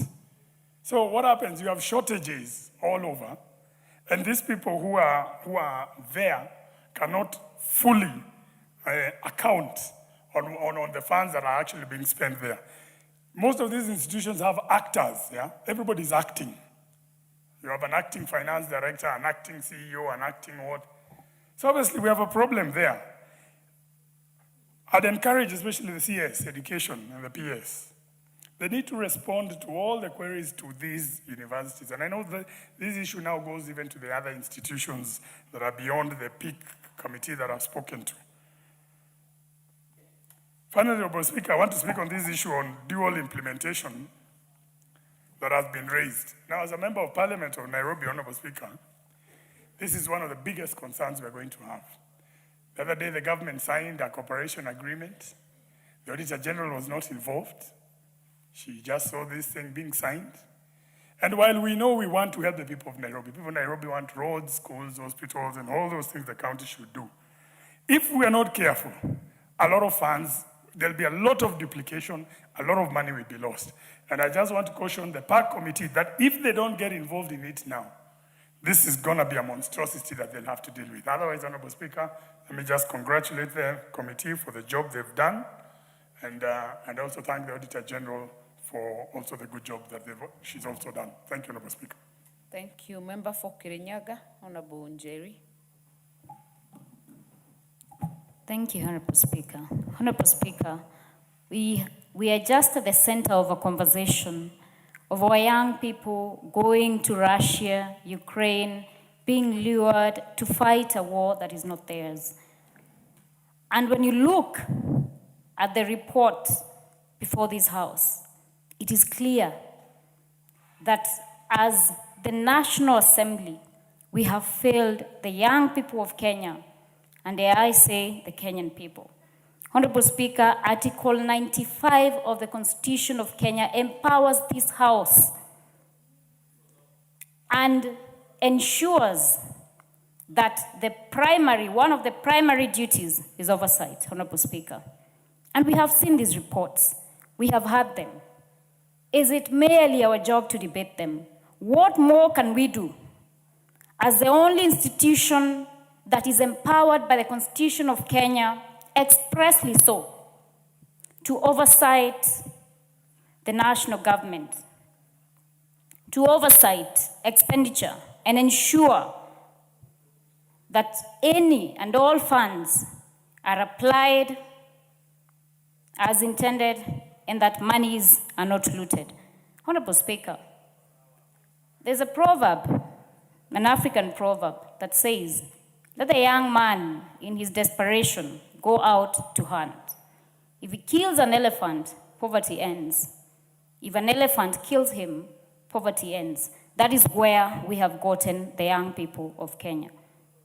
It is absolutely unfortunate that we can talk about loss of funds, white elephants, stalled projects, people who have acted ultra vires to the letter and spirit of the Constitution and subsidiary legislation, and yet no action, despite the committee recommending the same, is taken. Honorable Speaker, it is upon us, because what are we telling the Kenyan people? We cannot say our hands are tied. They are looking upon us as a National Assembly to put our feet down and exercise our oversight mandate. And the only, perhaps, recourse they would have is to send us home if we cannot do our job of oversight. Honorable Speaker, these monies that are bleeded daily, cost of white elephants, these are monies that could be channeled into initiatives that generate and ensure that we have a robust economy, that we're investing in manufacturing for the young people of Kenya so that they do not have to feel that it is okay to leave the country they love, because it has become so exhausting for them. It is choking them that they have to leave to go fight a war that is not theirs. Honorable Speaker, even as we debate as colleagues, if there's any needed legislative support to give life to the spirit and letter of the Constitution as per Article 95, this House has the powers to do the same. So as we debate here, as we interrogate the report, we must also offer solutions to the Kenyan people. We were not elected to give commentary and opinion on reports that have been prepared by House committees. We were elected to ensure that our three primary duties, and that is a duty of oversight, legislation, representation, that we ensure we meet those duties. Honorable Speaker, I'm therefore calling upon this House to consider what more we can do so that we do not have or keep having this debate time from time in regard to the loss of funds, white elephants, officers that should be held accountable, persons who should not be holding public offices, but they're holding public offices at the cost of the future of the young people of Kenya and the great nation of Kenya. Thank you, Honorable Speaker. Very well, Honorable Owen.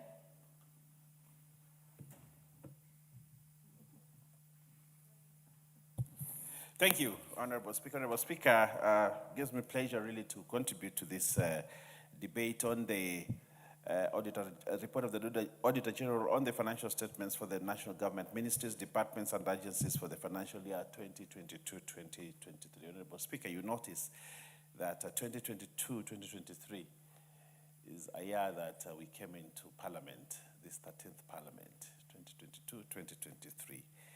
And we are looking at, Honorable Speaker, audited accounts for that period, a report for that period. Honorable Speaker, this in itself gives us a sense that we are actually doing catch-up, because we are talking about mistakes that were made in 2022-2023 financial year, Honorable Speaker, while we are in the 2026-2027 financial year that we are about to start. The BPS has been laid, Honorable Speaker, for the same. What does this portend for a country? It means, therefore, we are not up to date in terms of auditing, and this is actually where the problems begin. People get away with murder, Honorable Speaker, this way, because the counting officers that were then here, that we are talking about, Honorable Speaker, probably many of them have left, have retired, have been deployed, others have been sacked, and and therefore, discussing a report this late is not good for a country that has a budget of more than 4 trillion, Honorable Speaker. So as a House, we have work to do. If we are to bring accountability, if we are to bring justice to the people of Kenya, we need to be up to date in terms of audit reports. And I want to request our audit committees and the Office of the Auditor General and everybody that is involved, let's come to that level, Honorable Speaker, where we actually discuss reports for that financial year so that we can catch people real time. We can talk to people real time. But you see, this is historical information. And this historical information may not be very useful. Probably for the purpose of debate, it can be useful. But for the purpose of being helpful for a nation, Honorable Speaker, this is not helpful. That is first, Honorable Speaker. The second thing, Honorable Speaker, that I would like to talk about. Many times that I've gone through audit reports, you realize that many accounting officers run away from justice by submitting supporting documents late. The Auditor General will be there. They will request for documents. Ping pong games would be played such a way that at the end of the day, there are no documents that are produced. And when the documents are not produced, Honorable Speaker, a report is written here, and of course, the members of the executive will come to Parliament here and say, the document was not there then, but it is here now. The document could not be found then, but it is here now. Actually, this is sabotaging audit.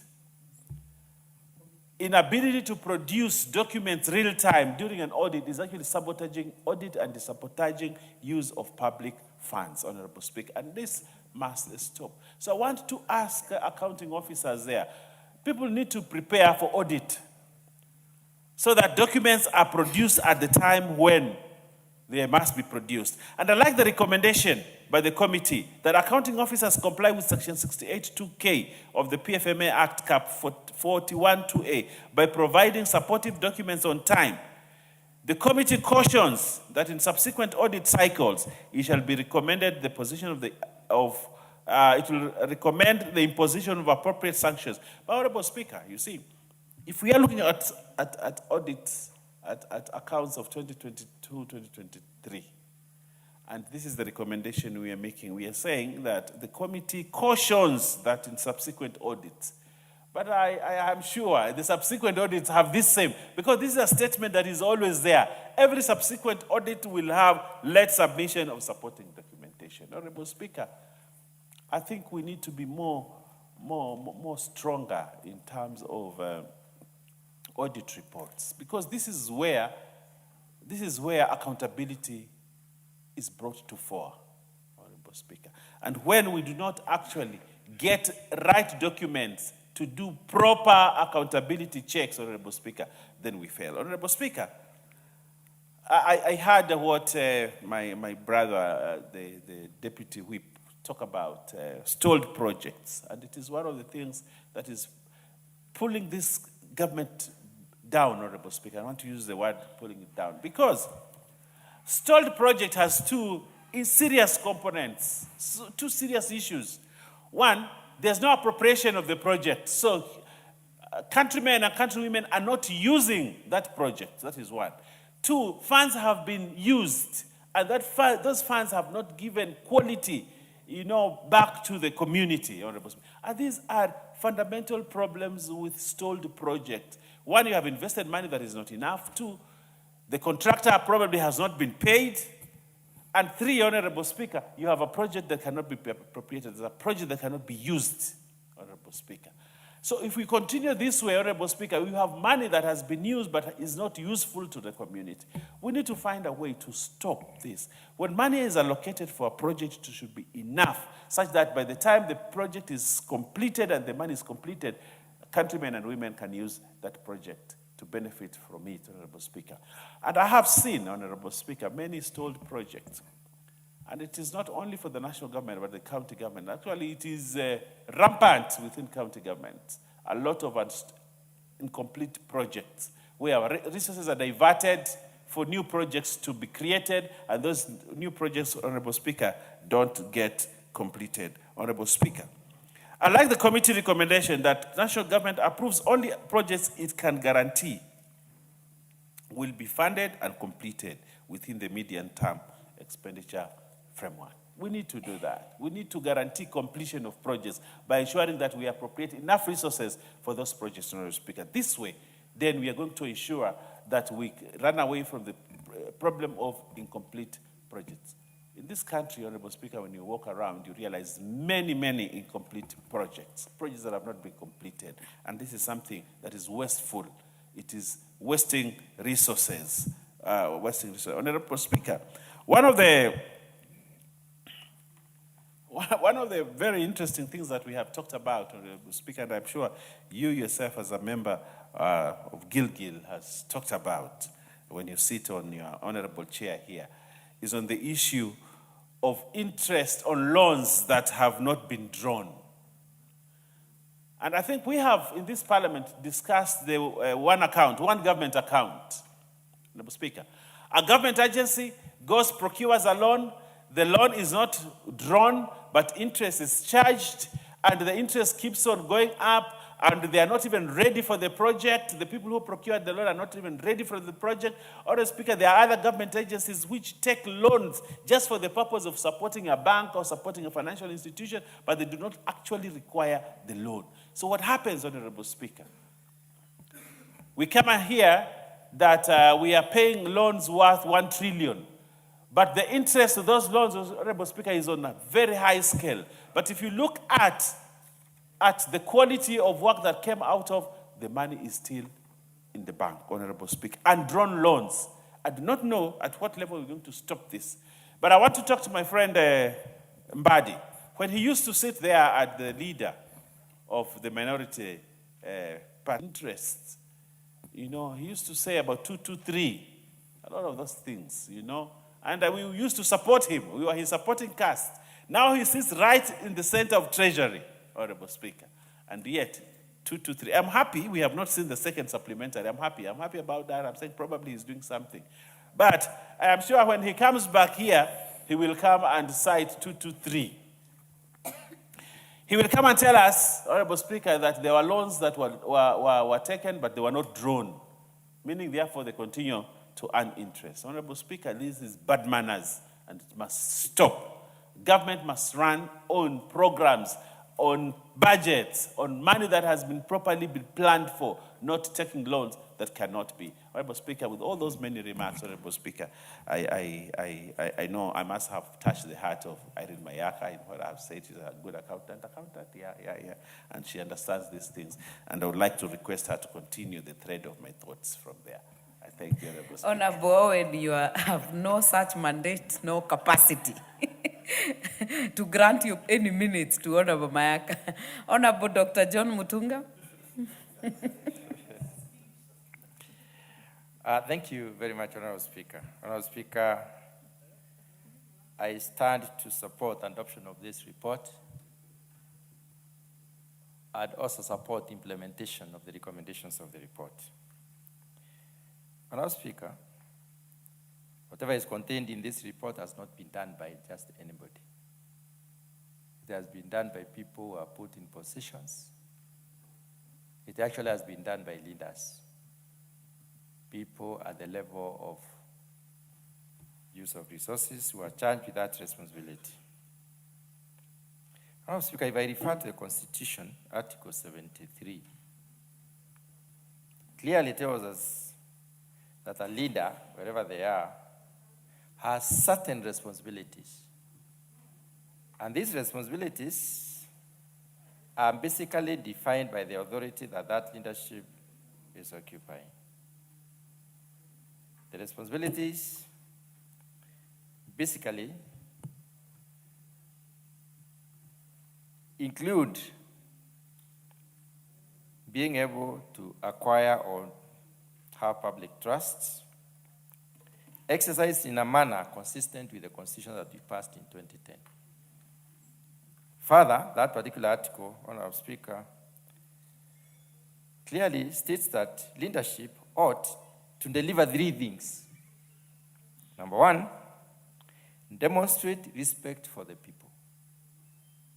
When you look at most of the audit reports, they tell you that the actors therein, those who implemented some of those activities, those who made the decisions to pay or not to pay, those who made decisions to acquire resources and utilize, barely respected the people. So they do not deserve being leaders. The same article, Honorable Speaker, speaks about bringing honor to the nation.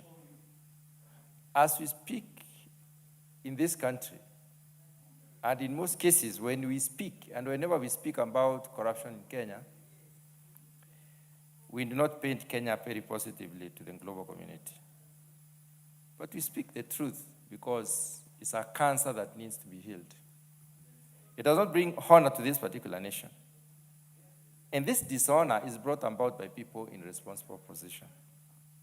The other issue that is brought about very carefully by Article 73 of the Kenyan Constitution is promotion of public confidence. And Honorable Speaker, when you have not demonstrated respect for the people, when you are brought in dishonor to yourself and the nation, of course you do not promote public confidence. It doesn't happen.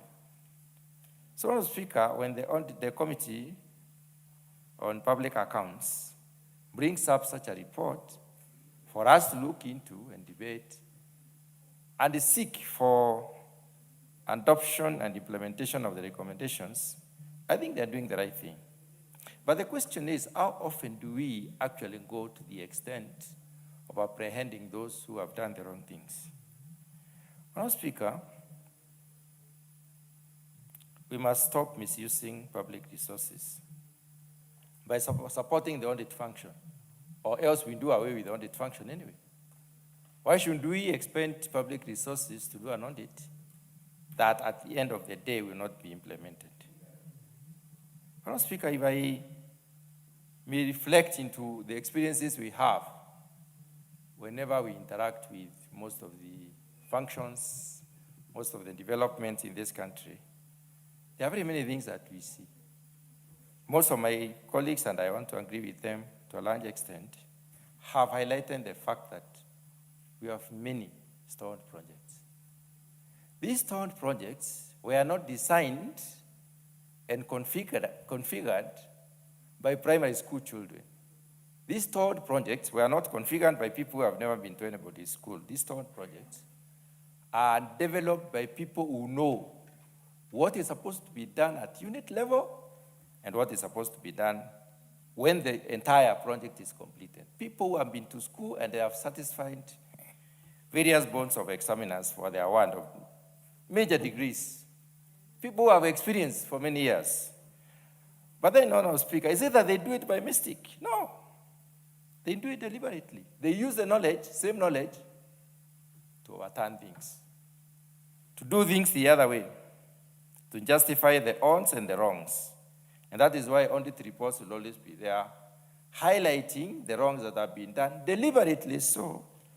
But unfortunately, we do not get them implemented. Honorable Speaker, allow me to pick a few issues. This country has a very elaborate structure of implementation of projects, programs, development initiatives, major plans, very elaborate, extremely well designed and populated. We give individuals responsibilities to do work, and these individuals, we choose them by virtue of their capacity to deliver. I'll pick out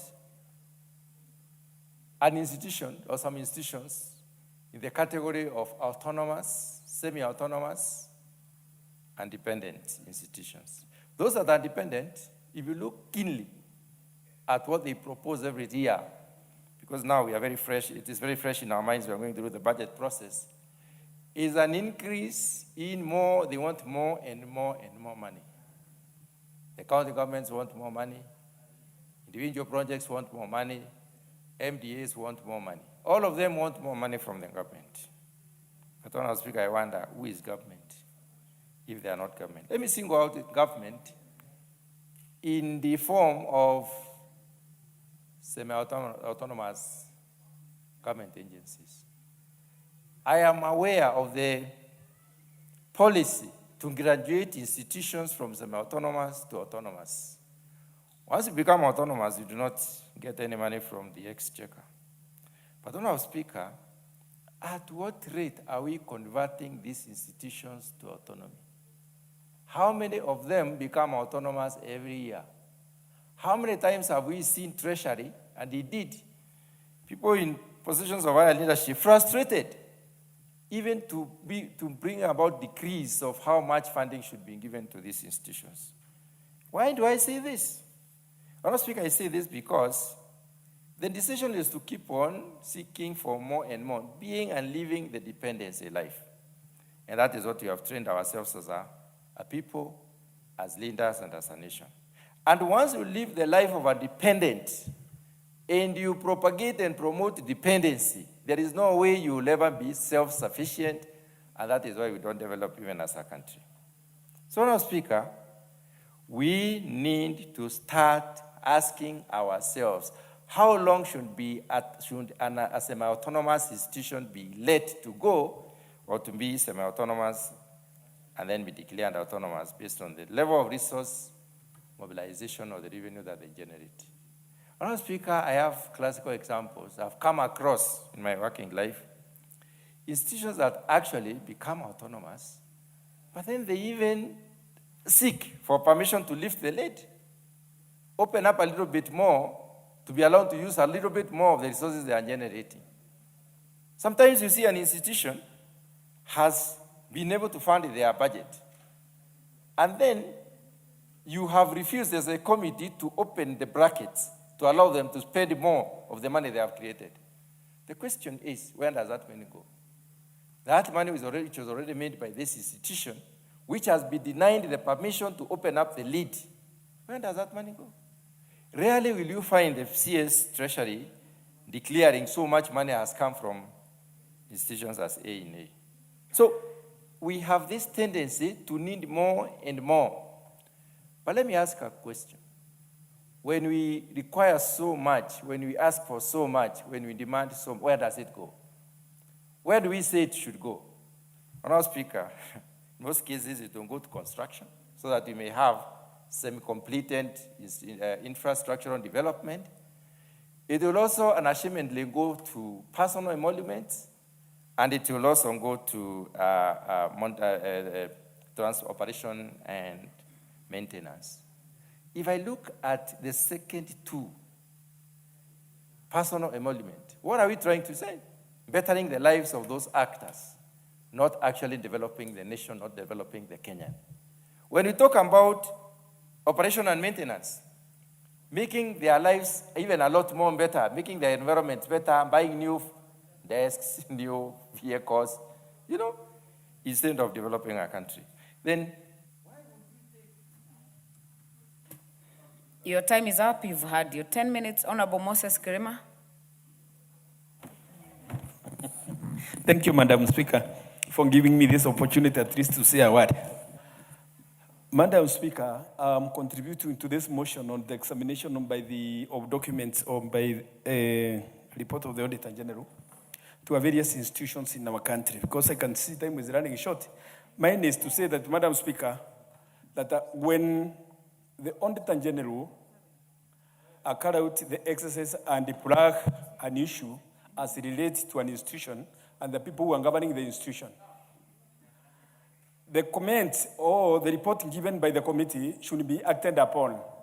Because, Madam Speaker, in some instances, a CEO or an accounting officer is held accountable or is found to be responsible of some issues, but that a file or the report is just put into the shelves and it can just get dusty there. No action takes place.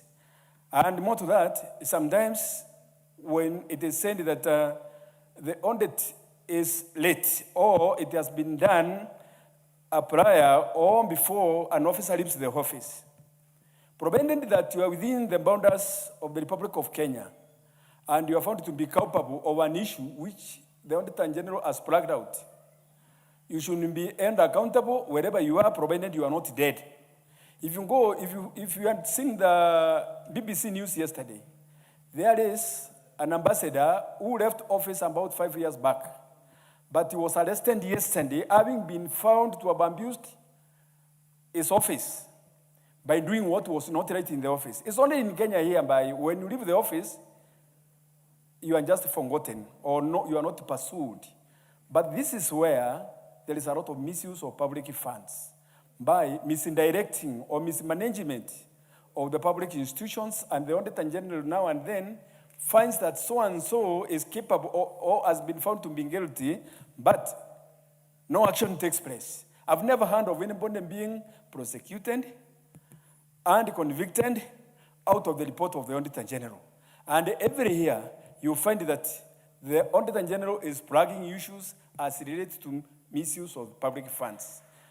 With those few remarks, if I can see the time as it is, I really support the motion that whoever is found to be guilty or to be found to be culpable must bear the responsibility. Thank you, Madam Speaker. Honorable Kerema, if you wished, you will still have had a balance of 7 minutes, but you have wound up your contribution and saved us some time. Thank you. Order, members.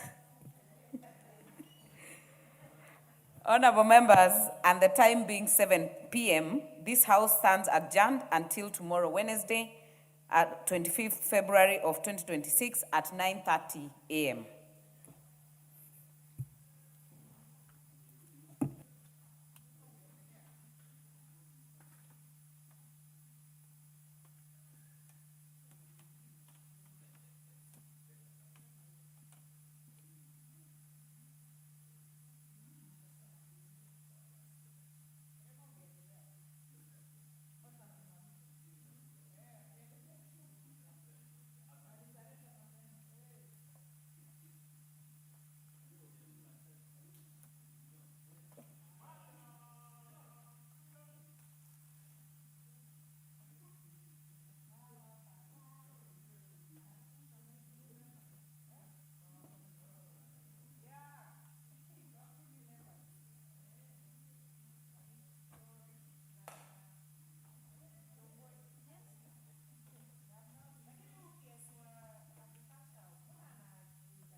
Order, members. When I become speaker, I will have